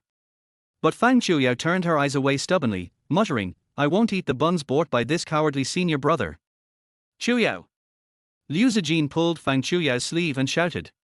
Jiang Beiran, who had already swallowed the whole pea bun, said, "Junior sister Fang, being chivalrous and righteous is indeed what people of our generation should do, but being chivalrous and righteous is not as simple as just drawing your sword and killing those scoundrels. HMPH. Isn't being a hero just helping others when you see injustice?" Fang Chuyao said, unconvinced. "Then let me ask you, do you know why this happened? Who are the subordinates of those 3 hooligans? And how can you escape unscathed after injuring or killing them on their territory? And you keep talking nonsense. Aren't you just afraid of trouble? I killed them, so I will take the blame for my actions. If there is any trouble later, just come to me, Fang Chuyao." Jiang Beiran smiled after hearing this and continued, "Among the cultivators, there are chivalrous people like you, junior sister Fang, who have a kind heart, but there are also evil people who oppress the people and act as accomplices to the evil. If those scoundrels go back and find a mysterious practitioner or even a mysterious master to seek revenge, what will you do then?" I will fight them. When Fang Shuya said this, her confidence was obviously lacking. Then have you ever thought about what would happen if you found out who the boss behind those three scoundrels was before you took action, or if you took over this town? I don't want to listen. I don't want to listen. I don't want to listen. Fang Shuya covered her ears and shook her head. Jiang Beiran could only shrug his shoulders upon seeing this. He knew that Fang Shuya had actually understood a little bit, but she couldn't bring herself to do it with such pride. So it would be best to give her some time to digest it slowly. Chapter 22: The Biggest Time Bomb. After explaining to the three sisters of the Yu family that the human-sized rooms were of this size and that the inn did not provide dressing tables at the door, and other common-sense issues, Jiang Beiran finally settled the five sisters into their rooms, although this time they were all very reluctant. Bang! After closing the door of his room, Jiang Beiran breathed a sigh of relief. These five rich young ladies lacked common sense even more than he did when he first traveled here. In their worldview, an inn could actually provide services such as silk quilts, purple forest grass incense, and flower petal baths. This made Jiang Beiran very curious about what kind of inn they had stayed in before, because as far as he knew, even the top-notch rooms in some county inns would not provide these luxuries. So having money means you can do whatever you want. After a short rest, Jiang Beiran took off his Minran suit, changed into an inconspicuous coarse cloth shirt and left the inn. It was a rare opportunity for him to go down the mountain, so of course he had to go out and trigger more options. Hey! It's Master Wu. What would you like to order today? Give me 2 pieces of fat meat, chop them into a paste, the finer the better. Okay, just wait and see. Passing by a meat stall, Jiang Beiran heard the conversation and watched the butcher chop 2 pieces of top-quality front leg meat into meat paste, then carefully took out 2 pieces of bamboo paper to wrap them separately and strung them together with a rope. Master Wu, your meat is ready, 20 coins in total. The sturdy man, called Master Wu by the butcher, took the meat and said casually, as usual, I'll buy it on credit first and settle it at the end of the month. The butcher's face fell after hearing this, and he said in a nervous yet flattering tone, Master Wu, last month you. Kindness. The butcher had just said half of his words when the burly man called Master Wu glared at him fiercely. Why, you don't trust me, Wu Kuei? The courage that the butcher had mustered just now disappeared in an instant, and he kept apologizing with a smile. How dare I, I'm just asking casually, please go slowly. At the same time, 3 options popped up in front of Jiang Beiran. Option 1, go forward to help the butcher to seek justice. Completion reward, serious sword yellow grade top grade. Option 2, attack in secret and teach Wu Kuei a lesson. Completion reward, Pailu helmet middle grade yellow. Option 3, stay where you are. Completion reward, random basic attribute point +1. After choosing option 3, Jiang Beiran looked at Wu Kuei, said, sensible, and then left in a cool manner, disappearing around the corner of the street. Oh, how can I live like this? The butcher sighed with a melancholy look on his face. Finally, he couldn't help but picked up the rag on the chopping board and covered his eyes with it, wiping it hard again and again. Boss, give me 2 pounds of pork. The butcher, who was feeling uncomfortable, heard this and quickly put down the rag, smiled widely and said, okay, which part of the meat do you want? Neck meat, and some pig ears. I can tell from the customer's words that he is an expert. Do you need help cutting it? No need, just give it to me. 1 portion of neck meat and 1 portion of pig ears. Here, keep them. Pig ears are cheaper. Just give me 18 cents. The money is here. Okay, wait a moment, I'll count. Hey, customer, where are you going? Hey. Come back. I haven't counted yet. Come back. You bastard. But as soon as the butcher's stall owner chased out of the stall with a knife, he found that the young customer had disappeared in the crowd, and no matter how hard he looked, he couldn't find him. Damn it. Don't let me catch you. If I catch you, I'll skin you alive. As soon as he finished yelling, the butcher saw a group of townspeople coming over. In anger, he waved a kitchen knife and shouted, "What are you looking at? Go your way." Seeing that the butcher's stall owner looked like a madman, the townspeople who were yelled at did not dare to reply and dispersed one after another. Well.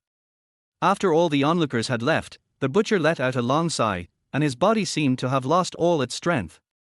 The boss returned to the meat stall with lifeless eyes and glanced at the damn little cloth bag that had been placed in the corner of the stall. Damn it! The butcher yelled and took the cloth bag and was about to throw it on the ground, but he found that there seemed to be some weight inside. Although he felt it was unlikely to be money, the butcher still pulled the cloth bag open with a glimmer of hope. This! The butcher's eyes widened because the bag contained 3 pieces of silver. Three taels of silver. The butcher shouted in a low voice in disbelief. The butcher's stall owner suddenly raised his head and looked in the direction where the young man had disappeared, his mouth wide open. Finally, he came to his senses, kowtowed 3 times, bang, bang, and slapped himself hard in the face. You're such a bastard, you didn't even say thank you to your benefactor. After scolding himself, the meat stall owner swore in his heart that he would thank his benefactor properly if he saw him again next time, but he could not remember what the young man looked like in his heart. It's strange. I can remember the faces of every customer, but why did I forget the face of my benefactor? Oh! Wang Fuguei. You are so stupid. You are useless in a critical moment. After saying that, he slapped himself hard. At this time, Jiang Beiran, carrying 2 bags of meat, had already reached the end of the street, wondering what the boss's expression would be when he returned and saw the 3 taels of silver in the cloth bag. Alas, it's not easy for anyone to survive in this chaotic world. This is all I can do to help. Although the various tragic experiences when he first traveled through time made Jiang Beiran determined to become a sophisticated egoist, after seeing the tragic experiences of the people countless times, he was ultimately unable to maintain his heart of stone. To this end, he carefully studied the various meanings of the system options and developed a complete set of helping rules. To put it simply, under the premise that his own safety can be guaranteed, he can help in some roundabout ways in certain situations. First of all, you cannot help people you have the opportunity to come into contact with frequently, such as the fellow disciples in Guishan sect. No matter whether he knows them or not, Jiang Beiran will not bypass the system option to help, because this can easily lead to subsequent incidents. For example, the reason why Liu Zijin found him this time was most likely because Jiang Beiran could not harden his heart when he was the Iron Seal. Most of the time, Jiang Beiran, who knew he had to keep a low profile, would try his best to appear very ordinary in everything he did. So when he was the Iron Seal, he thought several times about deliberately not taking action, causing the new disciple's trial mission to fail, so that the 100% success rate of the Iron Seal on his file would not be so conspicuous. But every time those junior fellow apprentices looked at him helplessly and asked, "Brother, what should I do?" Jiang Beiran could never harden his heart, and in the end he could only comfort himself with the reason, "Anyway, the system didn't pop up an option to remind me that it would be dangerous if I maintained this success rate." This led to his chain's reputation being too high. Although Jiang Beiran told them not to publicize him, it was inevitable that there would be a few accidents like Liu Zijin. Second, when words such as "stay away," "passing by," "do nothing," etc. appear on the system options, Jiang Beiran will not help. He will leave when he should, without any hesitation. Under these 2 absolute premises, Jiang Beiran would sometimes help the oppressed people as a reward for their attributes or skills. 2 hours later, Jiang Beiran, who had triggered nearly a dozen options, was satisfied and no longer planned to continue strolling around the streets of the town. It's not that he thinks the points are too many, but there was one time when he triggered more than 30 options in a row in one day.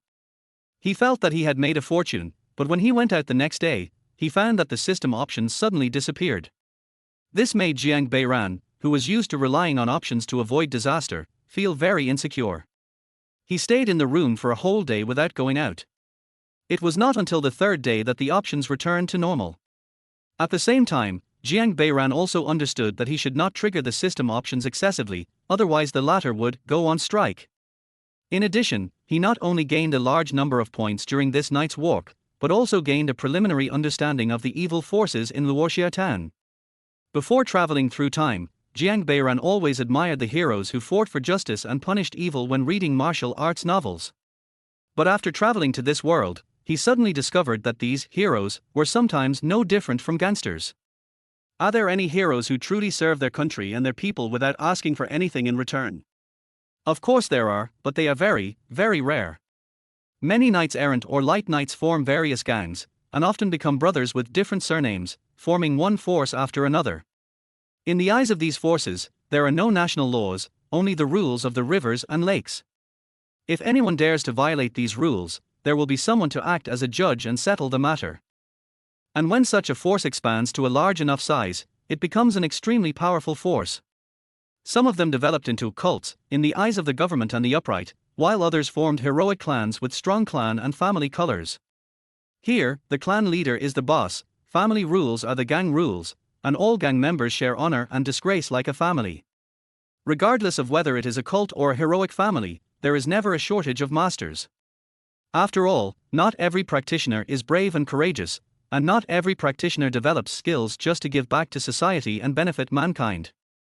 Most of them are just for selfish desires. So even if he is just a strong scoundrel in a small town, someone may beat him up out of chivalry and find out that he is actually a peripheral member of a certain religion or gang. Out of the blue, he takes out a firecracker and shouts at you, one arrow pierces the clouds, and thousands of troops are coming to meet you. What these gangs value most is face. Even if the peripheral member you hit has nothing to do with them, they will still come out in full force. The reason is simple, you don't give face to the people in their gang. Therefore, every time Jiang Beiran arrives at a new place, he will check whose chassis this is when triggering the option to take precautions before it happens. The investigation process is also very simple. Just go to any tavern or small house and you will soon hear a few hooligans shouting, "We, the XX gang, have taken over this place today," or "Who dares not to give us, the XX gang, face in this place?" For example, when Jiang Beiran passed by a tavern just now, he heard a drunk shouting, "Don't worry, brother. In Luoxia town, as long as you say my name is Mar Darjiao from the Huang gang, everyone will give you some respect." Jiang Beiran had heard the name Huang gang many times when he went down the mountain. It is a gang organization that has emerged in recent years. It is said that there are masters at the level of Grand Mystic Master in this gang, so the development speed is quite fast. After earning enough points and learning the information he needed to know, Jiang Beiran walked back to the inn and went into his room. After closing the door and lighting the oil lamp on the square table, Jiang Beiran sat down and took out a few strands of udar grass from the Qinquan ring. Throughout the day, the performance of the Minran suit was very good, and the 5 junior sisters did not attract any attention at all, so Jiang Beiran decided to continue to improve the suit and further enhance its hidden performance. This research lasted until late at night. Looking at the dozens of straw hats of various shapes on the table, Jiang Beiran fell into deep thought, thinking about what other functions could be added. Heartilder. As Jiang Beiran was thinking, he yawned. Feeling sleepy, he put all the straw hats into the Qinquan ring and decided to talk about it tomorrow. After chewing a mouth-warming pill that he made with Qingshan grass and cleaning his mouth, Jiang Beiran was just about to fall onto the bed when he saw 3 options pop up. Option 1, go to sleep directly. Completion reward, the stars shift Earth level mid-quality. Option 2, remind all the junior sisters again not to run around. Completion reward, golden snake capturing crane fist Shen level mid-grade. Option 3, go to the indoor and observe secretly. Completion reward, random basic skill point +1. The reward of the middle grade Earth level product directly scared Jiang Beiran. How could he sleep? After decisively choosing the third one, Jiang Beiran took out a set of his specially made night clothes from the Qinquan ring, put them on, climbed out of the window, and came to the door of the inn. Less than 10 minutes later, Jiang Beiran saw a figure walking out of the inn. It was Fang Chuyao, who was supposed to stay in her room obediently. Fortunately, the Minran suit was still on her. Alas, this girl is indeed the biggest time bomb. Jiang Beiran thought that his words in the afternoon could enlighten her a little, so he wanted to let her digest it slowly. However, now it seems that she has digested loneliness. He peeked outside a few times and found that no one was paying attention to him. Chuyao walked out of the inn behind him and headed towards the place where the tofu pudding stall was overturned when they first arrived. At the same time, 3 options appeared in front of Jiang Beiran. Option 1, capture Fang Chuyao and bring her back to the inn. Completion reward, Qingyun Dan Xian level upper grade. Option 2, let Fang Chuyao realize your presence and go back to her room on her own initiative. Completion reward, Swallowtail Divine Spear Xian level lower grade. Option 3, follow her quietly. Completion reward, random basic skill point +1. Seeing these 3 options, Jiang Beiran thought about it for a moment and understood what the system meant. Are you planning to let this girl be beaten up by society? Shrugging, Jiang Beiran thought this was a good idea, so he chose number 3, jumped onto the roof and quietly followed Fang Chuyao. P.S. This is a 4,000-word chapter, so I merged 2 chapters into one, otherwise there would be a very soul-stirring chapter break. I'm afraid of your blades. Chapter 23, Doing Justice for the Heavens. Uncle Tilda, please don't do this. If you do this again I will scream. Hey, go ahead and scream. No one will pay attention to you even if you scream your throat out. Oh. You're so annoying, help Tilda. In a dim alley, a somewhat fat middle-aged man was pressing a young girl against the wall and biting her. The girl kept shouting some resistance words, but the result was that the man became more excited. Pervert. Let go of that girl. Just as the man was getting excited and preparing to take off his pants, a sudden scream frightened him so much that his legs almost went limp. Who is it? The middle-aged man asked in a panic while retying his belt. Do justice for the heavens. Oh my. Who is this bitch who dares to ruin my good deeds? Then there was a clang sound, and Fang Chuyao drew out her Bai Hong sword. When the middle-aged man saw that the other party had a weapon, he quickly shouted, "Okay. If you have the guts, wait for me. I'll call someone." After saying that, he turned and ran. Seeing the middle-aged man fleeing, Fang Chuyao, feeling very satisfied, put away her sword, but just as she was about to go up to comfort the girl, she saw her chasing and shouting at the middle-aged man. Hey! Master, don't leave. I haven't paid you yet. This made Fang Chuyao stunned for a moment, and she didn't quite understand what the girl meant. Seeing the middle-aged man disappear completely in the alley, the girl who failed to catch up with him stomped her feet and walked back towards Fang Chuyao. Although she hadn't figured out what the girl had just said, Fang Chuyao had already prepared her own lines. She picked up the white rainbow sword and blocked it in front of her, saying, "Miss, you don't have to thank me. I am a chivalrous man. Thank you for nothing. Are you sick?" Fang Chuyao was stunned again after being suddenly scolded. She didn't understand what she had done wrong. Me? The girl wanted to curse again, but when she looked at the white rainbow sword in Fang Chuyao's hand, she was worried that she had really run into a crazy woman, so she spat on the ground and said, "Bad luck. It's my bad luck." After the girl slowly left the alley, Fang Chuyao still stood there in a daze, still not understanding what she had done wrong. Puff. Jiang Beiran, who was on the rooftop and witnessed the whole process, almost fainted from laughing. If he had a cell phone, he really wanted to take it out and record this scene, which would surely become an overnight sensation if he uploaded it to the internet. After a long while, Fang Chuyao in the alley finally came to her senses and muttered, "What?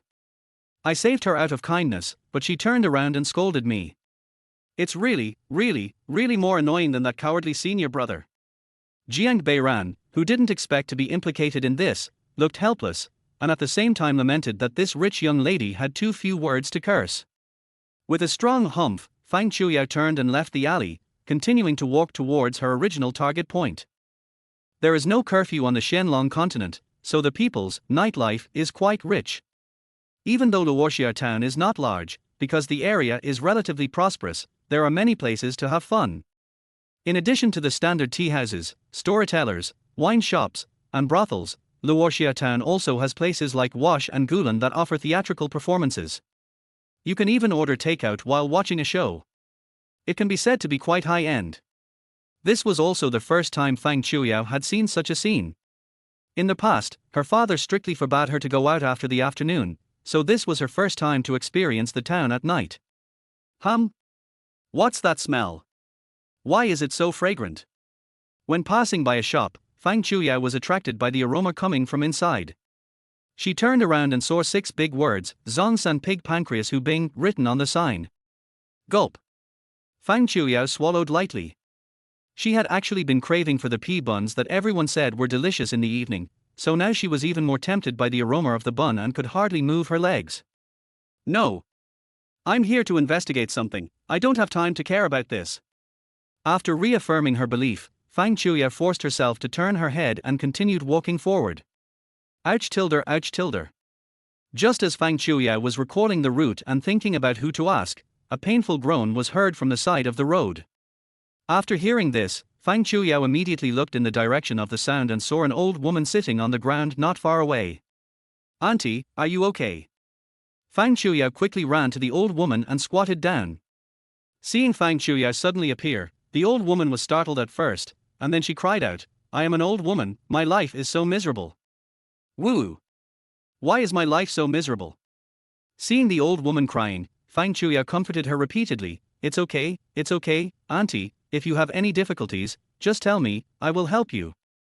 The old woman then looked straight at Fang Chuya and asked with some caution, Who are you, young lady? You and I are not related at all, why are you helping me? Do you want to harm me for money? Let me tell you, Oh! Auntie, what are you talking about? Helping an old man like you is what people of my generation should do. Come, let me help you up first. After saying that, Fang Chuya grabbed the old woman's arm and helped her sit on the steps. Girl, you are so kind-hearted. After sitting up straight, the old lady took Fang Chuya's hand and said. Fang Chuya smiled after being praised and asked, Auntie, are you feeling unwell? Alas! The old woman sighed deeply after hearing this. My damn daughter-in-law knew that I had a disability, but she still left me here alone. I think she just wanted me to die here. How could that be? What daughter-in-law wants her mother-in-law to die? Hey, young lady, you are kind-hearted, so you don't understand. But some women are really vicious and wicked. After the old woman finished speaking, she looked around and saw that there was no one around, and then she continued, although it is said that family disgrace should not be made public, I really don't have anyone to speak my truth to. If you don't find me annoying, I will talk to you for a few words. Hey, auntie, go ahead and talk. I'm listening. My wife. She feeds me leftovers that taste like swill every day, and sends me to sleep in the woodshed at night. It's okay in the summer, but when winter comes, my old bones are really. As the old woman spoke, she started crying again. That's too much. Fang Chuya slapped her thigh after hearing this. How can there be such a vicious person in the world? Auntie. Let's go. I'll take you home to ask your daughter-in-law for an explanation.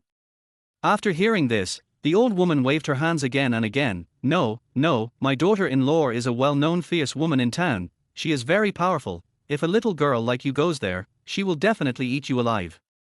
Don't worry, With the sword in my hand, your daughter-in-law can't do anything to me. Besides, I'm just going to seek justice for you, I won't start a war. No, I'm an old woman, I can die if I want to, so why would I want to implicate a little girl like you? Don't worry, auntie, I'll be fine. Come on, I'll take you home. Well, God must have seen that my life was too miserable, so he sent a kind-hearted girl like you. Fang Chuya smiled and said, It's what people of my generation should do. Auntie, can you still leave? Yes. Okay, I'll support you, go slowly. Chapter 24 Senior Brothers Nagging. There are people who can really fall for this. On the roof, Jiang Beiran covered his forehead with his hands, looking helpless.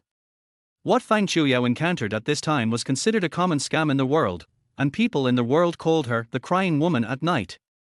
As for their industry of scammers, it can be said that they understand the principle of judging people by their appearance the most. There are ways to scam young girls, and there are ways to scam old girls. However, in the Shenlong continent where there are many sects and heroes are prevalent, the scammer has a target group that Jiang Beiran had never heard of before he traveled through time. That's the heroine. There are always many passionate girls like Fang Chuya who have just entered the world of martial arts and want to be chivalrous and righteous. In order to deal with this target group, various scams naturally come into being. For example, Night Crying Woman is one of them. To put it simply, it is to make an old woman lie on the ground and cry hard until a newbie female hero like Fang Chuya comes to rescue her. In Jiang Beiran's eyes, the stupidity of this scam is as high as the one, Qin Shi Wang, send you money, but from time to time some young female knights would be deceived. Now that Jiang Beiran has witnessed it with his own eyes, he doesn't know whether to say that Fang Chuya is innocent or just plain stupid. But the same thing goes, Jiang Beiran doesn't hate girls like Fang Chuya, because she really did nothing wrong, it's the whole society that's wrong. Tightening his mask, Jiang Beiran jumped nimbly on the roof to catch up with Fang Chuya and the others. After turning a few alleys, the old woman, supported by Fang Chuya, came to a large courtyard where cabbages were planted. She walked to a small house and knocked on the door, saying, Open the door. Come out, you evil daughter-in-law. Why are you knocking? You want to kill someone in the middle of the night. After a while, the door was opened with a bang, and a ferocious-looking woman rushed out and shouted. As soon as she saw the hideous face of this woman, Fang Chuyao immediately became excited and was sure that she was definitely a bad person. Evil woman! Stop being so arrogant. I'm here today to seek justice for you. When the woman heard Fang Chuyao's voice, she was obviously stunned. She looked carefully and found that there was a woman standing behind the old woman. It's strange. I didn't notice her when I first came out. I was wondering why the old woman was shouting secret codes for no reason. But even though it was strange, the woman quickly reacted and said to Fang Chuyao, "Who are you? You are meddling in my business." Seeing that the woman was so ferocious, Fang Chuyao's temper immediately flared up, and she drew out her Bai Hong sword with a clang. "Ar! You dare to draw your sword? If you have the guts, come and kill me. Come, kill me here," the woman said as she approached fearlessly. Fang Chuyao, who always managed to scare others by drawing her sword, had never seen such a scene before. For a moment, she took 2 steps back. Seeing the situation was at a standstill, the man quickly stepped forward to act as a peacemaker and said, "Hey, let's talk it over, let's talk it over. Lady, please put your sword back." Then he turned to the old woman and said, "Mom, what's wrong with you? What's wrong with me? You can't control an old woman like me. Can't I find someone to do justice for me?" At this moment, a voice suddenly came from the small room next to them. "What are you making so much noise for? Can't you let me sleep?" The male host said quickly, Sorry, we will go back to their house immediately." After that, he put his hands together and bowed to the 3 women around him. "My dear ancestors, can we go inside and talk? Don't let others laugh at you outside." After hearing this, the old woman snorted, then looked at Fang Chuyao and said, "Miss Fang, why don't we go in and talk? After all, family disgrace should not be made public." Fang Chuyao, who was wondering what to do with the fierce woman, put away her sword and nodded, saying, "Okay, I just wanted to reason with you, not to hurt anyone." "Oh, you dare." The fierce woman gave Fang Chuyao a cold look. However, the male host pulled the fierce woman back to the room at the right time, saying, "Let's talk inside, let's talk inside." Seeing the fierce woman being dragged back to the room, Fang Chuyao stepped forward to support the old woman and said, "Come, auntie, I'll help you in." "Oh." The old woman nodded, looking relieved. After Fang Chuyao helped the old woman into the room, the man stuck his head out to observe for a while before closing the door. "It looks like this base is quite large." On the roof, Jiang Beiran looked at the huge courtyard and sighed in his heart. The night-crying woman scam is usually committed by a gang. Since it is a gang, there will naturally be no good people living in the yard. Ha! There's actually a mysterious person. This Luoxia town is really full of hidden talents. How can such a strong person be found in a group of scammers? At the beginning, Jiang Beiran knew almost all the functions of very straightforward attributes such as strength, physique, and agility, but the attribute of spirit really confused him. He did many experiments but still had no idea what it was used for. However, as his mental level became higher and higher, Jiang Beiran finally gradually understood its function.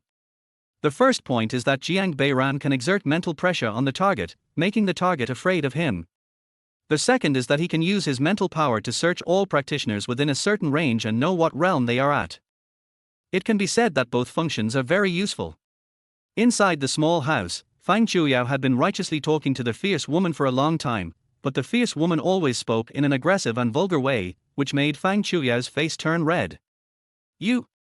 Fang Chuyao was once again speechless and was about to stand up, but found that her legs were a little weak. "What's going on?"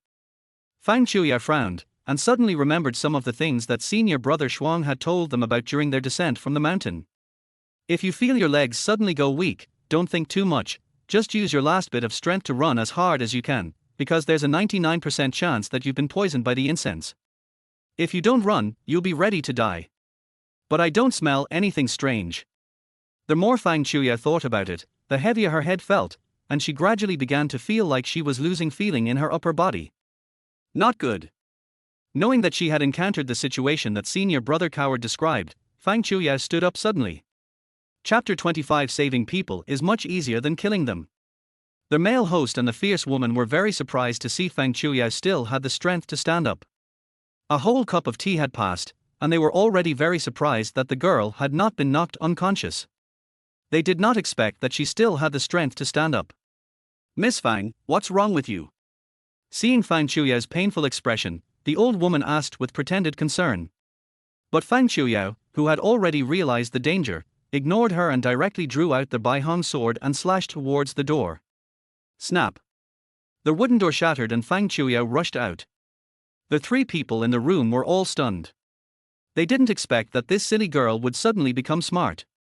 However, they were not worried at all. Since she had entered the house, there was no way she could run away again. Sure enough, as soon as Fang Chuyao rushed out of the hut, she saw a dozen sturdy men looking at her with grins, holding various blunt instruments and nets in their hands, obviously wanting to capture her alive. Get out of my way! Fang Chuyao shouted loudly and stabbed the Baihong sword in her hand fiercely at the sturdy man in front. Arr! The sturdy man who was leading the group screamed, and backed away repeatedly, covering the wound on his chest. Damn it, it's been so long, how come this girl is still so energetic? A bearded man nearby laughed after hearing this and said, Har har har, third brother, I think you can't do it. Get out of the way and let me conquer this girl. After saying that, he swung a copper hammer and smashed it towards Fang Chuyao. Clang! The Baihong sword was as fast as lightning and knocked the copper hammer away in one go. At the same time, Fang Chuyao shook her wrist, and the Baihong sword turned at a strange angle and stabbed towards the bearded man's neck. Fortunately, a young man behind the bearded man was quick-witted and quickly pulled the bearded man back, allowing him to barely avoid Fang Chuyao's fatal move, but a bloody mark was still left on his neck. This is a tricky idea. The bearded man touched the blood oozing from the wound on his neck and couldn't help feeling a lingering fear. Har har! Seeing that her glance did not kill the bearded man, Fang Chuyao, whose breath was already in chaos, quickly used the returning heart technique to adjust herself. Like most of the second generation in Guishan sect, Fang Chuyao had already mastered the family martial art, Sushin sword, before joining the sect.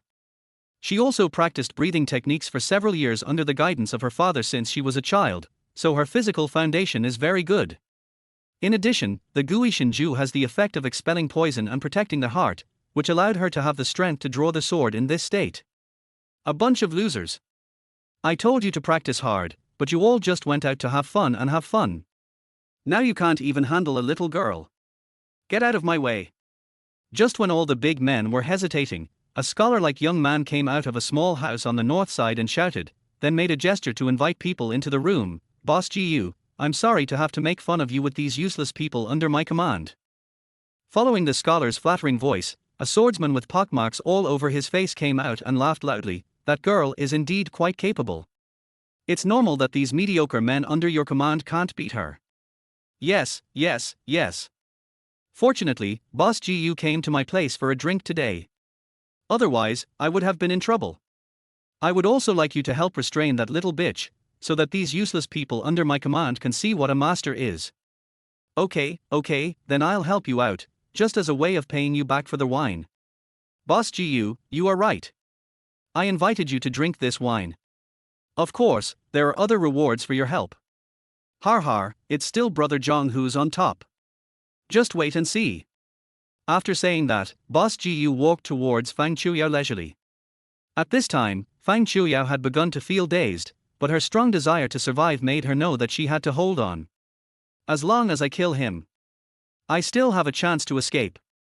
Having figured this out, Fang Chuyao no longer hesitated and stabbed towards Boss Gu with all her remaining strength. White rainbow and purple lightning. This was the fastest of all Fang Chuyao's sword moves. As a circle of white light appeared around the sword, the Baihong sword stabbed towards Boss Gu's neck like a flash of lightning. Faced with such a powerful sword, Boss Gu was not in a hurry. He easily dodged it by just turning sideways, and drew out the copper knife from his waist and stabbed Fang Chuyao's stomach with the handle. Hum! Fang Chuyao cried out in pain, half knelt on the ground, holding her stomach. Her body was already almost unable to bear the pressure, and now this stab made her feel as if all her internal organs were twisted together. At the same time, Jiang Beiran, who had been watching from the roof, had three options appear before his eyes. Option 1, go down and kill all the villains surrounding Fang Chuyao. Completion reward, Twin Peaks piercing the ear Shen level mid-grade. Option 2, shout loudly to attract the night patrol. Completion reward, iron-pointed steel spear yellow level mid-quality. Option 3, rescue Fang Chuyao without hurting any villains. Completion reward, random basic attribute point +1. Although option 3 is indeed the least labor intensive, it still sounds like a difficult option. After complaining in his heart, Jiang Beiran took out 2 small black balls from the Qinquan ring. Below, Fang Chuyao, who had fallen into despair, was filled with regret. She couldn't understand why things had turned out like this. She clearly just wanted to help the old woman, but why did she end up like this? The villains, who had the exact opposite mood to hers, laughed and started to flatter Boss Jiu. Boss Jiu is Boss Jiu. He subdued this little bitch with just one move. This skill is unmatched in the entire Luoxia town. Not just Luoxia town. Even if it's the entire Luonan prefecture, Boss Jiu can walk sideways with his skills. Alas, if I could have even 10% of Boss Gu's ability in my lifetime, I would be satisfied. Listening to all kinds of flattery, Boss Jiu laughed heartily and was obviously buying it. After the younger brothers had finished flattering him, the scholar-like young man came over and bowed to Boss Jiu, saying, "Boss Jiu is indeed a martial arts master. I admire you very much." Alright, it's just a little bitch, it's easy to catch, nothing to brag about." Seeing that Boss Jiu was satisfied, the scholar stopped praising him and turned around and kicked Fang Chuyao on the shoulder. "You stinky bitch! You dare to hurt my brother? Today I will let you know how many eyes the horse king has." Har ha ha ha ha ha. The villains who saw this scene laughed out loud. Fang Chuyao, who was kicked to the ground, was completely frightened at this time. Although she tried her best to step back, she could not exert any strength at all. "Save me, someone save me." Seeing the scholar walking towards her with murderous eyes again, Fang Chuyao cried out in despair in her heart. Bang! Just as the scholar was about to raise his foot to kick Fang Chuyao again, a cloud of black smoke exploded. "What's going on?" the scholar shouted in surprise. Although it was dark, the scholar could still see clearly in front of him with the help of the moonlight. But as the black smoke spread, he not only could not see anything, but he could not even hear his own voice. Boss Jiu next to him frowned and was about to pull out the copper knife to split the black smoke, but he felt a huge force pushing the copper knife, which was already half pulled out, back. "So strong?" The frightened Boss Jiu retreated repeatedly. Although it was just a competition that could not be considered a fight, he already knew that he was no match for the newcomer. "I don't know which senior master is here. I am Jiu Luqing, the leader of the Huang clan. Please forgive me if I have offended you." Although Jiu Luqing couldn't hear his own voice, he knew that the master would definitely be able to hear it, so in order to save his life, he immediately introduced himself, hoping to make the other party a little afraid. Quiet. There was no response, but Jiu Luqing didn't dare to move at all. He just stood there stupidly. It was not until the black smoke gradually dissipated that Jiu Luqing's vision finally recovered a little, and at the same time he heard Zhang Jijin's voice in his ears. "Boss Jiu, are you okay?" Feeling that he had survived a disaster, Jiu Luqing calmed down and replied, "It's okay. How are you guys?" Zhang Jijin immediately looked around and found that although the brothers looked terrified, they were all fine. He was relieved and said, "Brothers are all fine." "Boss. That little bitch is missing," roared the bearded man who had just been stabbed by Fang Chuyao. After hearing this, Jiu Luqing quickly said, "Shut your mouth. Don't you understand now? You touched someone you shouldn't have touched." After hearing this, the bearded man quickly covered his mouth and looked around in panic. After a long while, seeing that nothing happened, Jiu Luqing heaved a sigh of relief and said, "It seems that the master should still give my Huanggang some face and let us go." Everyone just woke up from their dream and thanked Jiu Luqing repeatedly. "Luckily, Boss Jiu is here today, otherwise we would all be doomed." Even Jiu Luqing had to call him a master, so how could these villains not know what kind of existence they had just encountered? Waving his hands at the crowd, Jiu Luqing let out a long sigh and said, "Next time when you kidnap someone, be more careful and don't dare to deceive anyone, otherwise you will be in trouble sooner or later. Boss Jiu taught us a lesson, and we must learn from it. We must learn from it." The old woman who was tricked by Fang Chuyao was now so frightened that she couldn't even stand steadily. Today, she didn't kill them because of the face given to Boss Jiu and the Huanggang, but what about tomorrow? You have to know that she is the one in charge. If that expert really comes to her, who among the people present dares to protect her? This is going to kill me, my wife. Ignoring the old woman who was about to pee her pants in fear, Jiu Luqing looked at Zhang Jijin and said, "Don't go out for the next 2 days. Stay at home. I'll go back to the gang and find out which sex expert has come to Luoxia town." Jiu Luqing was cautious by nature. Even though the master had let them go today, the grudge had already been formed. Who could guarantee that the man would not come to cause trouble again in the future? Therefore, he had to make corresponding preparations and even look for an opportunity to strike first. Yes, we'll listen to you. We will never run around. This time we're all relying on Boss Jiu. Zhang Jijin, who had already been at a loss, nodded repeatedly. Well, let's go back. After waving at Zhang Jijin, Jiu Luqing turned and left the compound. On the other side, Fang Chuyao, who was rescued, was still in a state of disbelief. I was saved? Or was it this coward? Senior brother Jiang who saved me? With thousands of thoughts in her mind, Fang Chuyao, who was curled up in Jiang Beiran's arms, looked up and was stunned for a moment when she saw Jiang Beiran's face under the scorched cloth. Brother, Sure, don't talk. You've been poisoned by the incense. The poison has spread all over your body. Get some sleep first. I'll treat you when we get to a safe place. Hearing Jiang Beiran's gentle voice, Fang Chuyao, who had been in a nervous state, instantly felt a sense of security, and at the same time thought in her heart. Alas, if I had listened to my senior brother earlier, I wouldn't have ended up like this. Brother, I'm sorry. After saying this, Fang Chuyao, completely relaxed, fell into a deep sleep. No. In room number 3 of the inn, Fang Chuyao, her face covered in sweat, suddenly sat up from the bed and looked around with a frightened look on her face. It's okay, sister is here, don't be afraid. Liu Zijin hurriedly came up and hugged Fang Chuyao and said, Sister Zijin. Fang Chuyao hugged Liu Zijin and burst into tears. It was not until this moment that she was sure that she was not dreaming last night, but was really rescued by her senior brother. It's okay. Liu Zijin stroked Fang Chuyao's back and comforted her softly. After venting for a while, Fang Chuyao took the handkerchief handed to her by Liu Zijin and wiped away her tears. Wait a moment, I'll go call senior brother Jiang over. Seeing that Fang Chuyao had calmed down, Liu Zijin walked to the door of the next room and knocked. With a creaky sound, Jiang Beiran opened the door and asked, Is she awake? Yeah, I just woke up. Liu Zijin nodded. Okay, let's go and take a look. Jiang Beiran said, closed the door, and followed Liu Zijin back to their room. Seeing Jiang Beiran coming in, Fang Chuyao on the bed hurriedly tried to stand up, but she felt that she still had no strength. Just lie down and don't move. After listening to this, Fang Chuyao nodded and lay down again. Give me your hand. Jiang Beiran sat down in front of the bed and stretched out his hand.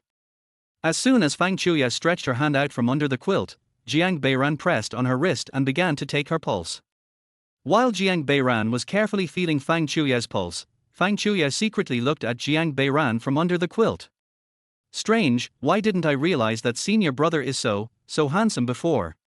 At this moment in Fang Chuyao's eyes, Jiang Beiran had a face as handsome as a jade, his hair as if cut by a knife, his eyebrows as if painted with ink, and a pair of eyes that were like 2 balls of black mercury inside white mercury, hanging like cold stars on his knife-carved nose. Well, it seems to be just an ordinary incense, and it is indeed not poisonous. Putting down Fang Chuyao's hand, Jiang Beiran took out 3 Qingshan pills from the Qinquan ring and handed them to her. Take 1 every hour, and you will be fully recovered after taking them. Thank you, senior brother. After receiving the Qingshan pill, Fang Chuyao clenched her other hand into a fist and said to Jiang Beiran, Senior brother, I was wrong. I shouldn't have ignored your words and still said that to you. After Fang Chuyao finished speaking, 3 options appeared in front of Jiang Beiran at the same time. Option 1, it's okay, it's all over, senior brother didn't take it to heart. Completion reward, 10 absolute divine flashes lower earth level. Option 2, now that I know I was wrong, it's good. Now I know that my brother is wise, right? Completion reward, Liu Ren Lu Shen level upper grade.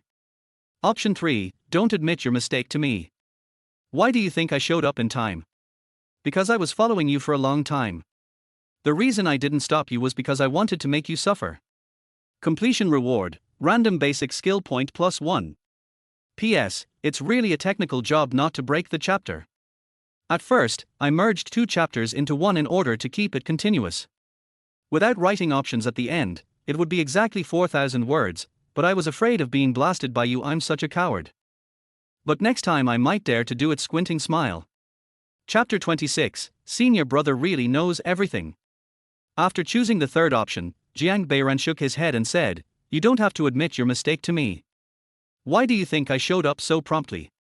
In fact, I had already followed you when you walked out of the inn. The reason I didn't stop you was because I wanted to teach you a lesson." Fang Chuyao was stunned after hearing this. She thought that since she was still injured, her senior brother would comfort her first even if he was lying to her. But she didn't expect such harsh words. Fang Chuyao was speechless for a moment, not knowing how to answer. "Take the medicine quickly, we will set off in 2 hours." Jiang Beiran said, then opened the door and left the room. Hearing the sound of the door closing, Fang Chuyao's expression instantly fell. She turned to look at Liu Zijin and asked, "Sister Zijin, am I really that annoying?" Liu Zijin, who was standing by, had not expected that her senior brother would actually teach Chuyao a lesson when she was so weak. She was stunned for a long time before she said, "How could that be? Sister feels sorry for you so much that she can't wait. Come, take the medicine first." "But senior brother." "Don't say buts. Senior brother Jiang is also angry now. Look, he has said so much to us along the way, but you didn't listen to a word he said and even went against him everywhere. How can he?" Halfway through his words, Liu Zijin suddenly realized that Fang Chuyao's eyes were filled with tears. "Oh, don't cry, I was wrong. In fact, as long as you realize this and slowly change, senior brother Jiang will definitely not be so mean to you again." After listening to this, Fang Chuyao wiped her tears with her hands and nodded, "Well, I really regret it now. Brother is right. It's really dangerous down the mountain. I obviously wanted to help them, but they scolded me and hurt me." Seeing Fang Chuyao was so aggrieved that she wanted to cry again, Liu Zijin quickly poured a cup of tea and sat down beside the bed and said to Fang Chuyao, "Okay, don't think about it for now. Take the medicine and don't delay your departure later, otherwise senior brother Jiang will scold you again." After hearing the last sentence, Fang Chuyao quickly swallowed the Qingshan pill in her hand. "Come, drink some water." Liu Zijin handed the teacup to Fang Chuyao. Fang Chuyao was stunned for a moment before she said, "This pill that senior brother gave me has a nice fragrance. It smells so good. Fragrant. Well, if you don't believe me, Sister Zijin, you can smell it." Fang Chuyao said as she exhaled towards Liu Zijin. After smelling it, Liu Zijin exclaimed, "Really? It smells like frost leaf flower. And my stomach seems to be feeling much better too." Fang Chuyao rubbed her stomach with a look of surprise on her face. Before swallowing the Qingshan pills, she had always felt nauseous but had no strength to spit it out, but now she felt completely comfortable. "So you don't want tea?" Fang Chuyao nodded, "Well, this smells good, I want it to stay in my mouth for a while longer." After hearing this, Liu Zijin smiled, put the teacup aside, and covered Fang Chuyao with a blanket. "Then you should have a good rest for a while." Just when Liu Zijin was about to get up and leave, Fang Chuyao suddenly reached out and grabbed the hem of her clothes. "Huh? What's wrong?" Liu Zijin turned around and asked. "Sister Zijin, can you just sit next to me and keep me company for a while? I'm a little scared." Seeing Fang Chuyao's nervous expression, Liu Zijin sat back down beside the bed, took her hand and comforted her, "Don't be afraid, everything will be fine when you come back." Feeling Fang Chuyao's hands were a little cold, Liu Zijin rubbed them for her while changing the subject, "But senior brother Jiang is really amazing, it seems like there is nothing he can't do." Yes. Fang Chuyao nodded repeatedly like a chick pecking at rice, and then whispered, "Sister Zijin, have you noticed that since we put on the straw hats and charred cloth given to us by our senior brother, no one else has paid attention to us anymore? Of course I found out, but senior brother Jiang doesn't seem to like others prying into his privacy, so it's better if you don't ask." "Yeah, I understand." Fang Chuyao nodded and wanted to say something, but swallowed the words back. "How strong is my brother?" Fang Chuyao was very clear about how big the gap in strength was between her and the swordsman when they were fighting for their lives yesterday. The swordsman's strength might have broken through the Qi training level and reached the Xian level. But his senior brother was able to rescue him easily from right in front of him, and it was definitely not just because of the black smoke. But the senior brother was obviously very sensitive about this, so Fang Chuyao decided not to say it. Seeing Fang Chuyao suddenly fall silent, Liu Zijin smiled and gently held her hand and said, "Get some sleep. We have to travel soon." "Well, thank you, Sister Zijin," Fang Chuyao said and slowly closed her eyes. 2 hours passed quickly, and Jiang Beiran knocked on the door of Liu Zijin and her room on time. With a creak, Liu Zijin pushed the door open and bowed to Jiang Beiran, saying, "Brother, we are all ready." Jiang Beiran glanced into the room and found that Fang Chuyao had changed her clothes and put on a straw hat. "Are you still feeling uncomfortable?" Jiang Beiran looked at Fang Chuyao expressionlessly and asked. Fang Chuyao shook her head, "No more, the medicine given by senior brother is very useful." "Well, let's get ready to go." At this time, the three sisters of the Yu family also came out from the next room. When they saw Jiang Bei, they saluted in unison and said, "Hello, senior brother." Jiang Beiran nodded at them calmly, but he was very curious in his heart. After seeing the size of the V-shaped rooms yesterday, the Yu sisters did not express their desire to add an extra room, so the three of them slept in one room for the whole night. Did they put a bed in their Qinquan ring? But he was not too curious. Jiang Beiran glanced at the 5 junior sisters and said, "Since everything is ready, let's go." "Yes." 5 voices answered at the same time. Huh. The 3 sisters of the Yu family all looked at Fang Chuyao, who had just walked out of the room. They were a little surprised that she was not in a bad mood today, as she clearly ignored her senior brother yesterday. After the confusion, the 3 sisters looked at each other for a while, then looked at Jiang Beiran and Fang Chuyao with the same expression. "I'm curious." After going downstairs to pay the room fee, Jiang Beiran left Luoxia town with his 5 fellow apprentice sisters and continued walking towards Jiufu village. At noon, the Xiafei Inn was greeting guests as usual, and the waiters were busy delivering plates of delicious dishes to the guests' tables. At the counter, the waiter of Xiafei Inn was pouring wine. He turned around and saw a familiar figure coming in. He was so scared that he quickly put down the wine and ran to the man, bowed and shouted, "Master Chen, it is really an honor for us to have you come to our inn. P.S. There will be another chapter later." Chapter 27. I really can't remember what they look like. After taking the broom and sweeping the dust off the floor, the waiter made a gesture to invite Master Chen and said, "Master Chen, please come in. What would you like today?" "Our shopkeeper just opened a jar of sweet-scented osmanthus wine." The waiter was about to continue the introduction, but he saw Master Chen waved his hand and said, "Let's not drink today. I came here to ask you something." "Hey, Master Chen, if you tell me, I will tell you everything I know. First find me an empty box." "Okay, please follow me." Taking Master Chen to the best private room in the inn, the waiter wiped the table and said, "Master Chen, are you satisfied with this?" As soon as the waiter finished speaking, he saw Master Chen pull out the knife from his waist and put it on his neck. This frightened the big guy, and he kept shouting, "Master Chen, please spare me, Master Chen, please spare me, I have." "Shut up!" Master Chen roared impatiently. When the guy heard this, he quickly shut his mouth, but his legs couldn't stop shaking. "Don't spread what I'm going to ask you next. If a third person finds out, you know what will happen, right?" I understand.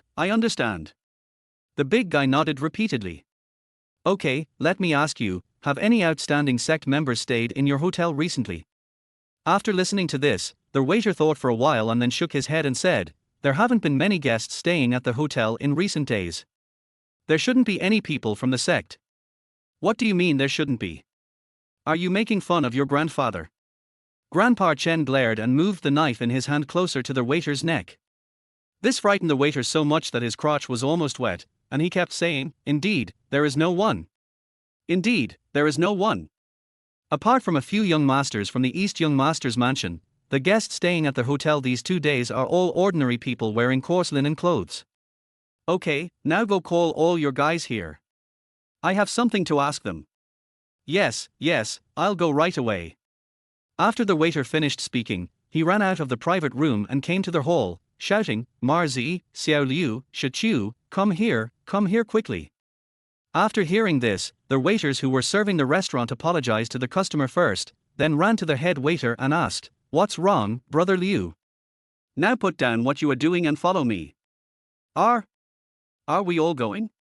What about the business in the store? Oh, I can't take care of it anymore, come here quickly. Although the three waiters were confused, they still followed the boss. Arriving at the Qianzi number 2 box, the waiters understood what was going on as soon as they saw Master Chen inside. They immediately bowed and called out, "Hello, Master Chen. Stand over here." Master Chen glared at them and said. Seeing the long knife pulled out from Master Chen's hand, the three waiters were so frightened that their feet became somewhat out of control.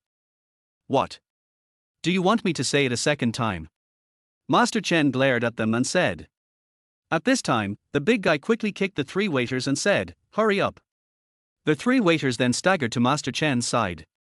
Before Master Chen could say anything, they knelt down and kowtowed, saying, "Master Chen, please spare us, Master Chen, please spare us, we really didn't do anything." Shut up, everyone. Stand up. After hearing this, the three waiters stood up quickly. After threatening the three waiters in the same way, Master Chen asked, "Describe to me the appearance of each of the guests you have received in the past few days." After listening to this, the three waiters began to describe the guests they had received. When they heard that the other party was a woman wearing a straw hat, Master Chen asked in detail. After Marzi finished answering, Shichu immediately followed up, I only received 6 guests yesterday, and they all wore straw hats. Upon hearing this, Master Chen immediately asked, "Tell me all their physical characteristics." Yes. Shichu said and began to recall, but found that the impression of the 6 guests in his mind was extremely vague, and he couldn't remember what they were wearing no matter how hard he tried. What are you thinking about? Speak. Hearing Master Chen's roar, Shichu immediately knelt on the ground and said, I really can't remember what they look like. After saying this, Shichu's whole body tensed up, fearing that he was about to be beaten. But unexpectedly, Master Chen did not kick him. Instead, he frowned and said, "You can't remember what the guests who came yesterday looked like today." Shichu slapped himself in the face and said, "It's my fault. It's my fault. But I really can't remember what those guests looked like." Feeling that he had found his target, Master Chen suddenly kicked Shichu in the stomach and shouted, "Think about it carefully. Tell me what you think, or I'll kick you to death." At this moment, Shichu was in pain and anxious.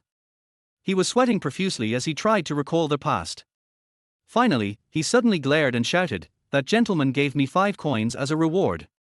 After hearing this, Master Chen stretched out his hand and asked, "Where's the money?" Here. Shichu endured the pain and took out 5 copper coins from his arms and handed them to Master Chen. "Are you sure it's these 5?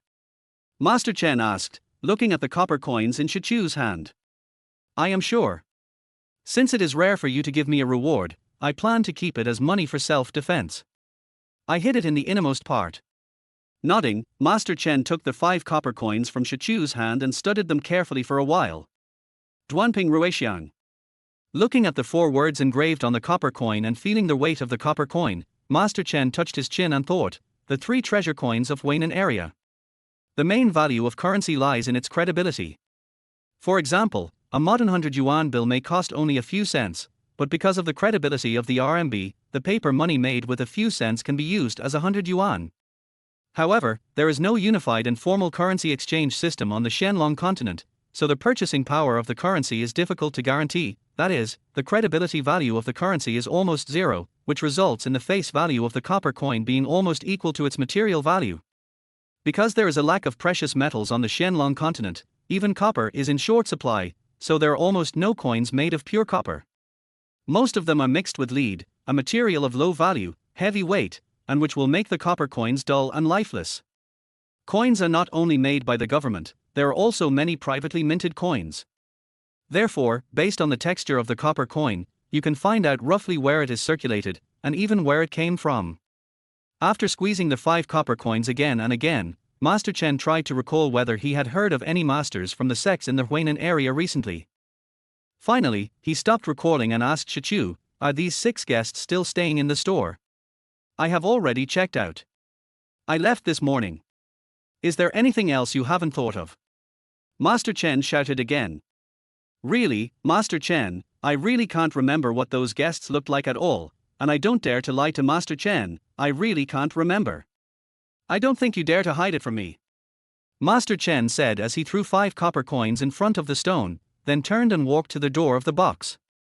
Before leaving, he looked back at the guys and said, "Let me know who dares to tell others about what happened today." "Don't dare, don't dare, don't dare," the 3 people said in succession.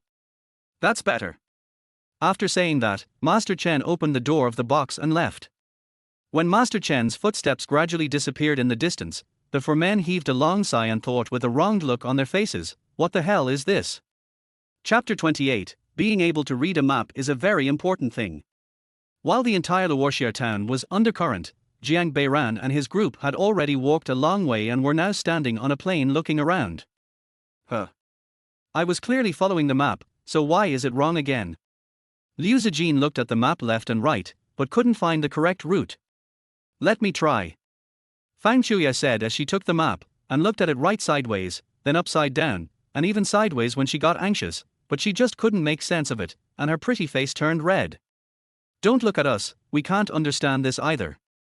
Seeing Fang Chuya looking in their direction, the 3 sisters of the Yu family waved their hands in unison. Sighing helplessly, Fang Chuya looked towards senior brother Jiang, who was sitting on a big rock drinking water not far away. Shortly after leaving Luoxia town in the morning, the senior brother told them that they had to walk the rest of the way on their own. After all, reading maps and identifying roads is a necessary skill when going out. Otherwise, if you get lost in the deep mountains and forests as soon as you go out, what else can you be expected to do? At the beginning, Liu Zijin could barely recognize the route on the map, but after walking for 2 hours, she became increasingly confused about where she was on the map. "Or, let's go ask our senior brother." Fang Chuya put down the map and said to the others. The 3 sisters of the Yu family nodded and spoke one by one. "I agree. But who will go? Senior brother will definitely be fierce to us again." In fact, they had asked brother Jiang several times about the map on the way. The first few times, brother Jiang would answer them patiently, but every time they asked the same questions they had asked before, brother Jiang would teach them a lesson, so they were a little afraid to speak. Fang Chuya looked at Jiang Beiran, then at the map, and was about to grit her teeth and say, "I'll go." Then Liu Zijin took the map from her hand and said, "Then I'll go." "No, Sister Zijin, how can I let you get scolded by my senior brother every time?" Liu Zijin shook his head and smiled, "It's okay with me. Aren't we going down the mountain for the trial to learn new things? A few scoldings are nothing. But stop talking, just wait for me here." After saying that, Liu Zijin walked towards Jiang Beiran with the map.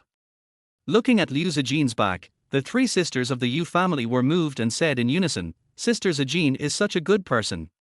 With some expectation, no uneasiness in her heart, Liu Zijin came to Jiang Beiran, saluted and called out, "Senior brother Jiang. Don't you know the way again?" Jiang Beiran asked Liu Zijin after putting the water gourd into the Qinquan ring. "Yes. It's really hard to identify places without official roads. Didn't I teach you to pay attention to nearby beacons? Did you forget again?" On the Shenlong continent, where there is no navigation system, the common people naturally have their own ways of finding their way. For example, they would erect a mound of earth every 5 miles, which was called a. Some main roads even have guards who are responsible for managing and maintaining them. Hearing Jiang Beiran's question, Liu Zijin lowered his head and said, "Zijin is stupid, please punish me, senior brother." Here we go again. Jiang Beiran didn't know whether it was because Liu Zijin was too strong-willed. Whenever she couldn't answer a question he asked, she would ask him to punish her. Am I so cruel in their eyes? Shaking his head, Jiang Beiran jumped off the rock and took the map from Liu Zijin's hand. However, it must be said that the maps distributed by this sect are indeed poorly drawn. Based on the mountains and rivers, the center of the map is painted with Shihua City, the largest city in the jurisdiction, and the approximate locations of various mountains and rivers in the jurisdiction are drawn around it. Finally, the names of various villages and towns are filled in on the corresponding mountains or rivers. However, this method of drawing sounds clear, but in reality the map looks like a mess with just mountains connected to each other. Rolling up the map, Jiang Beiran said, "In fact, the fastest way to learn how to read a map is to learn how to draw a map." "Draw a map?" Liu Zijin asked doubtfully. "That's right. Once you understand how this map was drawn, you will naturally understand how to follow the instructions. So that's how it is." It turns out that senior brother has a solution. Liu Zijin's eyes lit up after hearing this. Here, take this book and take a good look at it, it should be able to help you. Jiang Beiran said as he took out a drawing book from the Qinquan ring and handed it to Liu Zijin. Thank you, senior brother. After bowing to Jiang Beiran, Liu Zijin took their atlas with both hands and began to read it. Looking at Liu Zijin reading seriously, Jiang Beiran also began to think about the next arrangements. The reason why Liu Zijin and the other four were suddenly asked to become self-reliant was that as an iron seal, in addition to protecting the new disciples, teaching them some common sense was also within Jiang Beiran's job scope. Especially since Yu Zhifar had entrusted his most beloved disciples to him, if he found out that they had not learned anything after returning to the sect, they would inevitably cause trouble for him again. Therefore, Jiang Beiran decided to train them in the most basic skill of identifying roads by reading maps. Half an hour later, Liu Zijin closed the book and said to Jiang Beiran, "Brother, I think I understand a little bit." Jiang Beiran nodded after listening. "Well, let's continue to find the way." Facts proved that Liu Zijin was indeed very smart. After learning the trick of finding the way, he quickly found his way back to the official road. Jufu village should be ahead. After walking a fork in the road, Liu Zijin pointed ahead and said, "Wow! Sister Zijin, you are so awesome." Fang Chuyao couldn't help but clapping her hands. "The book that my senior showed me is really good. Everything written in it is very easy to understand and it is very helpful for finding the way." "Book? What book?" Fang Chuyao asked. "This is it." Liu Zijin showed their illustrated book to Fang Chuyao. "Let us see it too." After hearing this, the three sisters of the Yu family also came over curiously. Illustrated. Yu Guizhai softly read the three big characters on the cover and said, "I've made a note of them. I'll buy a copy and take a look when I get back." After listening to this, Liu Zijin smiled but didn't say anything. Although she was not very sure, she felt that this book should have been written by her senior brother himself, because the words between the lines were so different from those of the masters who could publish books, giving people a very casual feeling. Putting their drawing record away again, Liu Zijin and the other junior sisters walked up to Jiang Beiran and asked, "Senior brother, what should we do next?" Jiang Beiran glanced at them and said, "Tell me what you think." After thinking for a while, Fang Chuyao answered first. "Should we go to the village and find out why those children disappeared, and find out the time and place first?" After hearing this, several other junior sisters also expressed their agreement. But Jiang Beiran shook his head and said, "You will only alert the enemy by doing this." Looking at the five bewildered faces, Jiang Beiran explained, "When we received the mission, we knew that there were frequent cases of missing children in Jifu village, which means that the criminal may still be committing crimes or even lurking in the village. Once you go to inquire, you will inevitably expose your identity as a disciple of Guishan sect. If the criminal hears it, he will naturally be more cautious and may even stop committing crimes." After listening to this, Liu Zijin and the others nodded and said, "Brother, what you said makes sense, but if we don't ask, then how can we investigate?" Jiang Beiran smiled slightly and replied, "No need to investigate, just wait quietly for them to commit a crime next time." Chapter 29. Do you recognize this formation? As night slowly fell, because there was no light, Jifu village seemed to be immersed in black ink. It was pitch dark, forming a sharp contrast with the bustling night market in Luoxia town. In the darkness, a figure climbed over the wall of a courtyard and came to the back door of the house as if he knew their way there well. Carefully poking through a layer of window paper, the figure pulled out a bamboo tube from his waist and inserted it in. Hatilder. With a light puff, grey smoke poured through the bamboo tube into the extreme darkness.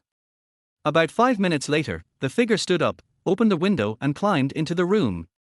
The operation was smooth and seamless. When he climbed out again, there was a little boy about 3 years old in his arms. On the rooftop not far away, Fang Chuyao, who had witnessed the whole process, was full of surprise. She bit her tongue and forced herself not to ask, "Brother, how did you know that he would definitely come to steal this family's child today?" Then, when the figure ran out of Jiufu village, Jiang Beiran waved to the 5 junior sisters, and then they quietly chased after it together. This is Jiang Beiran's arrest plan. The next time these people commit a crime, they will track the child thieves and raid their lair. This is much faster than investigating and filing a case. It can be said that this is also a way to solve the case due to the low cost of crime. When the thief who stole the child entered the village, Jiang Beiran had already discovered that he was just an ordinary person who had never practiced cultivation, so as long as the six of them kept a distance and concealed their breath, they would not be discovered. Although this thief had never practiced martial arts, his legs and feet were quite fast. In just a cup of tea, he ran 10 miles and entered a forest. Jiang Beiran and the others immediately followed. Although there were bushes and trees blocking their way in the woods, it was easy for them to catch up with the thief because they had already locked onto his scent. The breath disappeared. Just as Jiang Beiran went around a big tree and prepared to continue chasing, he suddenly found that the thief's breath in front of him disappeared. Liu Zijin and the others also noticed this. They stopped and looked at Jiang Beiran in confusion. "It seems we have entered the battle formation," Jiang Beiran replied after looking around. "Enter the formation." Fang Chuya was surprised. "Someone has set up a formation in this forest." "Yeah." Jiang Beiran nodded and picked up a stone and threw it away. "Then senior brother, what should we do now?" Liu Zijin asked with some familiarity. "Once you enter someone else's formation, you naturally have to break it. Is there anyone among you who is good at formations?" The 5 junior sisters all shook their heads. The specialty of Shujingtang is music, and it does not teach formations, so it can be said that they know nothing about this aspect. "That's it. I don't know how to break the formation. Just wait to starve to death here." "R." The 5 junior sisters exclaimed in unison, "Brother, don't you know the formation?" "What's so strange about this? I'm a disciple of the Blue Heart Hall, and I don't learn formations." Fang Chuya couldn't help but mutter in her heart after hearing this, then Lan Shintang doesn't teach weaving and medical skills. This formation should have been set up by those thieves who stole the children, right? Yu Guishui asked while hugging her 2 sisters. She was really a little scared at the moment. There is no doubt about this. If they hadn't set it up, the thief wouldn't have been able to escape easily just now. In fact, Jiang Beiran did not expect that a mere group of human traffickers could actually set up a formation. You know, formation is a very advanced subject, and very few practitioners are good at it. However, Jiang Beiran was not worried about encountering any major changes. After all, if there really was an expert here, the system would have popped up an option to remind him long ago. Since it didn't pop up now, it meant that the problem was not serious. Fang Chuya thought for a while and said, "Since the thief can escape, then as long as we find the correct route, we can rush out, right?" Jiang Beiran said with a look of relief after hearing this. "Smart, then we should split up and look for him. It's better than standing here and waiting to die." So senior brother is also good at praising people. Fang Chuya felt a little happy. After assigning the 5 people the directions they should go, Jiang Beiran also walked towards the area he had selected. Zhu Shun Juchen, with Chong, Fu, Ying, it's amazing. Jingzhe 174, this thief actually set up the Yang Dunju Bureau, which is a small 6 times heart-controlling formation. After observing the surrounding layout for a while, Jiang Beiran quickly recognized the formation set up by the thief. He couldn't help but feel a little surprised. He thought it was just an ordinary maze, but he didn't expect it to be a mind-stirring formation that could deprive the target of his perception. This was considered a very high-end formation. It's a pity that the person who set up the formation was too inexperienced, and he was obviously not proficient in the use of Qi Men Dunjia, so he just put up a defective product that had the form but no substance. Otherwise, if this small 6-time mind-captivating formation was fully set up, Jiang Beiran believed that he would be possessed as soon as he entered the formation. Jiang Beiran picked up a small stone from the ground and threw it at a tree in the DUI position. With a poof sound, a bird's nest was broken. Yu Guizhai, who was trying to find a way out below, was so frightened that he immediately squatted on the ground with his head in his hands and shouted, "Master! Senior brother! There's a trap! There was a trap that wanted to shoot me."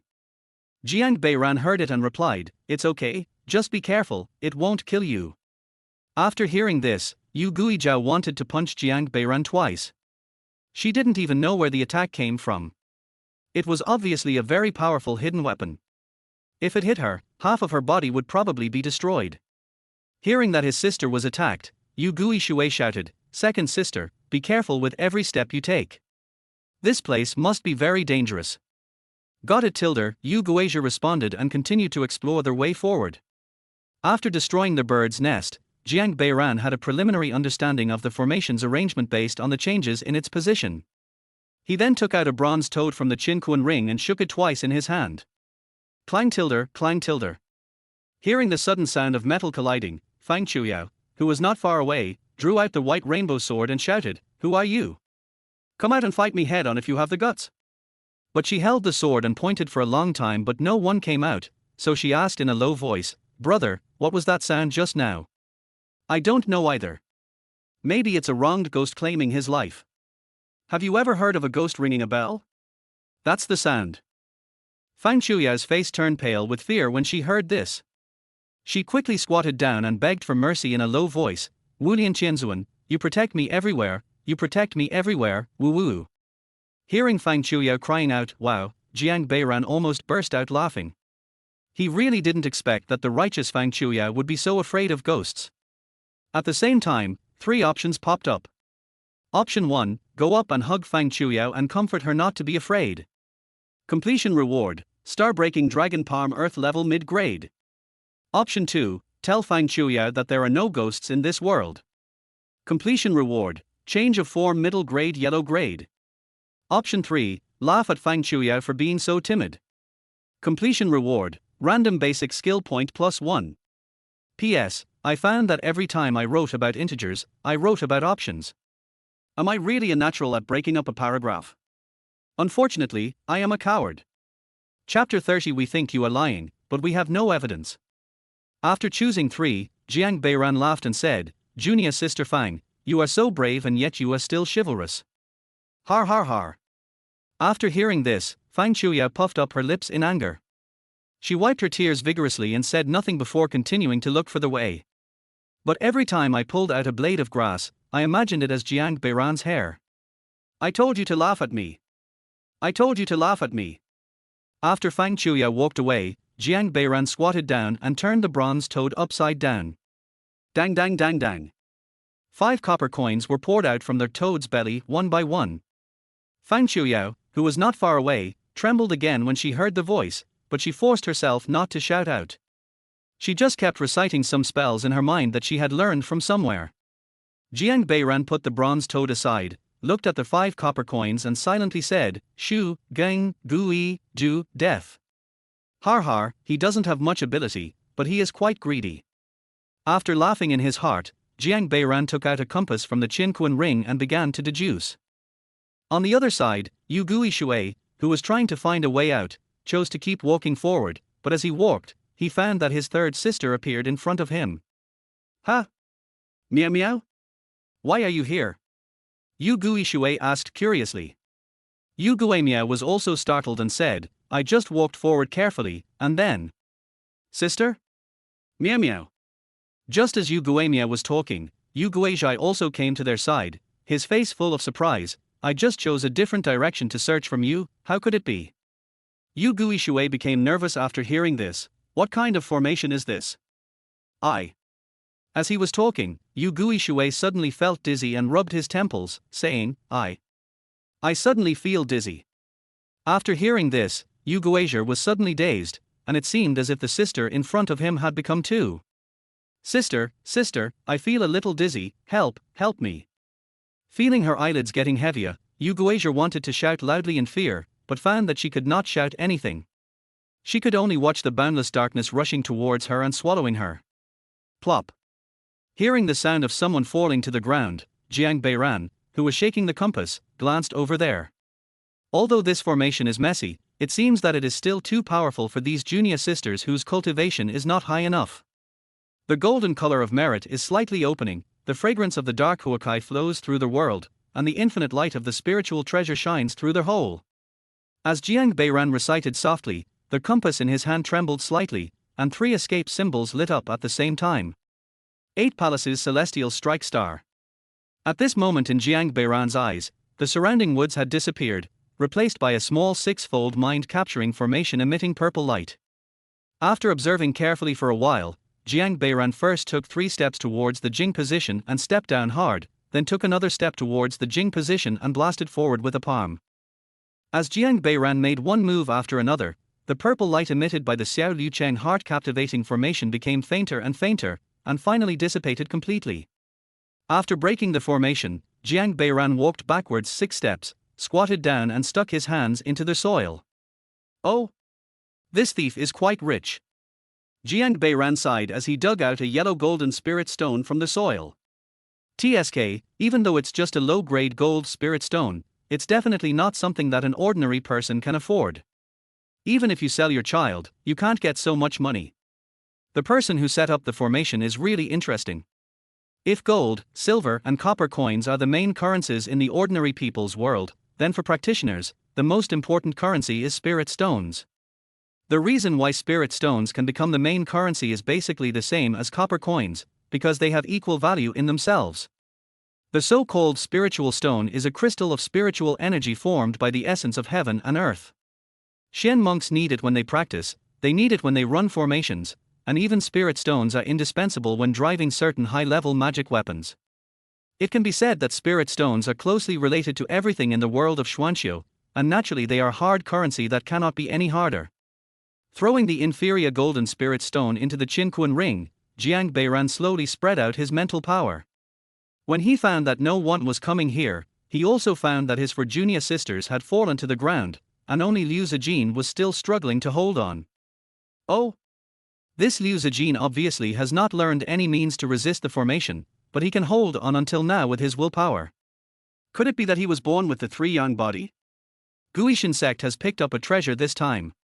After putting the compass and bronze toad back into the Qinquan ring, Jiang Beiran took out a suhexiang pill and handed it to the sweaty Liu Zijin, saying, "Eat it." To Liu Zijin, who was almost unable to hold on any longer, Jiang Beiran's voice was like a thunderbolt, calling back her soul that was about to fly away. "Senior brother." Liu Zijin turned around suddenly, his face full of panic. "It's okay, eat quickly." Without asking why the formation suddenly disappeared, Liu Zijin took the suhexiang pill handed to him by Jiang Beiran and swallowed it in one gulp. In an instant, her mental strength that was about to collapse was instantly condensed, and her vision became clear again.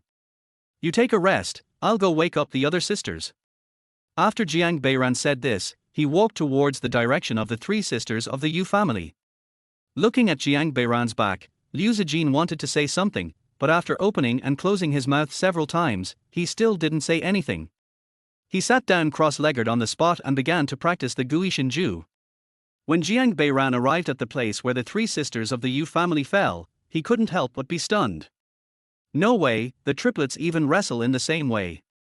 Looking at the 3 sisters in the same posture, Jiang Beiran chuckled, then took out a small jade bottle from the Qinquan ring and placed it in front of the nose of junior sister Yu on the far left. As the fragrance of flowers wafted into his nose, Yu Guishui slowly woke up, then suddenly sat up straight and looked around. "Master. Senior brother. Yes, it's me. Come, swallow this medicine." Jiang Beiran handed the suhexiang pill to Yu Guishui. "Brother, what happened just now? We'll talk about it later. Take the medicine first." "Yes." Yu Guishui nodded and swallowed the suhexiang pill. Then Jiang Beiran used the same method to wake up the other sisters and gathered them together. The effect of suhexiang pills is to refresh the mind. In less than a cup of tea, the 5 sisters were completely refreshed. Report. Seeing junior sister Yu raise her hand, Jiang Beiran looked very satisfied. Even in this situation, she did not forget to report. It seemed that his training was very successful. Explain. Brother, was it you who broke the formation? Jiang Beiran shook his head after hearing this. I told you I don't know how to use the formation. I guess this formation can't trap so many people, so it disintegrated on its own. After hearing this, the 5 junior sisters all gave a look that said, "Are you looking down on our intelligence?" However, no one asked any further questions because they knew that would only make the senior brother unhappy. P.S. There will be another chapter at 12 o'clock. Chapter 31. Does your leader always speak in this tone? After the 5 junior sisters had completely rested, Jiang Beiran led them to continue moving forward. However, it seemed that they had some psychological trauma, and the 5 junior sisters walked extremely carefully, fearing that they would step into some formation again. But no matter how cautious they were, they still followed Jiang Beiran closely, fearing that they would fall behind. Relying on his powerful mental strength, Jiang Beiran followed the remaining breath of the thief all the way out of the woods and soon came to a cave. This should be it. After standing at the entrance of the cave and sensing for a while, Jiang Beiran discovered that most of the people inside were ordinary people, with only one person who had some cultivation, but he was only at the second level of Qi training. After putting away his spiritual power, Jiang Beiran turned around and asked the 5 junior sisters, "Come, let me test you. What should we do after we are sure that the thieves are in the cave?" Liu Zijin thought for a while and answered first, "Just rush in and catch the leader. This is called capturing the leader first." Jiang Beiran shook his head after hearing this, and looked at Liu Zijin with a disappointed look and said, "How reckless. This isn't a war. What's the point of arresting the leader? Won't the other bandits just scatter like birds and beasts?" After hearing this, Liu Zijin immediately lowered his head and said, "Brother, you are right." After saying that, Liu Zijin came up with another plan. Just as he was about to speak, he heard junior sister Yu speak first, "Then should we first determine which exits this cave has?" Smart, that's the priority.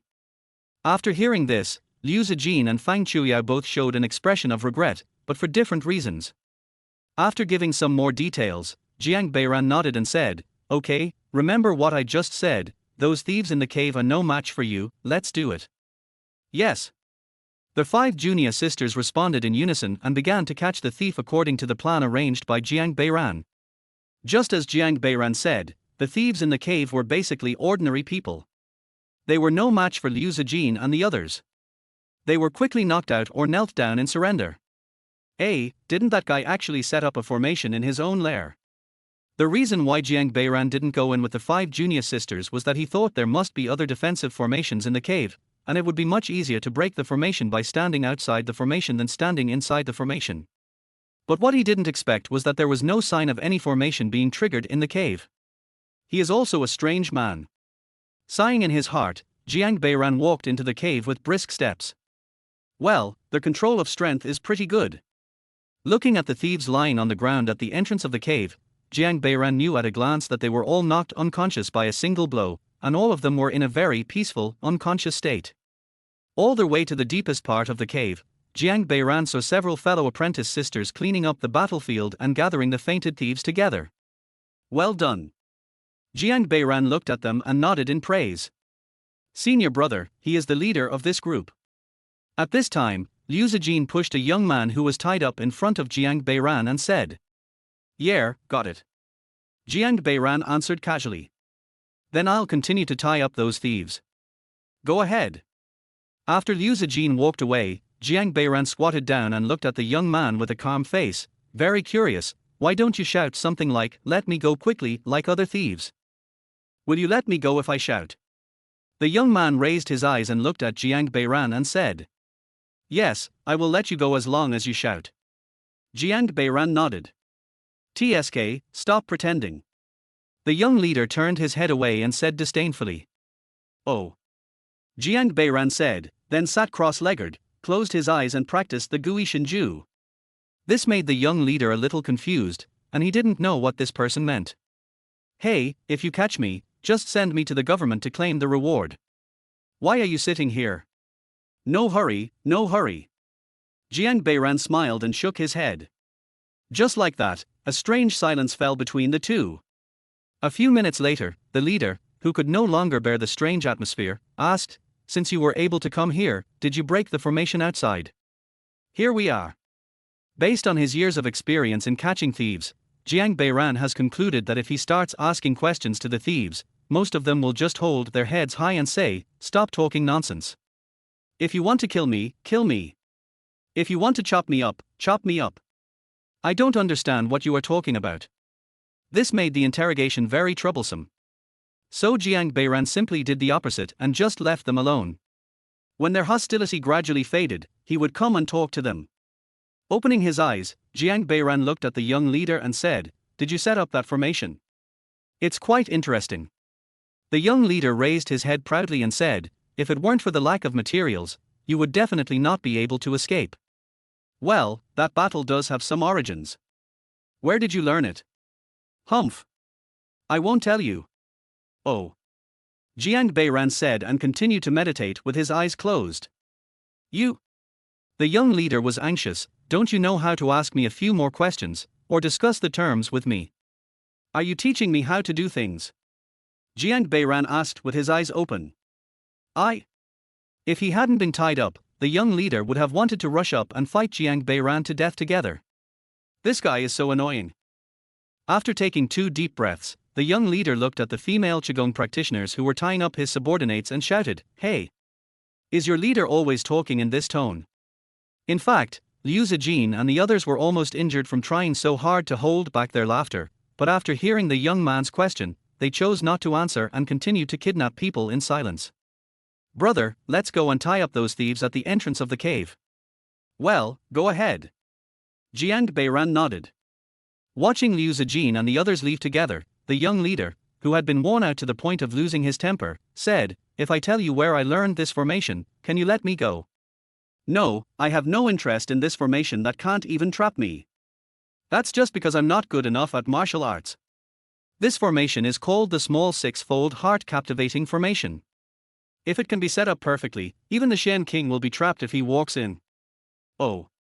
I'm serious. That's what it says in the book.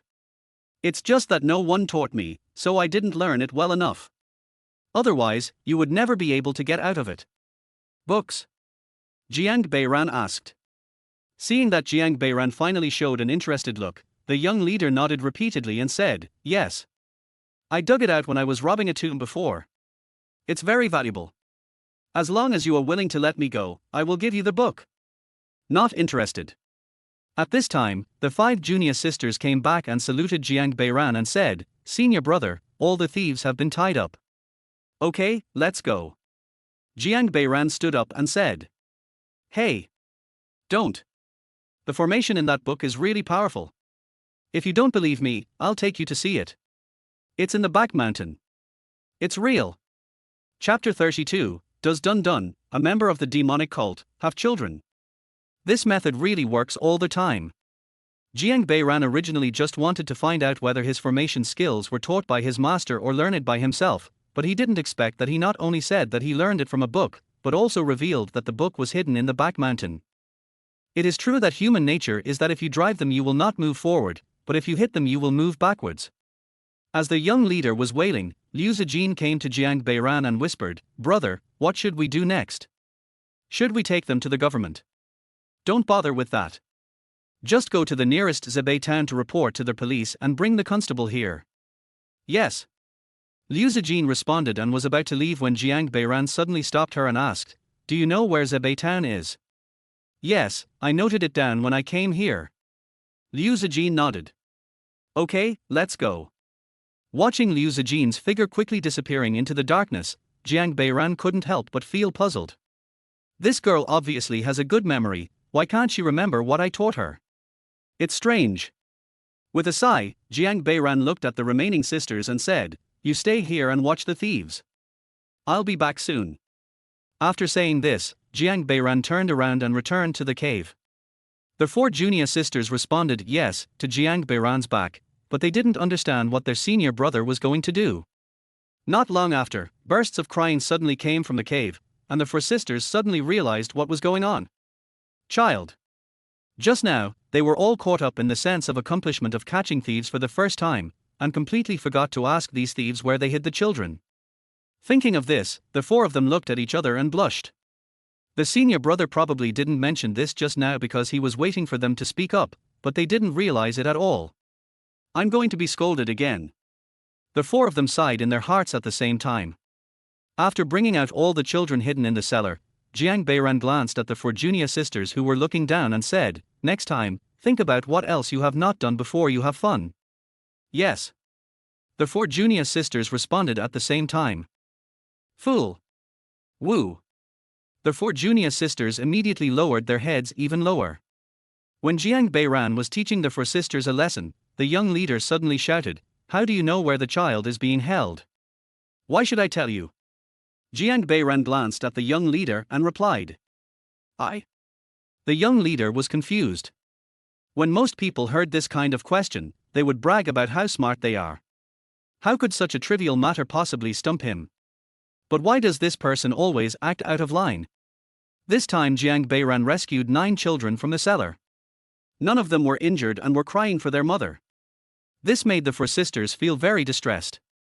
They immediately squatted down and took out their handkerchiefs to wipe away the tears of the children. "Hey, leader, aren't you curious about where I sold the other children to?" Seeing Jiang Beiran standing there expressionlessly, the young leader couldn't help but ask again. "Sell." Jiang Beiran chuckled, "It should be their word, offer, dot." The young leader was shocked after hearing this and asked, "Who are you?" "The bachelor from Guishan sect." Jiang Beiran said with a bow. "What a Guishan sect bachelor, do you really know everything?" "I don't know everything, I just happen to know it." It's just a very common sentence, but why does it sound so profound?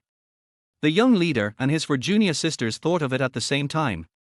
"Since you know that I work for Shurajai, why do you still want to get involved in this mess?" "So it's Shurasai." In fact, when Jiang Beiran discovered that the leader of this group of human traffickers had cultivation skills, he felt that this matter was not simple. According to common sense, even if he is a cultivator at the 2nd stage of Qi training, he would be regarded as a being to be worshipped among ordinary people, and there is no need for him to engage in such things as child trafficking to make money. So Jiang Beiran decided to trick the leader, and unexpectedly he actually got something out of him. After getting the answer he wanted, Jiang Beiran smiled mysteriously at the young leader and stopped talking. This made the young leader's eyes more complicated, and he couldn't help but think in his heart. What a powerful Guishan sect Wan Laowu, he is not even afraid of offending Shurajai. How come I have never heard of this person's name before? At the same time, 3 options appeared in front of Jiang Beiran. Option 1, continue to investigate the matter of Shurajai. Completion reward, Tiangang Ghost Seal Shen level lower grade. Option 2, tell the detective about Shurajai. Completion reward, Sky Splitting Nail middle grade yellow. Option 3, tell the sect about Shurajai. Completion reward, random special attribute point +1. Special attribute points. Stable, I'll make money. Jiang Beiran called this option that would reward special attribute points a hidden task. Sometimes, if the system determines that this matter was triggered by his own ability, it will give this option. Moreover, in terms of difficulty, the options of special attribute points and adding basic attributes are the same, which is quite profitable. Jiang Beiran decisively chose number 3 and smiled with satisfaction. At this time, Fang Chuya quietly came to Jiang Beiran and asked, "Brother, what is Shurajai?" "The demonic cult." Hearing the word, devil sect, Fang Chuya's face suddenly changed. She bit her lip and said, "Those children were sent to the devil sect. Then their fate will be." Jiang Beiran shook his head after listening to this and said, "In your imagination, do the people of the demon cult have children for every meal, 3 times a day? Isn't that so? Otherwise, why would they arrest children? To train the next generation. Children from ordinary families are unwilling to join the devil sect, so they just catch them themselves." Fang Chuya was stunned. She had never thought of this. When you venture out a few more times, you will naturally understand that many things are not as simple as you think on the surface, and the affairs of the world cannot be simply distinguished by the words good and evil. "Chuyao is grateful for your advice." Fang Chuyao bowed after hearing this. After listening to it, Jiang Beiran replied, "Do you understand it? Then you can learn it slowly." Then he laughed out loud. Option mission completed, reward, agility +1. Fang Chuya gritted her teeth and snorted, "That's right. I'm just not smart." "Well, it's good that you have this self-awareness." Jiang Beiran agreed with a look of relief. Option mission completed, reward, cooking +1. It's too easy to take advantage of this girl. In just a few short conversations, Jiang Beiran triggered 2 options. In short, he couldn't praise her, otherwise he would be immediately assigned a ground-level task. Things in the world cannot be simply distinguished by the words good and evil. Alas, Brother Lao Wu is really insightful. At this time, the young leader suddenly sighed with emotion. I wonder if Brother Lao Wu would like to listen to my story. Jiang Beiran shook his head, I'm not interested. You should save it for the government office. You? I don't care, I'm going to tell you. P.S. Please vote for recommendation tilde I will try to update 3 times tomorrow. Chapter 33, Sometimes there is not much difference between a constable and a gangster. In the end, Jiang Beiran was forced to listen to the young leader's story. The core of the story was just about being pitiful. He once dreamed of becoming a hero, but was eventually worn down by reality. He started struggling for a living, and before he knew it, he had become what he is now. But Jiang Beiran didn't feel anything after listening to it. After all, the story of the young leader was not even as pitiful as what he heard from the contestants in the talent show before he traveled through time. It was really not tear-jerking at all. But just when Jiang Beiran was about to yawn out of boredom, a sobbing sound suddenly came from the side. Turning around, I saw Fang Chuya was already in tears, crying even more miserably than those children. Option 1, hand your handkerchief to Fang Chuyao.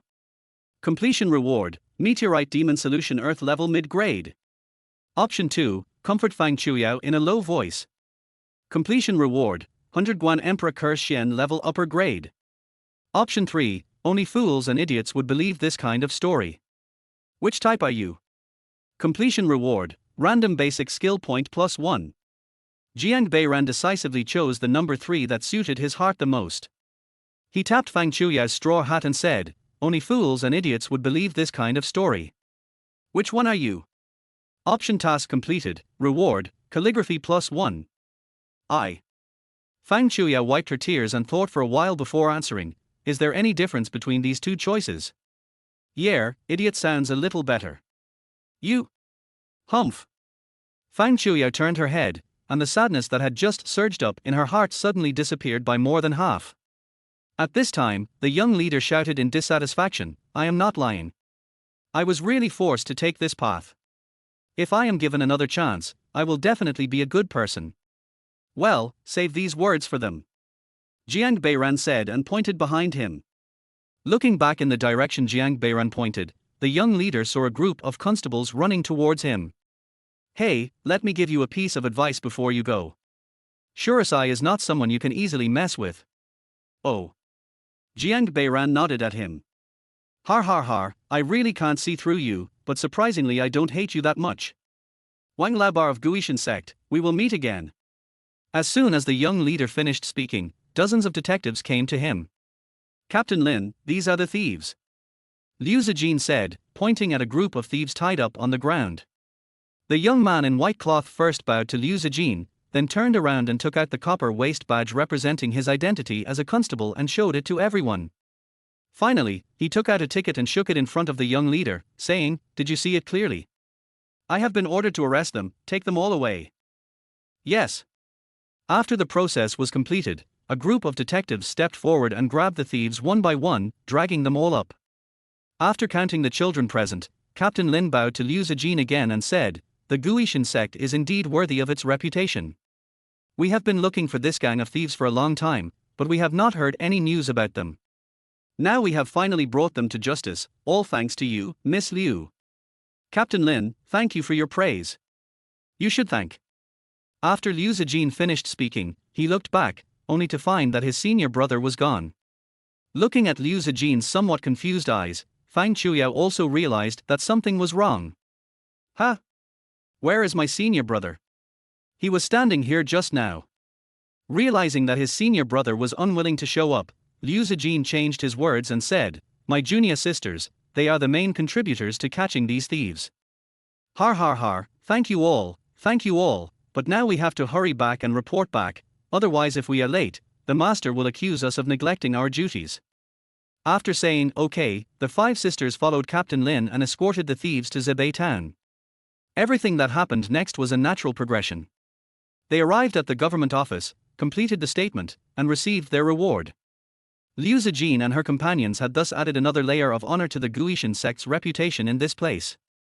After all the thieves were taken to the prison, Captain Lin trotted over to Liu Zijin and said, you have eliminated a great threat to Jifu village this time, and also reduced our burden. To express our gratitude, we have set up a table for all the Guishan sect female heroes at Qingfeng Inn. Please enjoy the meal. Just as Liu Zijin was about to agree, Fang Chuya stepped forward and bowed, saying, I'm really sorry, Captain Lin, the clan gave us a time limit when we came out, and now we only have half a day left, so we won't drink this wine. Let's meet again in the future. After saying that, he directly pulled Liu Zijin away from the Yarman gate. Without even a chance to stop them, Captain Lin could only watch as the 5 female monks from Guishan sect disappeared in front of him in an instant. Hey! Why did you leave? At this time, a constable behind Captain Lin came up and said, "Yeah, this is too fast. I haven't even seen his face yet." That's right, it's such a pity. Even though they covered half of their faces, just that pair of eyes. TSK, I bet a month's worth of wine that Chin Wanwan from Chenyu Tower's dishes won't be as bright as theirs. Yes, they are so well organized, really. That's enough. Captain Lin shouted, "You all act like hooligans. How can you not scare people away? Go run in the backyard." Yes. Several constables responded immediately. After the detectives lined up and returned to the Yarman, Captain Lin sighed with regret. He was shocked by Liu Zijin's beauty when he saw her for the first time yesterday, and based on just half of her face, he was sure that this was definitely the most beautiful woman he had ever seen in his life. Later, when he was on duty, he tried his best to show his best spirit and wanted to leave a good impression on her, but unfortunately, just when he was about to make an effort, she ran away. Oh. With another sigh, Captain Lin also walked back to the Yarman, thinking in his heart that he only hoped to see Miss Liu again in his dreams. At this moment, Liu Zijin had been dragged by Fang Chuyao and ran 2 blocks away. She asked with a puzzled look on her face, "Chuyao, why are you in such a hurry? I also want to ask Captain Lin how they usually deal with the crimes, so that we can handle such things better in the future." "Sister Zijin, don't blame me. It was my senior brother who told me to do this." "Senior brother Jiang?" Liu Zijin asked doubtfully, "Is he back?" "I've been behind you." Jiang Beiran's voice suddenly sounded, startling Liu Zijin. "I'll teach you one more thing. Apart from the case itself, don't get too entangled with the detectives. They are not much better than the thieves." "Are?" Liu Zijin was a little stunned after hearing this. In her impression, constables are noble people who help the weak and fight against the strong and protect the people. How could they be the same as thieves? Looking at the 5 stunned little faces, Jiang Beiran continued, "You will slowly understand in the future. In short, just listen to me." "Yes." The 5 junior sisters nodded at the same time. Although they still didn't understand why the constable could be the same as the thief, they still chose to believe their senior brother. After leaving the town, Jiang Beiran spread out the map and took a look, then said, "We won't stay in the inn today. We'll camp outside. This will also be a form of exercise for you." "Yes." The 5 junior sisters had no objection. Chapter 34 Senior Brother is so awesome. After finding a flat open space, Jiang Beiran took out materials from the Qinquan ring and asked several junior sisters to set up camp by themselves. It was the first time for the 5 girls to camp outdoors, so they were inevitably excited. Yu Guishui looked at the huge canvas on the ground and said to the others, "Why don't we set up a bigger tent? We can sleep together at night." Okay. Fang Chuya responded immediately. After listening to this, Liu Zijin nodded to show his agreement. However, an hour later, Jiang Beiran was already making a fire to prepare dinner, while the 5 sisters were still worrying about how to set up the tent. Strange. I clearly remember that this is how the tent is set up, why can't it be erected? Yu Guizhai asked curiously while hugging a thick log. "Or, ask senior brother." Yu Guimiao subconsciously looked towards Jiang Beiran. But Yu Guizhai seemed to be hesitant to speak. Along the way, the 5 younger sisters have already figured out their senior brother's temper a little bit, which is that if their senior brother does not take the initiative to help, they will be scolded if they go to ask. At this time, Liu Zijin said, "If we continue to toss and turn like this, I'm afraid we will really have to sleep on the floor tonight. I'll go ask my senior brother." "No." Yu Guishui suddenly shouted, "This is too unfair to you, Sister Zijin. We can't hide behind you forever.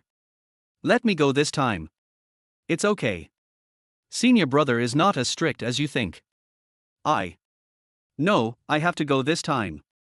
After saying that, Yu Guishui walked towards Jiang Beiran. "Why?" Just as Liu Zijin was about to stop her, she saw Yu Guizhao and Yu Guimiao come up and grab one of her arms and say, "Let me go this time." "Sister Zijin, you just wait here." "Well, okay then." After saying this, Liu Zijin could only sit back down with disappointment in his heart. Bang! He broke off a branch and threw it into the fire. When he felt Yu Guishui approaching, Jiang Beiran asked without even raising his head, didn't your auditorium teach you how to set up a tent before you went down the mountain? Yes, I have. Yu Guishui replied with his head down. Although Jiang Beiran's tone was not very harsh, for Yu Guishui, who grew up in compliments, this kind of critical question was enough to make her feel embarrassed, so she didn't dare to ask questions in person. Tell me what you don't understand. The copper parts were so fragmented that we couldn't quite tell which one should go on which. Okay, then I'll teach you again. Jiang Beiran stood up and walked towards their tent. In fact, it was within Jiang Beiran's expectation that Liu Zijin and the others could not set up the tent by themselves, because the tents in this world were really complicated, completely different from the modern tents that could be set up with two poles supporting each other. The tents here had 102 copper components of various sizes, and the combination methods were also varied. It was indeed not so easy to set up. Coming to Liu Zijin and the others, Jiang Beiran picked up the pins and socket components one by one and explained them carefully to the 5 sisters, then guided them to set up most of the tent. Thank you, brother. Seeing their big tent being set up in the blink of an eye, the 5 sisters thanked Jiang Beiran happily. At night, after dinner and practice, Jiang Beiran sat in front of the campfire and said to several junior sisters, "Go to sleep, I will help you keep watch." After hearing this, the 5 junior sisters all bowed to Jiang Beiran and said, "Thank you, senior brother." "Good night, senior brother." Then he couldn't wait to get into the tent. Listening to the bursts of laughter coming from the tent, Jiang Beiran couldn't help but smile and shook his head. They didn't look like they were out for training at all, more like an autumn outing. But judging by their age, these 5 are just entering high school, so it's normal for them to be a little naive. But until the hour of Cho, the frolicking in the tent had not stopped, so Jiang Beiran had no choice but to stand up and walk to the front of the tent and said, "It's late, go to bed quickly, we have to travel tomorrow." "Yes, Tilder," a unified answer came from the 5 junior sisters in the tent. Nodding with satisfaction, Jiang Beiran sat back on the bench, added some firewood to the campfire, and continued to study more possibilities of their Minran set. After a cup of tea, Yu Guishui, who had been tossing and turning in the tent for a long time, whispered, "I can't sleep, Tilder." "Me too." Yu Guizhi was the first to respond. Then the other 3 girls also said that they couldn't sleep at all. "Then let's talk for a while," Yu Guishui suggested. "But senior brother will scold me, right?" Yu Guimia responded in a low voice. "Why don't we get closer and talk quietly so that senior brother can't hear us?" "Good idea."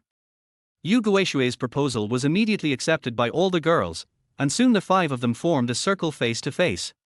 "That should be fine, right?" The 5 sisters smiled at each other.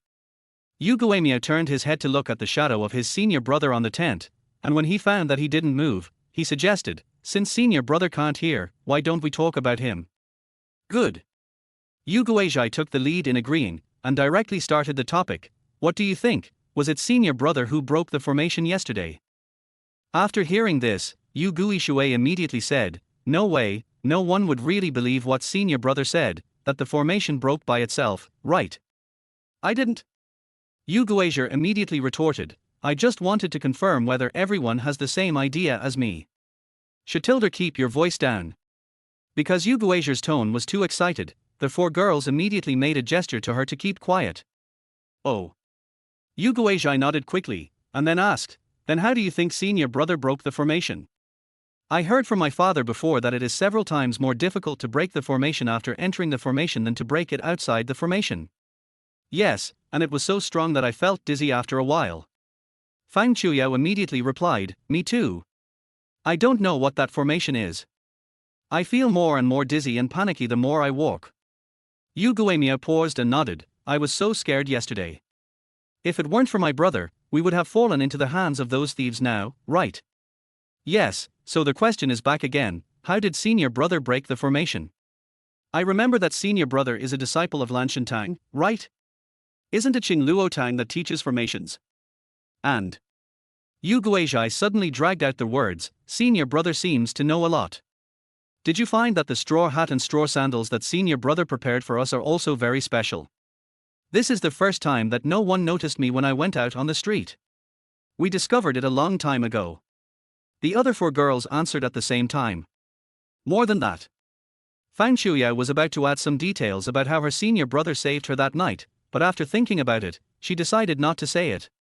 She changed her words and said, I think that the elixir was probably made by my senior brother himself. Ordinary elixirs don't have that fragrance. After hearing this, Yu Gui Shui looked at Fang Chuyao and said, speaking of fragrance, the 100-flower honey brewed by senior brother is really fragrant. I have been reluctant to take off the scorched cloth these past 2 days. Then the 5 of them had another heated discussion, recounting Jiang Beiran's various behaviors over the past 2 days. Finally, Yu Guimiao concluded and said with a sigh, brother is so powerful, why have we never heard of his reputation after joining the sect for so long? After hearing this, Yu Guizhai first secretly glanced at Jiang Beiran's figure in the tent, and then whispered, how about, we go and ask directly. Chapter 35, See something unfair and go take a look. Crack. A breeze blew by, and 2 sparks exploding in the campfire startled Liu Zijin, who had just lifted the curtain and walked out. Why aren't you sleeping yet? Jiang Beiran put down the straw hat in his hand and turned around to ask.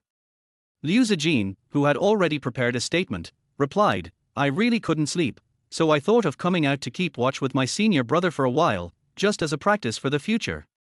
As soon as Liu Zijin finished speaking, 3 options popped up in front of Jiang Beiran. Option 1, are you hungry? Would you like a snack? Completion reward, Yarnming Divine Mantra lower earth level.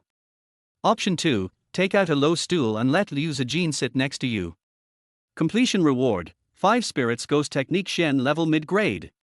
Option 3, since this is practice, then practice getting used to being alone. I also have some things to do, so thank you for your hard work. Completion reward, random basic attribute point +1. Decisively choosing 3, Jiang Beiran tightened his straw hat around his Qinquan ring, then stood up and said to Liu Zijin, since this is a practice session, let's practice getting used to being alone first. I also have some things to do, so I'm sorry to bother you. Option mission completed, reward, Constitution +1. R. Before Liu Zijin could react, she found that Jiang Beiran had disappeared into the night. It seems that senior brother really dislikes me. Sighing, Liu Zijin sat on the small chair where Jiang Beiran had just sat today. He felt mixed emotions and was a little uncomfortable, but he seemed to like the fact that his senior brother was so cold.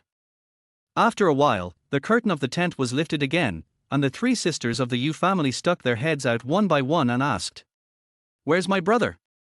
Have you returned to your tent? Sister Zijin, have you been scolded?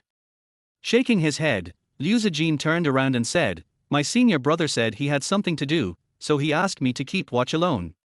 I see the 3 sisters sighed at the same time, senior brother is really mysterious. On the other side, Jiang Beiran had already arrived at a forest. When he passed by just now, he found some good medicinal herbs here. He had been thinking of going back to pick them, but now he had the opportunity. Jiang Beiran carefully picked a plant of pinelier and put it away. When he stood up to look for the next herb, he couldn't help but feel emotional. In the past, when he brought those new junior brothers out for training, he usually had to find opportunities to leave the team every day to find opportunities to trigger options. But this time, with these 5 junior sisters, he didn't have that worry at all. An option could be triggered with just a few words, and they would start at the local level at any time. It could be said to be surrounded by danger. This also made him more determined to stay away from the beautiful junior sister, because he believed that if there were a few male disciples in the team this time, he would definitely have received several yellow level or even black level tasks. An hour later, Liu Zijin, who had coaxed Fang Chuyao and the others back into the tent, stared at the campfire and yawned, thinking that keeping watch was not such an easy job, it was really tiring and boring. Go back to sleep if you're sleepy. I'll keep an eye on you for the rest of the time. Seeing his senior brother suddenly appear in front of him, Liu Zijin blinked for a long time before saying, senior brother, you're back. Have you finished your work? Yeah. Jiang Beiran nodded. Thank you for your hard work, senior brother. Liu Zijin stood up and walked to the front of the tent and lifted the curtain. But before she walked in, she couldn't help but turned back and shouted, senior brother. Speak. Jiang Beiran responded without turning his head. Nothing, good night, brother. Well, good night. At 3/4 noon, Jiang Beiran extinguished the bonfire and called all the junior sisters to get up. It must be said that youth means full of energy. Even though the 5 junior sisters slept very late yesterday, they still got up as soon as he called them, and they were all in high spirits. After packing up the tent, the group of 6 set out on the road back to the sect. Ding! Ding! Junior sister, you go first. Humph! None of you can escape today. Just as he walked into a forest, Jiang Beiran suddenly heard the sound of fighting not far away. Liu Zijin and the others naturally heard it, but did nothing because they had encountered such a situation when they went to Jiufu village. However, their senior brother did not show any intention of helping and simply avoided it. So this time they just looked towards the place where the fighting sounds came from. Let's go and take a look. The 5 younger sisters were all stunned and looked at their elder brother in disbelief, but found that the latter had already rushed towards the place where the fighting sound came from. The 5 people looked at each other, sighed in their hearts that the sun was rising from the west, and then hurried to catch up. The reason why Jiang Beiran suddenly became involved in such trivial matters was because 2 options appeared in front of him when he heard the sound of fighting. Option 1, leave directly. Completion reward, 3-element miasma Shen level lower grade. Option 2, follow the sound of fighting to help. Completion reward, random basic attribute point +1. The sound of fighting was not far from Jiang Beiran and his group. In a flash, they arrived at the place and saw that the 2 groups were already fighting in one place. After using his mental power to investigate, Jiang Beiran discovered that the strongest of the 2 groups was only at the 3rd stage of Qi training, so he said to Liu Zijin and the others, "Go separate them, I'll help you clear the battlefield." Yes. After Liu Zijin and the other 4 responded, they drew their swords at the same time and charged into the crowd. "Who are you?" A rough man in off-white shorts and a blue turban asked. Guishan sect disciple Liu Zijin. While answering, Liu Zijin picked up a large golden ring knife and used it to protect an injured girl. "This matter has nothing to do with your Guishan sect, so stop meddling in other people's business," the ruffian said as he swept a stick towards Liu Zijin, but was easily deflected by Fang Chuyao's fleeting light. Seeing that the newcomer was quite powerful, the rough man could only shout, "Liu Zijin from Guishan sect, right? Very good, we have made a feud, just wait for me." After saying that, he swept his long stick, took a step back and said, "Brothers, retreat." Yes. The other few people responded and withdrew from the battle, following the ruffian into the depths of the woods. When the ruffian's group disappeared completely, a man in green among the rescued people bowed to Liu Zijin and said, "I am Jiu Qingyu from Qingyun sect. Thank you Miss Liu for helping us in times of crisis. We are deeply grateful for this kindness." Then the other people put away their weapons and bowed to Liu Zijin to express their gratitude.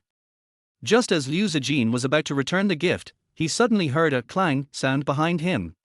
He turned around in surprise. This is called a return dart. Be more careful when you beat back the enemy in the future. They may not really leave.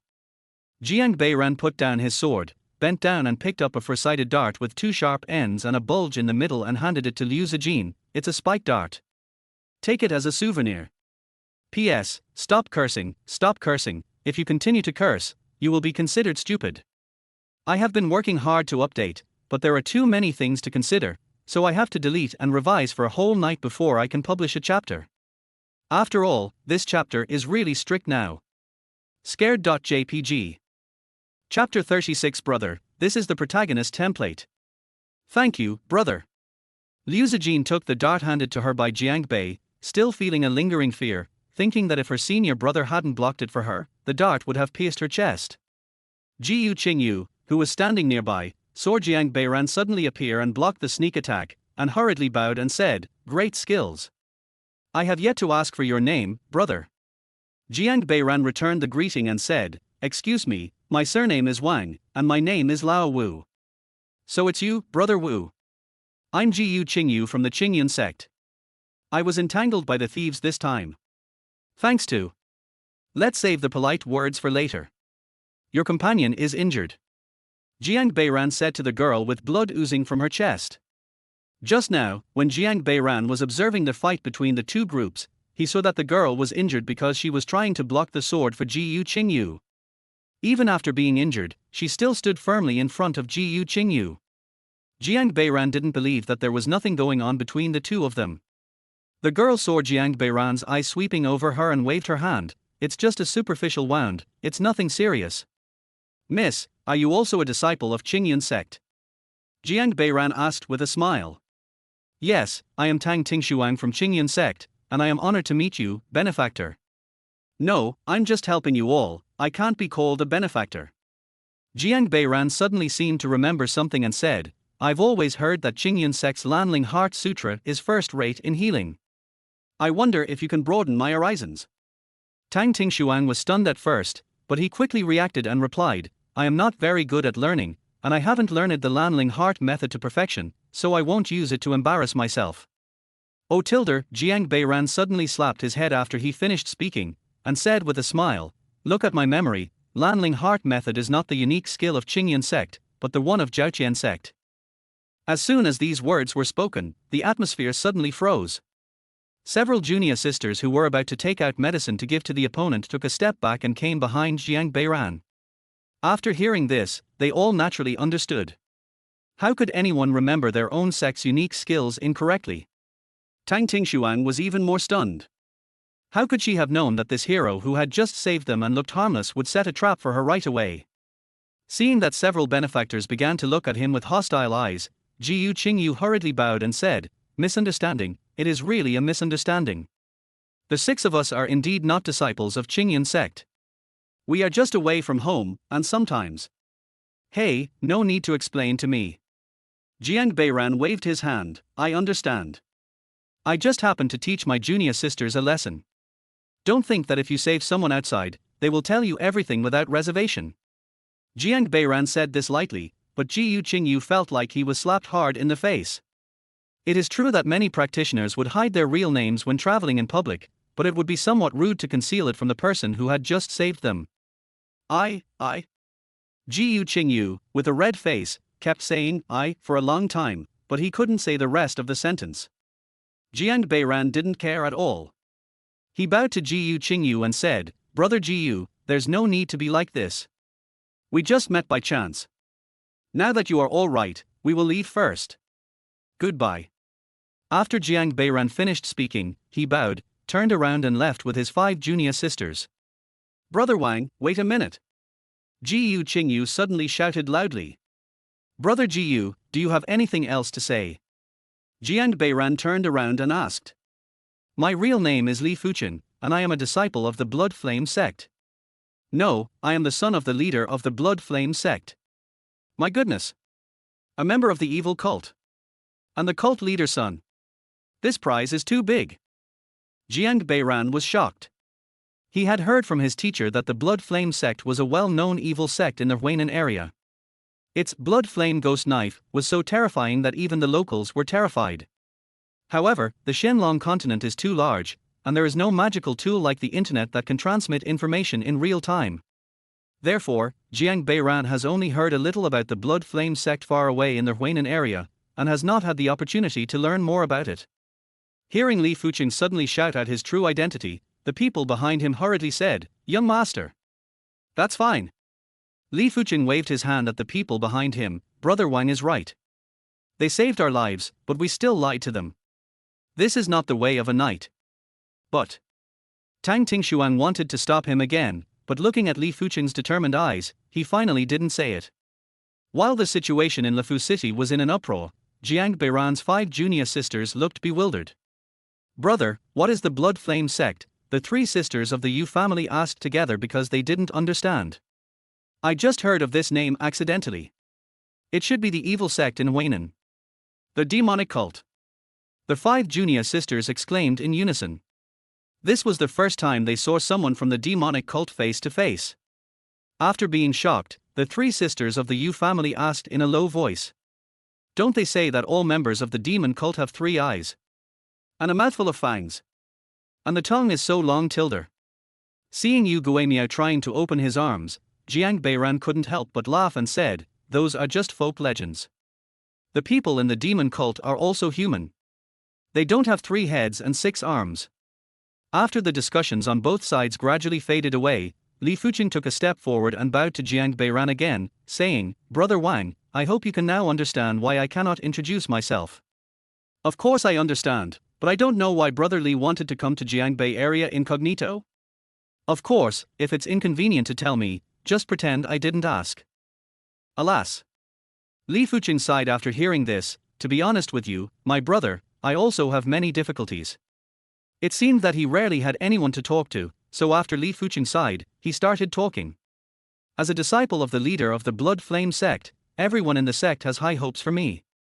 However, when I was in my prime and finally started to learn the sect's inner skills, I was diagnosed with a tired young body. Not only can I not practice the sect's supreme treasure book, but even ordinary martial arts require me to spend several times more time than others to practice. Later, my father became more and more disappointed in me. My two elder brothers also gradually distanced themselves from me. My younger brothers even laughed at me in front of the church members, calling me a useless person. I sigh. Having said that, Li Fuqing sighed deeply, his face full of sadness. At this time, Tang Tingshuang stepped forward and held Li Fuqing's hand and said, "No, master, in Xuana's eyes, you are the most powerful. We will definitely be able to find a technique that suits you this time." Jiang Beiran couldn't help but open his mouth wide when he heard this. He was born into a big family, but found himself to be a natural loser. His father was disappointed, his elder brother despised him, and his younger brother mocked him. However, there was a woman who was willing to sacrifice herself to block the sword, and he accompanied him all the way and supported each other. This is a perfect template for a protagonist. P.S. It's short and weak. I'll do it myself. Chapter 37. I don't think your father dislikes you because you are useless. Is this why the system asked me to come here to help?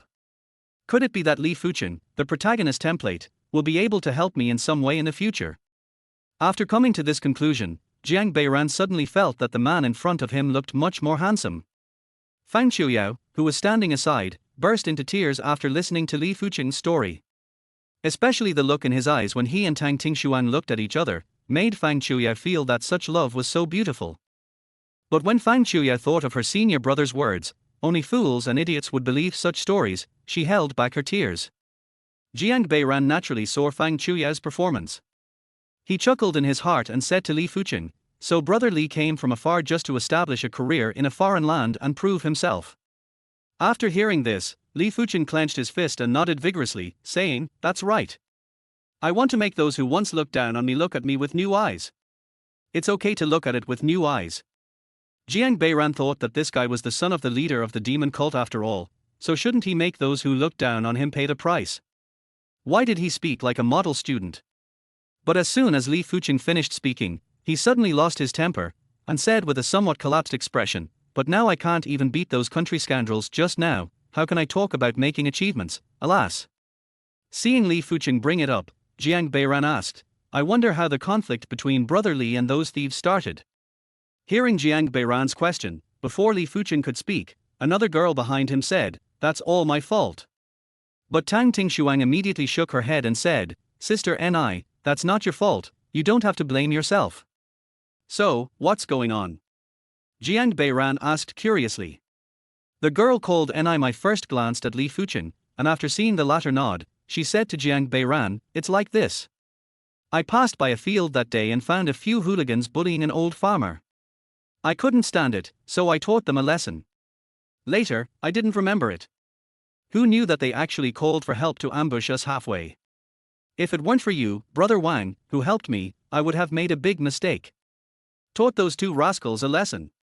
Jiang Beiran was stunned. "Do you think you are worthy of the title of demon sect disciple by doing this?" After complaining in his heart, Jiang Beiran suddenly realized something. He came from a cult, but he does things in an upright manner and is kind and generous. He is indeed the template for the protagonist. After reaffirming his thoughts, Jiang Beiran stepped forward and said to Li Fuqing, "Maybe your father is not as cold as you think." R. Li Fuqing was stunned, not quite understanding why the fifth brother, who had never seen my father, suddenly said this. Jiang Beiran looked at Li Fuqing and his 5 companions one by one and said, "If I'm not mistaken, this isn't the first time you've been targeted by thieves because of helping others, right?" This. Li Fuqing hesitated for a moment, and finally nodded, "Yes." "Then answer me a question first. Is this the first time for Brother Li and your companions to go on such a long journey?" "Yes, we grew up in the mountain sect, practicing diligently every day and rarely going out." "Then do you think that you all were able to travel safely from Huainan to Jiangbei when it was your first time to travel far away? Do you think that you are really capable enough?" This sentence made Li Fuqing feel like he was struck by lightning, and he suddenly understood many of the strange things he encountered on the road. Uncle-san. It must be Uncle-san following us. Har. Li Fuqing's answer almost broke Jiang Beiran's waist. He originally thought that Li Fuqing would first think of his father protecting him, but he didn't expect that his third uncle would pop up. Who is this third uncle? After hearing this, Li Fuqing suddenly looked up at the sky at a 45-degree angle. Third uncle. Third uncle is the only person in the entire church who is still kind to me. After he finished speaking, he brewed his emotions for a while before continuing. Since my father knew that I was a useless cultivator, he quickly gave up on me and even distributed all the cultivation resources that originally belonged to me to other brothers and sisters. However, third uncle has been encouraging me. Not only did he teach me how to practice martial arts every night, he also gave me a lot of medicinal herbs in the hope of changing my physique. Unfortunately, I was too disappointing and made no progress after studying for a long time. However, third uncle not only did not despise me at all, but instead found various martial arts for me and let me try them one by one. Usually, when I was laughed at by the disciples, third uncle would help me teach them a lesson. And, third uncle. As Li Fuqing talked more and more, becoming more and more excited, Jiang Beiran's expression became more and more strange. Finally, he couldn't help asking, who is this third uncle to you? Why is he so nice to you? Li Fuqing was suddenly interrupted and was stunned. He replied, third uncle is my father's younger brother. He has watched me grow up and has always taken good care of me and my mother. Speaking of which, my mother was also implicated by me because I couldn't practice, so she was also neglected by my father. Sigh. Hey. Wait. I don't even know where to start complaining. The more Li Fuqing talked, the more Jiang Beiran felt that his father, the leader, was being smug. He even thought that the reason why his father, the leader, disliked him was probably not because he was useless. Seeing that Li Fuqing was still recalling how his uncle had taken care of them, Jiang Beiran suddenly had three options in front of him. Option 1, remind Li Fuqing to think carefully about why his uncle is so good to him. Completion reward, Mahar Finger Earth level mid-grade. Option 2, continue listening silently. Completion reward, Golden Bell Technique Shen level upper grade. Option 3, follow along and praise Uncle San as a good person. Completion reward, random basic skill point +1. Depend on. Knowing that he couldn't continue listening, Jiang Beiran quickly selected number 3, then interrupted Li Fuqing and said, it sounds like your third uncle is indeed a very good person. After saying that, he also looked up at the sky at a 45-degree angle and said, actually, I am the same as you. I was born with a physique that cannot practice cultivation. But I have an uncle who has always taken good care of me. If it weren't for him, I would probably have died a long time ago. After that, Jiang Beiran also told one touching story after another about his uncle. Anyway, the core meaning was to express that all uncles in the world are like this, so don't think too much about it. I didn't finally breathe a sigh of relief until the system prompted, the option task has been completed, reward, poison +1. But before Li Fuqing could react, the 5 sisters around Jiang Beiran couldn't hold back anymore. Fang Chuyao, who was already in tears, said in a hoarse voice, Master. Senior brother, I didn't expect you to have such a hard time these years. At the same time, they also understood why their senior brother was so powerful but unknown in the sect. It turned out that he was born with a useless body and could not practice at all. Seeing Fang Chuyao's tears flowing down uncontrollably, Jiang Beiran sighed silently. Well, all this teaching has been in vain. P.S. There will be another chapter in the evening. Today is not short. Chapter 38. From now on, we will go back to our own places and don't have any contact with each other anymore. Even the Junia sisters cried. Li Fuqing was deeply moved after hearing about Jiang Beiran's life experience. He wiped away his tears and said excitedly, no wonder I felt a sense of mutual respect when I saw you, Brother Wang. I didn't expect that we had such similar experiences. Can I dare to call you big brother? As soon as Li Fuqing finished speaking, 3 options popped up in front of Jiang Beiran. Option 1, agree. Completion reward, attached spiritual emperor technique Shen level upper grade. Option 2, change the subject. Completion reward, ghost real flower yellow grade top grade. Option 3, reject directly. Completion reward, random basic attribute point +1. Yes, you are indeed a man with the template of a protagonist. You can trigger two dangerous options in just a few sentences. You are completely comparable to these beautiful junior sisters around me. Without hesitation, he chose number 3. Jiang Beiran shook his head and said, I don't deserve to be called big brother. I just said that we are just casual acquaintances. There is no need for us to have a deep relationship. I also want to give you a piece of advice. Don't invest too much emotion in someone you just met, or even pour out your heart to him. In fact, you don't even know my real name. After hearing Jiang Beiran's answer, the people behind Li Fucheng were all stunned. Really? The atmosphere has reached such a point, and he actually refused. And he refused so coldly.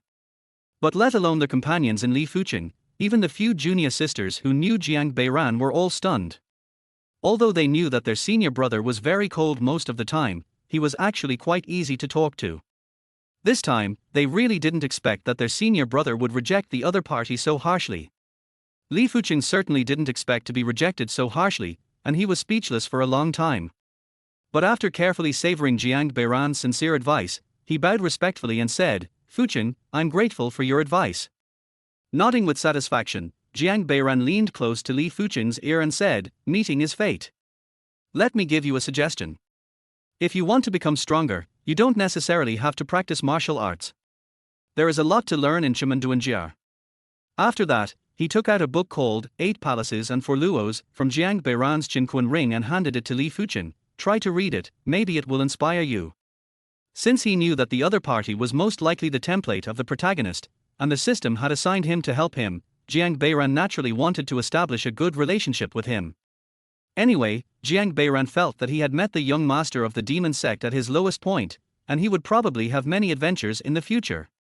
Without waiting for Li Fucheng to refuse, Jiang Beiran stuffed the book into his arms and turned away, leaving only a sentence, see you again if we are destined to. Although the 5 younger sisters were still a little confused, they immediately turned around and followed their senior brother. Li Fucheng touched their 8 Palaces and 4 Luo books in his arms, looked at Jiang Beiran who was leaving and said with emotion, Brother Wang is really a strange man. People say this is not his real name. Tang Tingshuang pointed out immediately. The name is just a code name. Li Fucheng said, looking at Tang Tingshuang and asked, let's go, let's find a place to treat your wound first. Brother, why did you come here to save this demon sect member this time? Brother, how did you know they were not from Qingyun sect? Brother, what did you give him when you left? Jiang Beiran had just walked 100 meters away and shouted, report, when the 3 sisters of the Yu family could not wait to ask questions one by one. No comment. Jiang Beiran answered the 3 sisters' questions directly with 4 words. Well, senior brother, just tell me and I'll give you a back massage. Let me massage your shoulders. I'll give you a leg massage. Seeing that the 3 sisters were about to go crazy, Jiang Beiran said, I'll count to 3, and I'll deduct the score of whoever makes trouble again. 1. The 3 sisters were stunned upon hearing this, and immediately lined up and followed Jiang Beiran. Nodding with satisfaction, Jiang Beiran walked out of the woods with a few fellow apprentice sisters. There were no more accidents on their way back, and Jiang Beiran brought his 5 junior sisters to the foot of the sect's mountain in one breath. Before I go back, I want to make 3 rules for you. Under the Guishan sect stone archway, Jiang Beiran turned around and looked at his 5 junior sisters and spoke.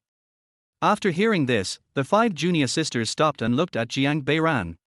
First, you can talk about what you learned appropriately, but don't tell others what I did. Second, don't recommend me to be the Iron Seal to others. Jiang Beiran glanced at Liu Zijin while saying this. I was glared at by my senior brother again. It's so scary, but again. Liu Zijin couldn't help but press his chest because his heart was beating too fast. Seeing Liu Zijin trembling in fear, Jiang Beiran was very satisfied, thinking that his eye attack with mental pressure was indeed very effective. So he continued, third, after we return to the sect, we will each go back to our own halls and no longer interact with each other if there is nothing else to do. After hearing this, the 5 junior sisters shouted at the same time that although the first 2 points were a bit strange, they could accept them, but the third point was too cruel. Of course, I don't have any means to force you to comply. I just hope that we can respect each other and part ways amicably. Don't let this end up where we're not even acquaintances anymore. The five sisters were shocked again after hearing this, thinking that in the eyes of their senior brother, they were just acquaintances and not even friends. Okay, I hope you can keep the above 3 points in mind and return to the sect. The atmosphere was a bit depressing as they climbed the mountain. Although they didn't talk much while they were on their way, the atmosphere was not as depressing as it is now. They climbed to the top of the mountain in silence, and Jiang Beiran took them to the pavilion where they had stayed when they set out. Give me back my straw hat, straw sandals, and char cloth. The junior sisters did not show any reluctance to part with the items, because they knew that these things were not ordinary, and could even be said to be very powerful, so they all said yes and returned the Minran 3-piece set to Jiang Beiran. After putting the Mingran suit back into the Qinquan ring, Jiang Beiran took out the small jade bottle they had seen before and said, "Before we set out, I said I would give a bottle of 100-flower honey as a reward to the person with the best performance. But to be honest, the performances of the 5 of you are much better than I expected, especially junior sister Liu." Jiang Beiran handed the small bottle of honey to Liu Zijin after he finished speaking. "You have behaved like a captain all along the way, and you are very positive when faced with difficulties. This quality is rare and precious. I hope you can keep it up." For me? Liu Zijin was very surprised. She thought her senior brother must hate her, but she didn't expect that he would praise her like this in the end. Yeah. Jiang Beiran nodded, then looked at the other 4 people and said, "I believe you all have no objection, right?" "Not at all." The 4 junior sisters shook their heads vigorously at the same time. Sister Zijin had been scolded for them all the way, which made them feel very guilty.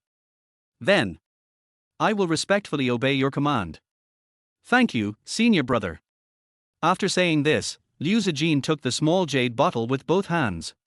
But I felt strange in my heart that even though I was being praised, I didn't seem very happy.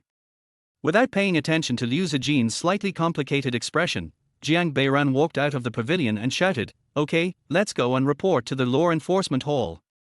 Chapter 39: The Correct Way to Deal with a Tiger. Jiang Beiran knew that the 5 junior sisters who took off the Minran suits would once again become the brightest stars in Guishan sect, so after another junior brother bumped into a tree because he was too fascinated by watching them, he took them to find a secret corner. Junior sister Liu was deducted some evaluation points for this mission. "Do you have any objection?" Jiang Beiran asked after asking the junior sisters to stand in a row. "No." Liu Zijin immediately shook his head. Nodding, Jiang Beiran looked at Fang Chuyao and said, "Junior sister Fang, you have been deducted 2 points. Do you have any objection?" Fang Chuyao was stunned at first, then shook her head and said, "No. No." After hearing this, the 3 sisters of the Yu family immediately looked over with curiosity. In their impression, Fang Chuyao didn't seem to do anything out of line except for talking back to her senior brother in the beginning. So why was she deducted 2 points so seriously? That night, something really happened. The 3 sisters of the Yu family clearly remembered that Fang Chuyao suddenly became much more docile after they stayed in the inn for a night, but they were afraid of asking something they shouldn't ask, so they didn't ask it during the girlfriend chat in the tent last night. But after all, I'm so curious. The 3 of them stared with wide eyes at the same time, looking back and forth between Jiang Beiran and Fang Chuyao. "If there are no objections, I will report to the Law Enforcement Hall alone. You can disband on your own. The evaluation will be sent to your master afterwards." "Yes." 5 different tones of response sounded simultaneously. "Very good. I hope you can abide by the 3 rules. Goodbye." After saying that, Jiang Beiran bowed to the 5 people and walked towards the Law Enforcement Hall without looking back. Senior brother, are you really leaving like this?" Yu Guemia blinked twice. She thought her senior brother had a sharp tongue but a soft heart, but she didn't expect that he had a sharp tongue but a heart of iron. After listening to this, Liu Zijin said, "After listening to the 3 rules, you should now understand why senior brother is unknown in the sect, right?" The 4 junior sisters nodded in unison after hearing this. "So we should just follow the instructions.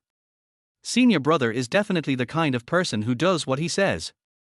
When saying this, Liu Zijin felt nervous, worried about the person who recommended his senior brother to him to make the iron seal. If my senior brother finds out, then my sister will be. But Fang Chuyao bit her lip and spoke after a while, "Whether we can do it or not, senior brother won't have any more contact with us, right?" After hearing this, Liu Zijin smiled slyly and whispered, "Brother, you just said that we should go back to our own halls and not interact with each other if there is nothing else to do, but what if there is something wrong?" Fang Chuya's eyes lit up after hearing this. "Sister Zijin, you are really smart." In fact, along their way Fang Chuya wanted to find an opportunity to thank her senior brother for saving her life, but she swallowed the words back every time they came to her lips.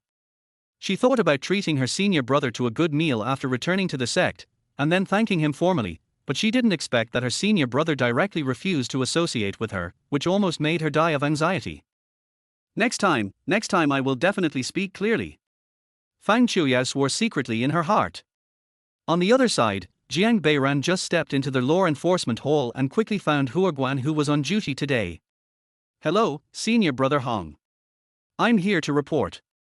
Hong Wenrui looked up, smiled and said, "It's Beiran, wait a moment." Because they were already very familiar with each other, Hong Wenrui just asked a few questions and then took out a blue iron seal and stamped it on Jiang Beiran's order. "There is another matter I need to report to my senior brother." Jiang Beiran spoke after Hong Wenrui put away their order. "Oh? What's that?" "I found out that the missing children in Jifu village are related to Shurajai. I think they may take action in the near future. Option mission completed, reward, hang time +1. Hang in the air. I finally got this special attribute again. This wave of profit is huge."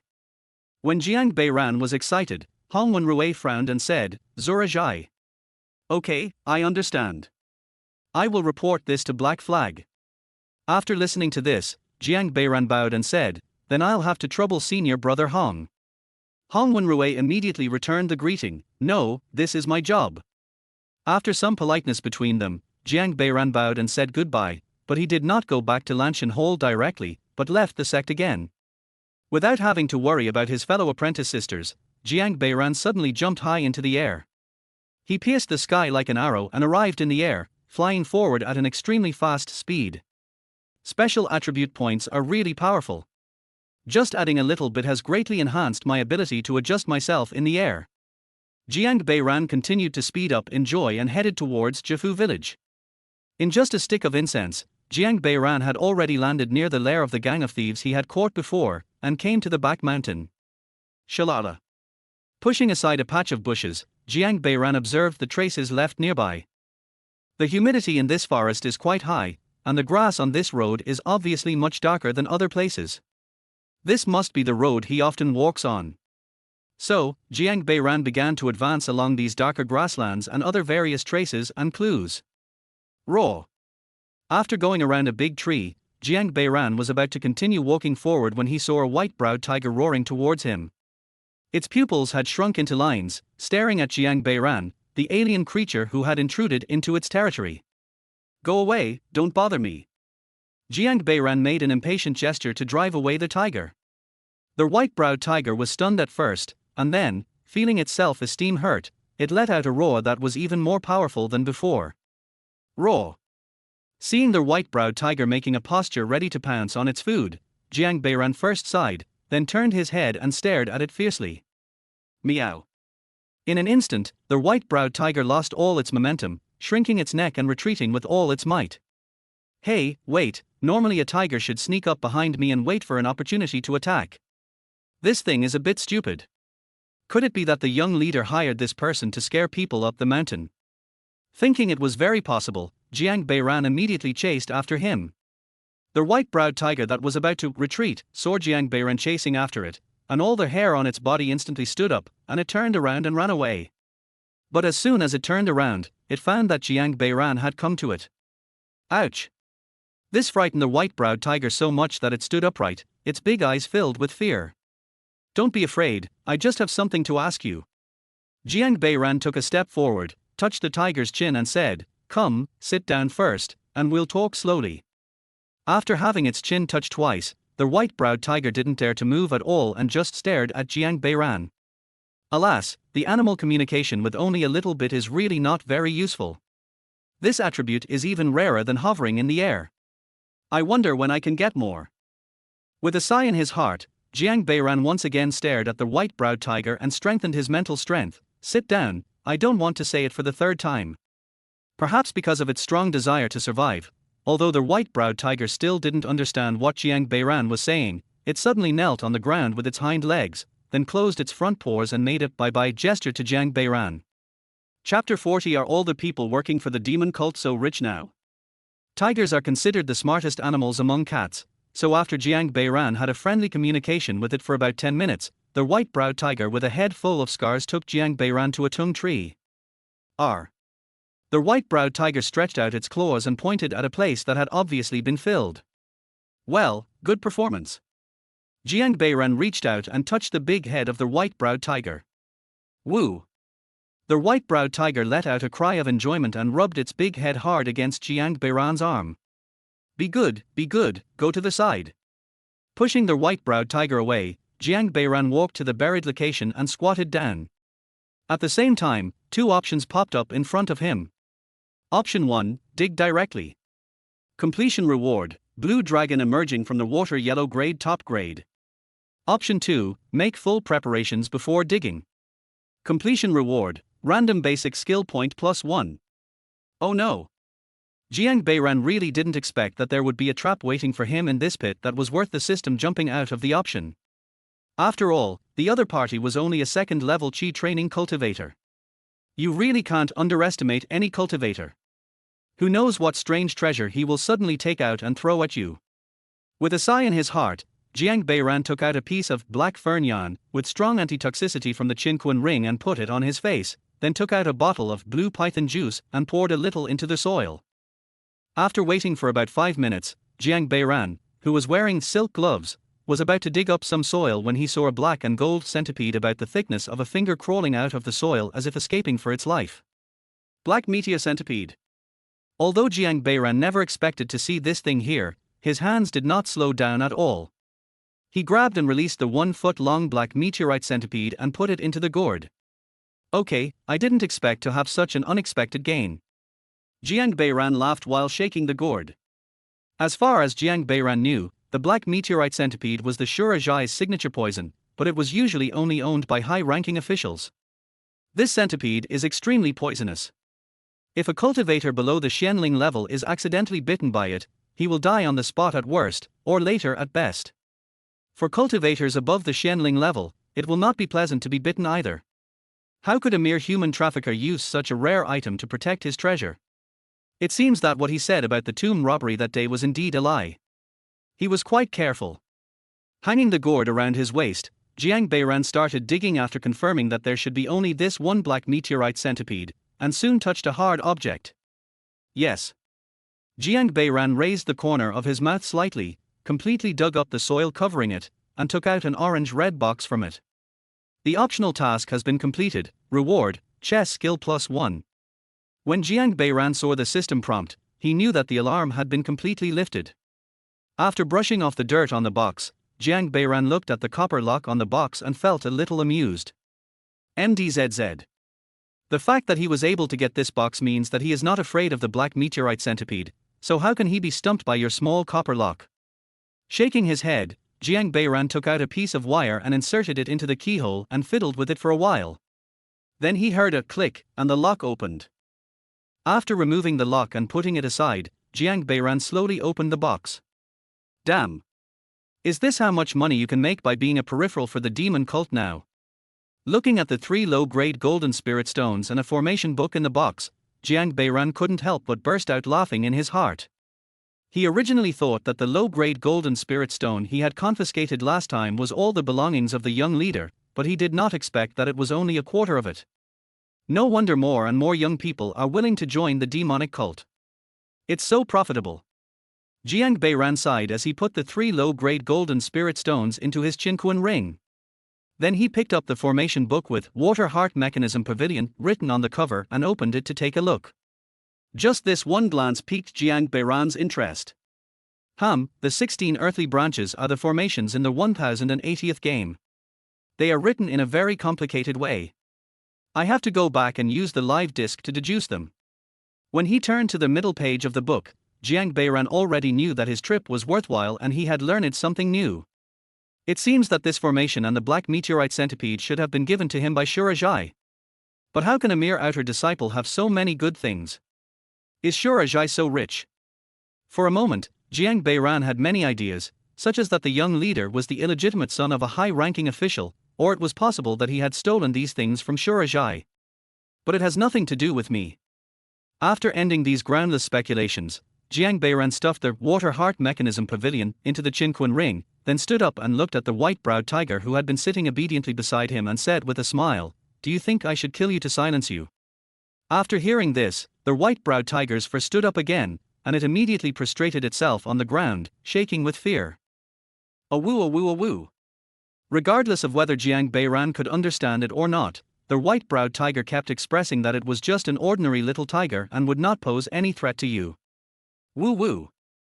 After another pitiful roar, the tiger raised its eyes cautiously and found that Jiang Beiran, who was standing in front of it, had disappeared without a trace. The next morning, Jiang Beiran got up early, made himself a bowl of lotus seed soup for breakfast, and went out feeling refreshed. Yesterday he spent the whole night deducing the formation in Water Heart Machinery Pavilion and realized a lot of the art of escape, which made his ability in formation become more substantial. Jiang Beiran turned a few small roads with ease and arrived at Lan Shenxian. Because it was still early, there were no disciples playing chess here at the moment. Walking all the way to the innermost room, Jiang Beiran bowed to a door and shouted, "Cheng Litang, the students are back." As soon as Jiang Beiran finished speaking, the door was opened with a bang, and at the same time a hand stretched out from inside and grabbed Jiang Beiran in. Come on, sit down quickly. I haven't played against you for 2 days, and my hands are itching to play." An old man with white hair and a long beard said this while pushing Jiang Beiran across the chess table. Jiang Beiran didn't want to spoil Li Tang's mood, so he nodded and said, "Then I'll go first with the white pieces. Please show some mercy, Li Tang." No, I play with white pieces in this round," Cheng Litang said as he knocked away Jiang Beiran's hand that was reaching for the white chess box and took the chess box to his own side. Jiang Beiran was stunned. As the saying goes, holding the white piece is a sign of respect. He took the initiative to play with the white piece first, which meant, "My chess skills are lower than yours, Litang, so I should play with the white piece first." But I didn't expect that the auditorium would completely disregard these conventional etiquette today and just snatch the white piece away. It seems that the auditorium has a new understanding. Jiang Beiran smiled slightly, took the black chess box and placed it beside him, then looked at the chessboard intently, waiting for Cheng Litang to place the first piece.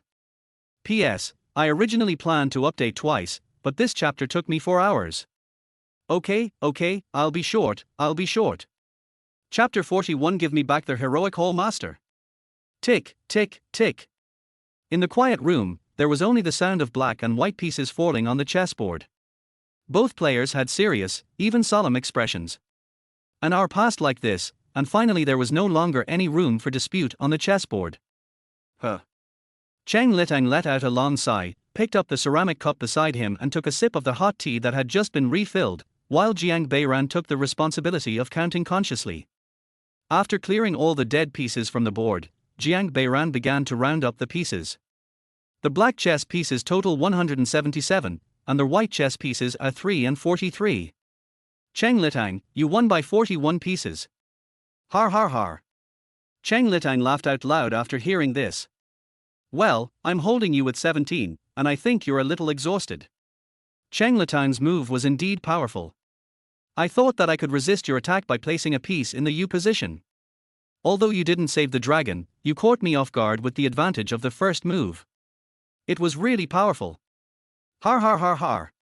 Cheng Litang obviously enjoyed Jiang Beiran's flattery. He twisted his beard and said, "It's still fun to play chess with you. You know where you lose, unlike those other idiots." Jiang Beiran bowed after hearing this and replied, "I only know where I lost, but I don't know how to solve it. I hope the auditorium can give me some pointers." Okay, let's play another round.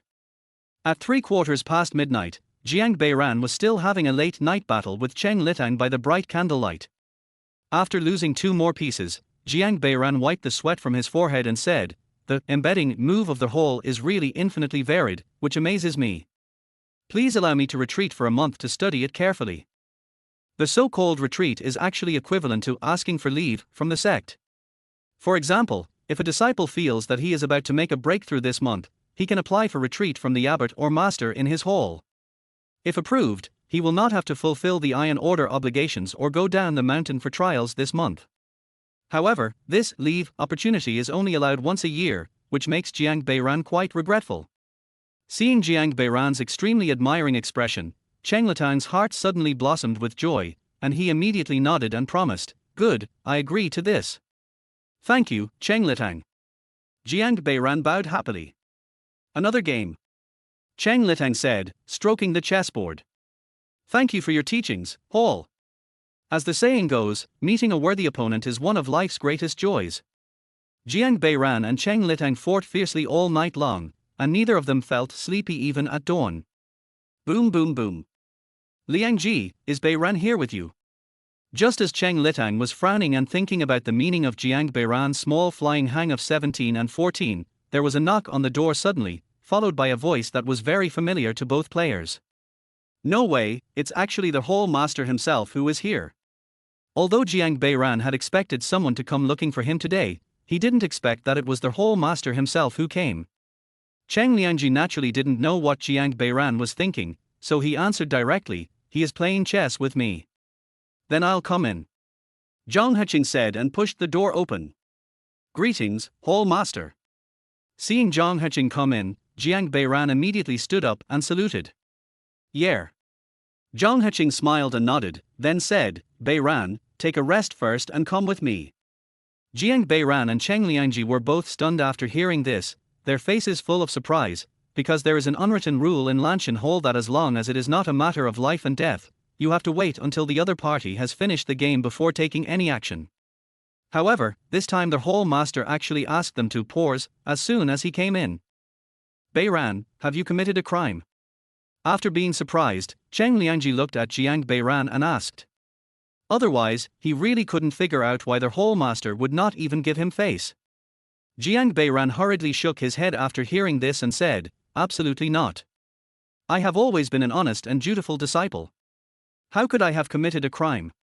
Zhang Heching laughed, stepped forward, patted Jiang Beiran on the shoulder and said, "Don't be nervous, just follow me." Looking at Zhang Heching's warm smile, Jiang Beiran, who had already guessed what he was doing, bowed and said, "Master, when I was playing chess with Cheng Litang yesterday, I realized the subtlety of it. I have asked Cheng Litang to allow me to retreat for a month. If..." Jiang Beiran had just said half of his words when Zhang Heching's voice suddenly rang in his ears. "Don't try to fool me with these excuses. Come with me now, or you won't get any benefits from me in the future." Jiang Beiran was stunned and looked at Zhang Heching, who was still smiling in front of him with his lips motionless. Secret transmission. At the same time, 3 options appeared before him. Option 1, still refuse to go. Completion reward, Sanhai Kerxian level upper grade. Option 2, ask Cheng Liangji to intercede. Completion reward, 7-step Kung Fu Xian level lower grade. Option 3, agree to the master. Reward, random basic skill point +1. This is it. It seems that the master is serious this time. Realizing that the Hall Master's attitude was very tough this time, Jiang Beiran immediately chose 3, and turned to Cheng Liangji and said, "Cheng Litang, then I will follow the Hall Master out first." "Well, go ahead and come back soon." Seeing Jiang Beiran agreed, Zhang Heching immediately smiled and said, "We'll be back soon. It will be quick." Sighing in his heart, Jiang Beiran followed Zhang Heching out of the room. Walking all the way to the Fumei Pavilion, which was specially designed to entertain guests, Zhang Heching, who had not said a word on the way, immediately put his hands up and walked in, saying with a smile, "You protector, I have brought you the person you wanted." Yu Manwen, who was standing in the middle of the hall, smiled slightly when she heard this, and returned the greeting to Zhang Heching, "Thank you for troubling Master Zhang." "Hey! What's the trouble? You are too polite, you." After saying that, he moved the chair over and said to Yu Manwen, "Why are you standing here? If it gets out, people will laugh at me, Zhang Heching, for not knowing how to entertain guests. Come on, sit down, come on, sit down." Looking at Zhang Heching's flattering smile, Jiang Beiran's mentality collapsed. Fuck! Where is the elegant and heroic Xingluo sword master Zhang Heching in my mind? As Manwen sat down, Zhang Heching looked at Mo Man standing at the door and shouted, "How come you didn't even make a cup of tea when you have such a distinguished guest?" Just as Na Man was about to speak, he heard Yu Manwen say first, "Master Zhang, don't blame me. I told him not to go." "How can that be? We still have to drink the tea. I just bought some green snails a few days ago. They are very fragrant. You must have a taste of them." After saying that, he looked at Mo Man, who was still standing there, and shouted, "What are you still in a daze about? Go and make some tea." "Oh, yes," Mo Man said, and ran out quickly. "Thank you for your concern, Hall Master Zhang." Yu Manwen nodded slightly towards Zhang Heching. "It's a rare opportunity for Protector Yu to come to my Blue Heart Hall, so of course we have to treat him well." After saying that, Zhang Heching waved at Jiang Beiran and shouted, "Why don't you come over and pay your respects? What are you standing there for?" Watching Zhang Heching moving a chair and sitting next to Yu Manwen while talking, Jiang Beiran sighed heavily in his heart. "Master, you won't be able to pick up girls like this." Chapter 42. I don't believe you. In fact, when Jiang Beiran came back, he had already thought that Yu Manwen would come to see him again. So in order to avoid causing more trouble later, Jiang Beiran decided to retreat and leave Yu Hufar alone for a month. When her curiosity about him gradually cooled down, the incident would naturally calm down. But what Jiang Beiran never expected was that the wise Hall Master, who had always covered for him in various ways before, this time. Seeing Zhang Heching stealing glances at Yu Manwen's shy expression from time to time, Jiang Beiran was desperate. The flower of Guishan sect is so terrifying. After finishing his thoughts, Jiang Beiran stepped forward and bowed, saying, "Disciple Jiang Beiran greets Dharma Protector Yu." Yu Manwen nodded slightly and said, "Beiran, you hid in Lanshan when you came back. Are you hiding from me?" Jiang Beiran was about to answer when he saw three options appear in front of him. Option 1, "How dare you, disciple?" Completion reward, blood refining /Shen level lower grade. Option 2, "Yu Hufar is overthinking. I just had an inspiration and wanted to further improve my chess skills, so I was in a hurry to go into seclusion." Completion reward, 3 pointed for edged edge middle yellow grade. Option 3, "Yes." Completion reward, random basic skill point +1. Jiang Beiran was stunned when he saw these three options, but he immediately chose 3 and answered, "Yes." Option task completed, reward, painting +1. Zhang Heching was stunned when he heard this, and he quickly shouted, "Jiang Beiran! What nonsense are you talking about? Are you itching for trouble?" Then he turned to Yu Manwen and said with a smile, "You Protector, it's my fault that I didn't discipline him strictly on weekdays. That's why he has no respect for his elders. I will definitely punish him severely later." "No need." Yu Manwen raised his left hand and waved towards Zhang Heching, then said, "I wonder if Master Zhang can let me talk to him alone." "Of course you can." Zhang Heching stood up and walked towards the door. He only said in secret when he passed by Jiang Beiran, "Don't be angry with the law enforcement again, or you will be punished by their whole rules." Jiang Beiran immediately nodded to show that he understood. With the unique, creaking sound of a wooden door, Zhang Heching closed the door and left the hall. "Beiran, I was right about you," Yu Manwen said as she stood up slowly and walked towards Jiang Beiran. "Zijin and the others told me everything that happened along the way. You did a great job in allowing those 5 children to grow so much without suffering any major losses. Thank you for the compliment, Yu Hufar. But since you rejected me so firmly just now, you don't want to be involved with them anymore, right? Or are you afraid that I will force you to take the path of cultivation?" Just as Jiang Beiran was about to speak, Yu Manwen stretched out her hand in front of him and said, "Needless to say, I understand. You are mature beyond your age. You know what you should and shouldn't do. You are also very determined to walk on the path you have chosen. I admire your tenacity." Yu Manwen patted Jiang Beiran's shoulder gently and said, "A person's value does not necessarily have to be reflected in his cultivation. I was narrow-minded before and was a bit too hasty. I always felt that I couldn't waste such a good seedling like you. But now I understand that you have your own ideals and noble sentiments in life, so I will no longer impose my ideas on you, don't worry." Yu Hufa's long speech left Jiang Beiran confused. Life ideals. Noble sentiments. What did those girls say about me?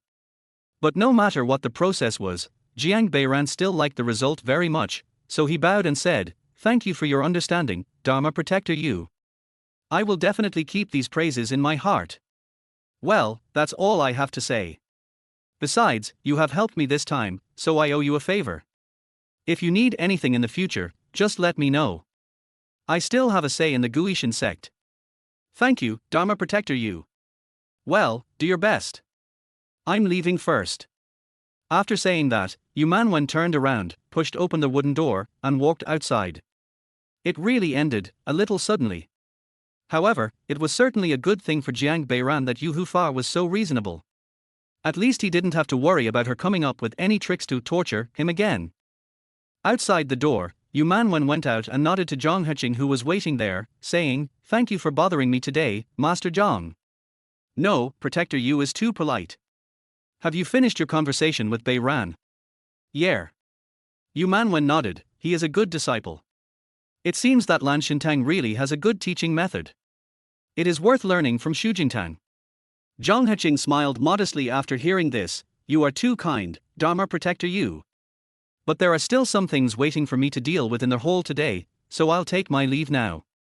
I'll come to ask you for advice next time, Master Zhang." At this time, Yumanwen, who had just left, came over with a tray with teacups. Seeing that Yumanwen seemed to be about to leave, he didn't know what to do for a moment. When Zhang Heching saw this, he immediately took the teacup from the tray and handed it to Yumanwen, saying, "You, have a sip of tea before you leave. It's freshly brewed and smells delicious." "Okay." Yumanwen agreed, picked up the teacup, took a sip, and commented, "It is indeed fragrant, good tea. As long as Guardian Yu likes it, I have a lot of these conchs. You can take some back and let whole Master Shu have a taste of them." "No thanks, thank you for your kindness, Master Zhang. I'll take my leave first." After saying that, Yumanwen put the teacup back on the tray and walked outside. "Then I'll take you there." Looking at Zhang Heching's figure chasing after him, Jiang Beiran shook his head and sighed. The elegant image of the former Hall Master was completely shattered in his heart. Lick, oh no, love makes people humble. About an incense stick of time later, Zhang Heching finally came back with a slightly excited look on his face. Seeing Jiang Beiran still waiting at the entrance of the hall, Zhang Heching coughed lightly and said, "Beiran, you did a great job as the Iron Seal this time. You brought honor to our Lanshan Hall. I'll remember your achievement." "Thank you, Master. Also, Yu Hufar seems to have a very good impression of you. You should get to know her better when you have the chance." "Hey? Why are you looking at me like that? I mean, you should cherish the good relationships you can have with other halls. Maybe we can help each other in the future." Hearing the words that the Hall Master himself probably didn't believe, Jiang Beiran bowed his head and said, "Disciple obeys your command. Well, then you can go back and continue playing chess." "Yes." Jiang Beiran responded and just turned around to go back to Lan Xinxian when he heard Zhang Heching suddenly call him again, "Beiran, if you have the chance, please invite you to come to their hall more often. This is also for the future development of our hall. I believed your ghost." Resisting the urge to complain, Jiang Beiran nodded again in agreement, but what he was thinking was that he could agree, but whether to do it or not depended on his mood. Chapter 43. You are still too young. At the same time, in a private room of an inn in Luoxia town, 200 miles away, 3 knights in shorts were toasting each other. Throwing a roasted peanut into his mouth, one of the rangers wearing a blue headscarf chewed it for a few times and said, "Darling, have you cast the net over there?" The ranger named Dialing exhaled a breath of wine, poured himself another glass and said, "Nonsense. How dare I not follow the orders given by the leader? I sent all the spies out 2 days ago, leaving no one behind." "That's good. I see that third brother is very concerned about this matter. We brothers have to act quickly. Don't worry, I know everything." Putting the wine jug back in the middle, Dialing rolled his eyes and whispered, "Hey, have you two found out what the criminal is for? Why is there such a big fuss?" The ranger, who had been silent the whole time, raised his lips and moved the wine glass forward. Dialing understood what he meant immediately, and quickly picked up the wine flask and filled it up for the man, saying, "There's still a lot of news about Scorpion. Come on, tell us what you heard." Nodding with satisfaction, Scorpion picked up the glass filled with wine and took a sip, saying, "I'm telling you this because we're good brothers, but please don't spread it around." "Don't worry." Dialing patted his chest and shouted, "We two brothers are famous for being tight-lipped.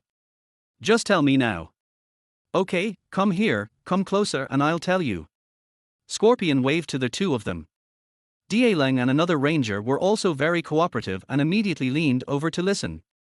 After showing off enough, Scorpion no longer kept the two people in suspense, and whispered mysteriously, "I heard that Boss Gu got screwed." Boss Gu. They were both shocked at the same time. Dieleng asked directly, "Boss Gu's ability can also be defeated. Did he meet a master from a certain sect?"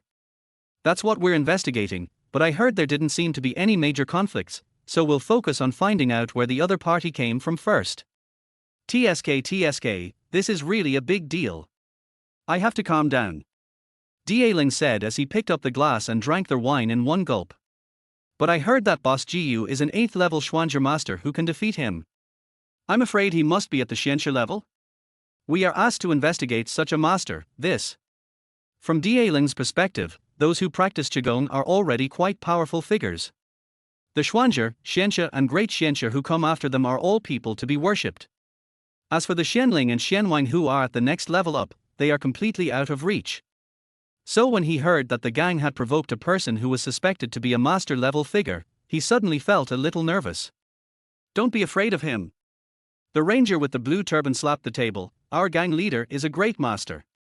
But that person might be the same, after all, we are not sure." Har. At this moment, the Scorpion suddenly sneered. When they heard this, they looked at Scorpion and asked, "What are you laughing at?" Scorpion shook his head. "You are still too young to laugh." "Oh? What did you say?" Dieleng asked while pouring another glass of wine for Scorpion.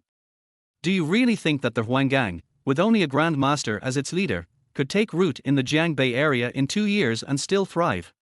This. Dieleng took a breath and felt that what Scorpion said made sense.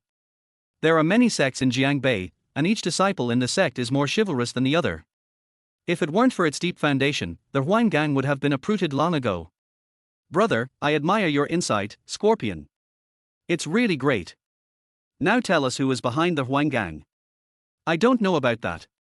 Scorpion answered very straightforwardly, but after finishing their wine in the glass, he added, "But I can be sure that it is definitely not a small source." "What do you mean?" the blue-turbaned ranger asked hurriedly. Well, seeing that Scorpion was keeping things a secret again, the blue-turbaned ranger got anxious and said, "I'll buy you a drink." "Tell me now, brother."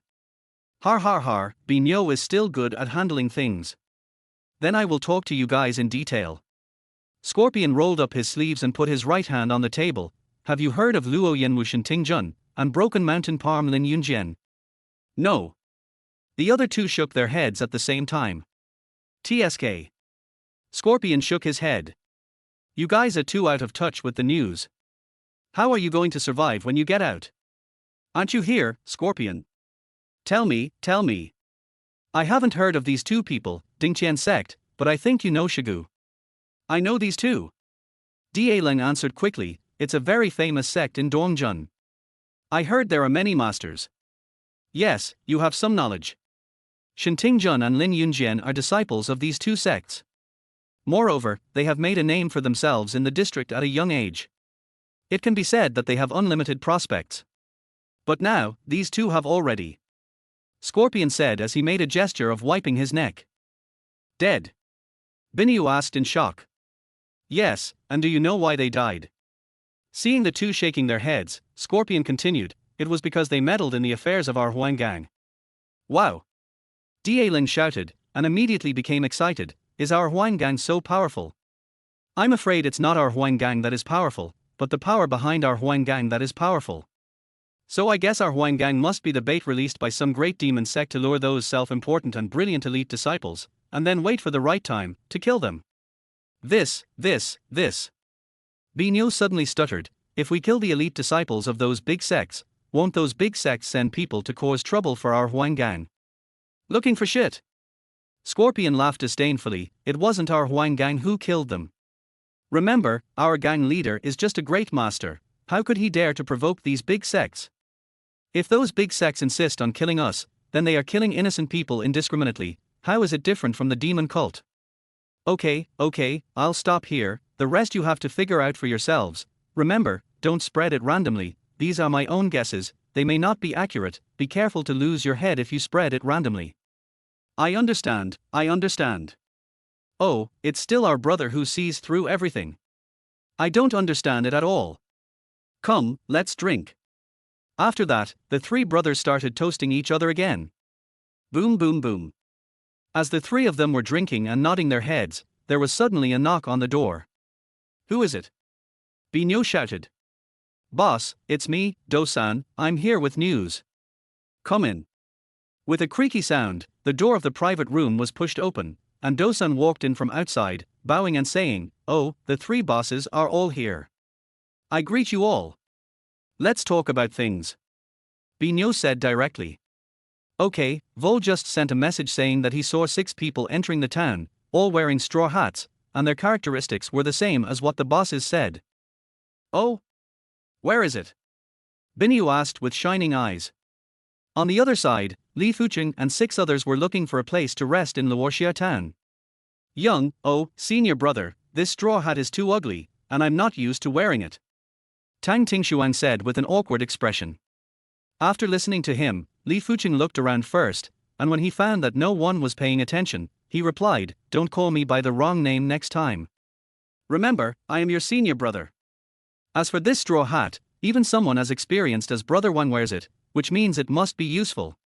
We have been too high profile all the way, which has caused so much trouble. We must be more careful next time.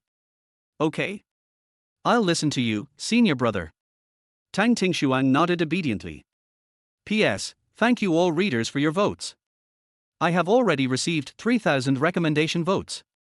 2 more chapters are ready. There are still 4 hours left.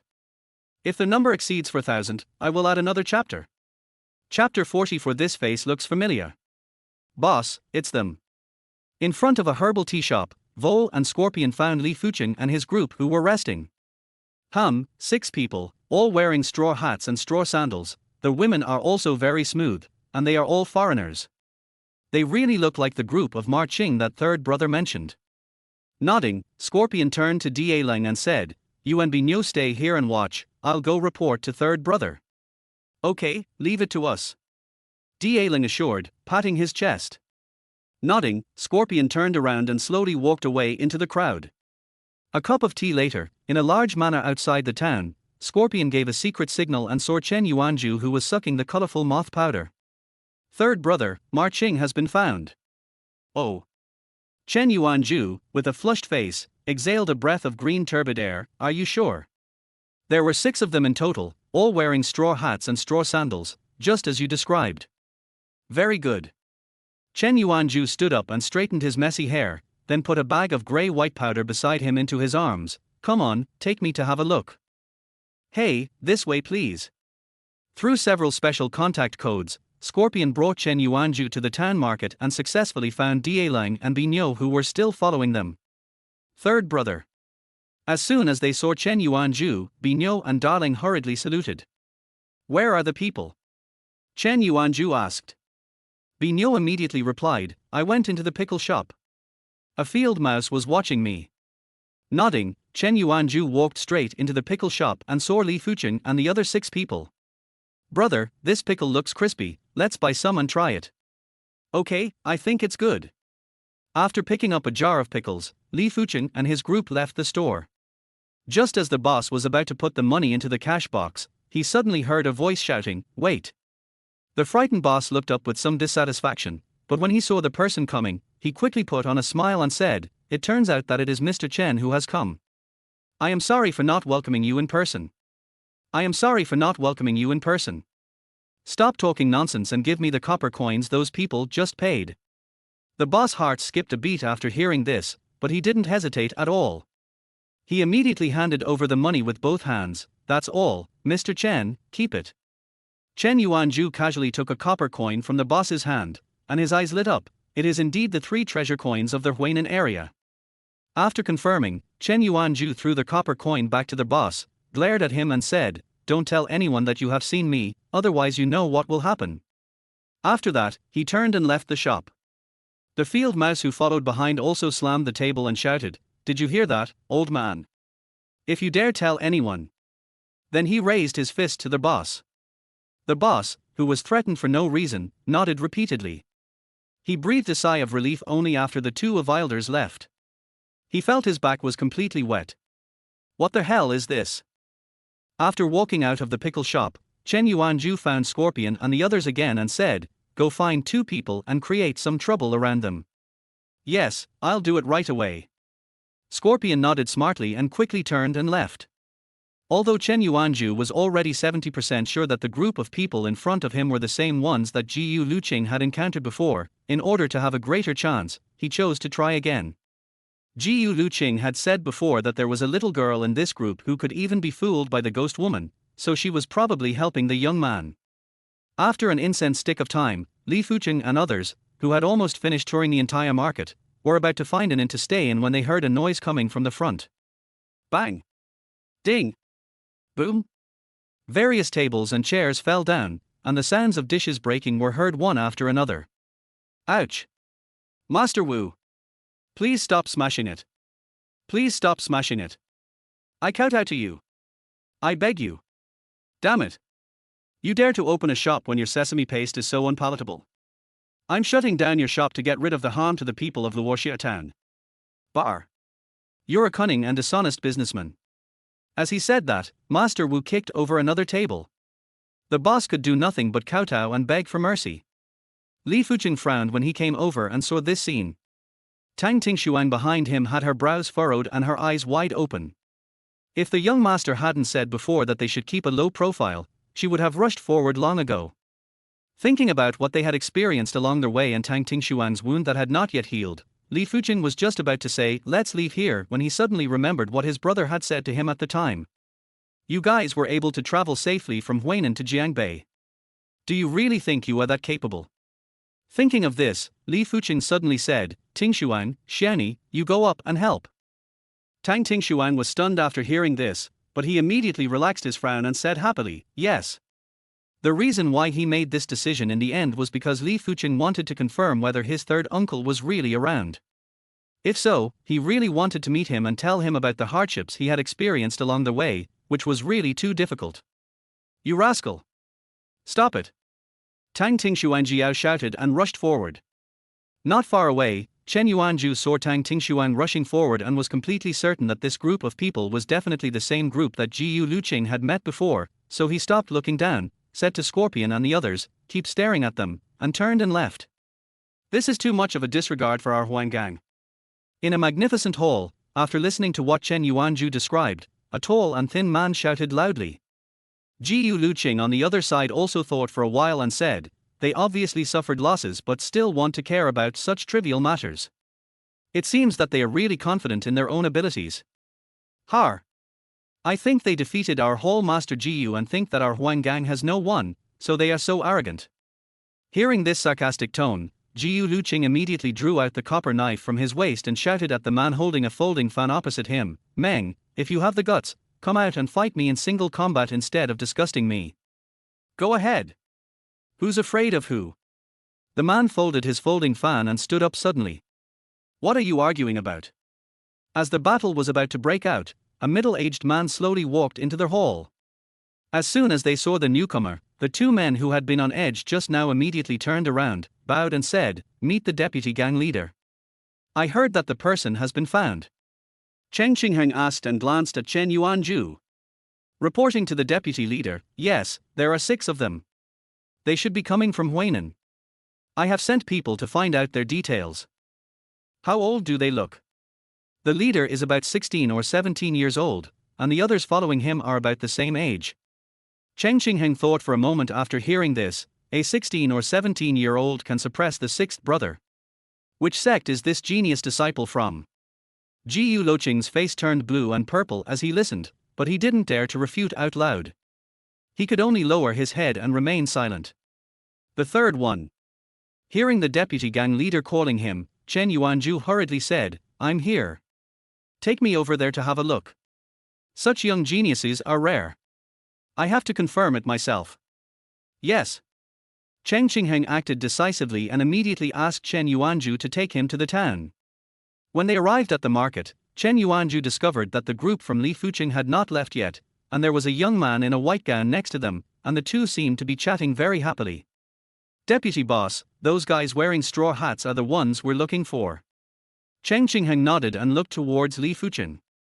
At this moment, Li Fuqing took off his straw hat and bowed to the young man in white shirt, saying, I am Jiyu Qingyu from Qingyun sect. Thank you for your help just now. Okay. I wanted to make the first move, but I didn't expect that your people would steal the spotlight first. However, it's not a loss to get to know a chivalrous man like you, brother Jiyu. Har. I'm Zhu Guikan from Lin Qi sect. I'm very happy to meet you all. Chongxiao sword Zhu Guikan. Why is he here? Chen Yuanzhu was stunned after hearing this. This disciple of Lin Qi sect has been in the limelight recently. He has challenged many gangs in Shaanxi and Shaanxi regions, and now he has come here. Although Cheng Qingheng was somewhat surprised by Zhu Guikan's name, she was even more surprised by Li Fuqing's face. This face looks so familiar, where have I seen it before? P.S. Today I got 3,500 recommendation votes, although not 4,000, but to thank you for your support, I will update 3 times tomorrow. Of course, if I can get 4,000 votes tomorrow, I will update 4 times. Chapter 45. Our luck changed after we met Brother Wang. Watching Zhu Guikan and Li Fuqing leave together, Chen Yuanzhu asked Cheng Qingheng beside him, Deputy Gang Leader, Zhu Guikan is also a troublesome person. Do you want me to find someone to keep an eye on him first? But Cheng Qingheng's mind was no longer here at the moment, because he finally remembered who the young man in the straw hat in front of him was. Third brother, you stay here and keep an eye on him. I'll be back soon. After leaving these words, Cheng Qingheng disappeared from the spot. The deputy gang leader reacted so strongly. Did he catch some big fish? Chen Yuanzhu thought in a somewhat strange way. After a cup of tea, Chen Yuanzhu was about to follow Zhu Guikan and Li Fuqing into a restaurant when he saw Cheng Qingheng suddenly appear in front of him, with a familiar yet unfamiliar figure next to him. Gang leader. Chen Yuanzhu was shocked. In his impression, their gang leader was always elusive. Many members had joined the gang for several years but had never seen the leader's true face. Even he himself had only seen him 3 times in total. He didn't expect to see him suddenly today. After a while, Cheng Qingheng turned around and said to Chen Yuanzhu and the others, relax. Yes. Without further ado, Chen Yuanzhu and others followed Cheng Qingheng's order to retreat and quickly blended into the crowd and dispersed. After a while, Wang Gang leader Shen Lingwen said, it is the 3rd son of the leader of the Blood Flame cult. I spoke to him at the last Lion Expedition conference. I am not mistaken. But what is the 3rd young master doing in our little place? No one even sent us a message or anything, and those bastards under our command almost got into big trouble. Cheng Qingheng said with some lingering fear. Shen Lingwen thought for a moment and said, maybe someone is beginning to worry about us and wants to use this 3rd young master to get rid of us. Cheng Qingheng was shocked. Could it be that the matter was exposed? But we clearly.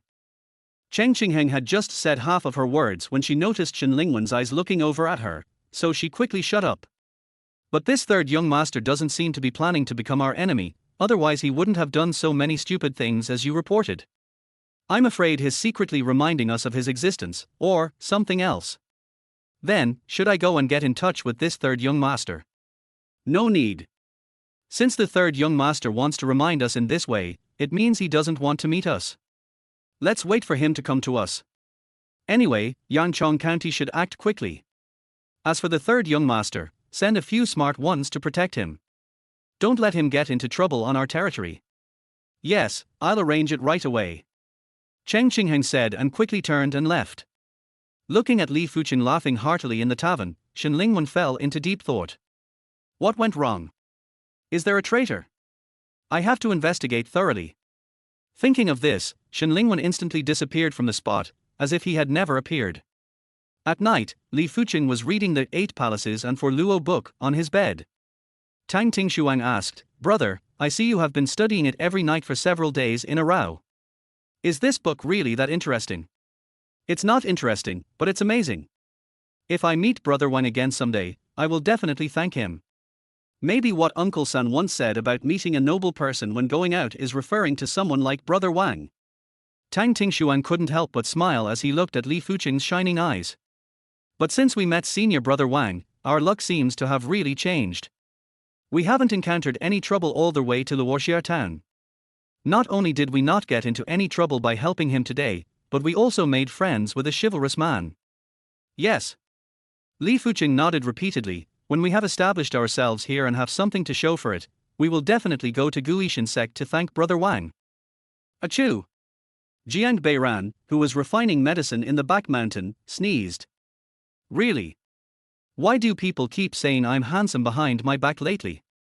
With a sigh in his heart, Jiang Beiran continued to urge the purple-blue flame under the alchemy furnace in front of him. Today, during his daily mountain patrol, he triggered alchemy +1 5 times in a row, which made him suddenly feel like he had been enlightened, so he hurried to find that secret base in the back mountain of Lanshintang. Slowly stabilizing the formed flame, Jiang Beiran took out various materials from the Qinquan ring and threw them into the alchemy furnace. The refining lasted until dawn. Smelling the aroma of herbs coming from the furnace, Jiang Beiran nodded with satisfaction. Ding tilder ding tilder ding tilder. Suddenly, a long bell sounded among the mountains of Guishan sect. What happened to the bell that called the disciples? Never mind. It has nothing to do with me. Jiang Beiran had already applied for seclusion before, during which he was not required to participate in any events except for major ones such as the sect's survival. And for him now, refining this furnace of insect GU pills was the most important thing. On the other side, shortly after the bell rang, all the young disciples of Guishan sect gathered on Lotus Peak and lined up in an orderly manner. Just as all the disciples were wondering why they were summoned today, they suddenly saw 5 figures led by Xiangzhang walking up to the stone platform. So it's Senior Brother Wu and the others who are back. Judging from the situation, our sect will definitely have a good record this year. Who is Senior Brother Wu? You don't even know Brother Wu. He's a new member of the sect, right? He's the King of Hell's escort Wu Qingzi. In the past 2 years. Oh. So he is the King of Hell's escort. I have heard of his name. When I went down the mountain a few months ago, the storyteller was talking about him. He said that if he wanted to kill someone, he would not be able to escape even if he hid among thousands of people, because his name had been remembered by the King of Hell. You still have some knowledge. Brother, do you know who the sister standing next to Wu Qingzi is? After hearing this, the senior brother immediately patted him on the back of the head. Ouch, that hurts. Why did you hit me, brother? Your eyeballs are about to fall to the ground. After saying that, he looked at the eyes around him and whispered, I will talk to you slowly after it's over. Now be quiet. Yes. Amidst a flurry of discussion, the head monk Wu Qiufang walked to the stage and said, in this district sect martial arts competition, 5 disciples of our Guishan sect performed outstandingly and won excellent results, and Wu Qingzi, a disciple of Luanxing Hall, even won first place. Wow! All the disciples below the stage couldn't help but exclaim. The district sect competition is a grand event held every year. All the major sects attach great importance to it. After all, it is related to reputation, and reputation means students. In Jiang Beiran's words, this competition is their college entrance examination of the district. Whichever sect's disciple wins the championship is equivalent to taking the college entrance examination champion, which naturally brings infinite benefits to the sect.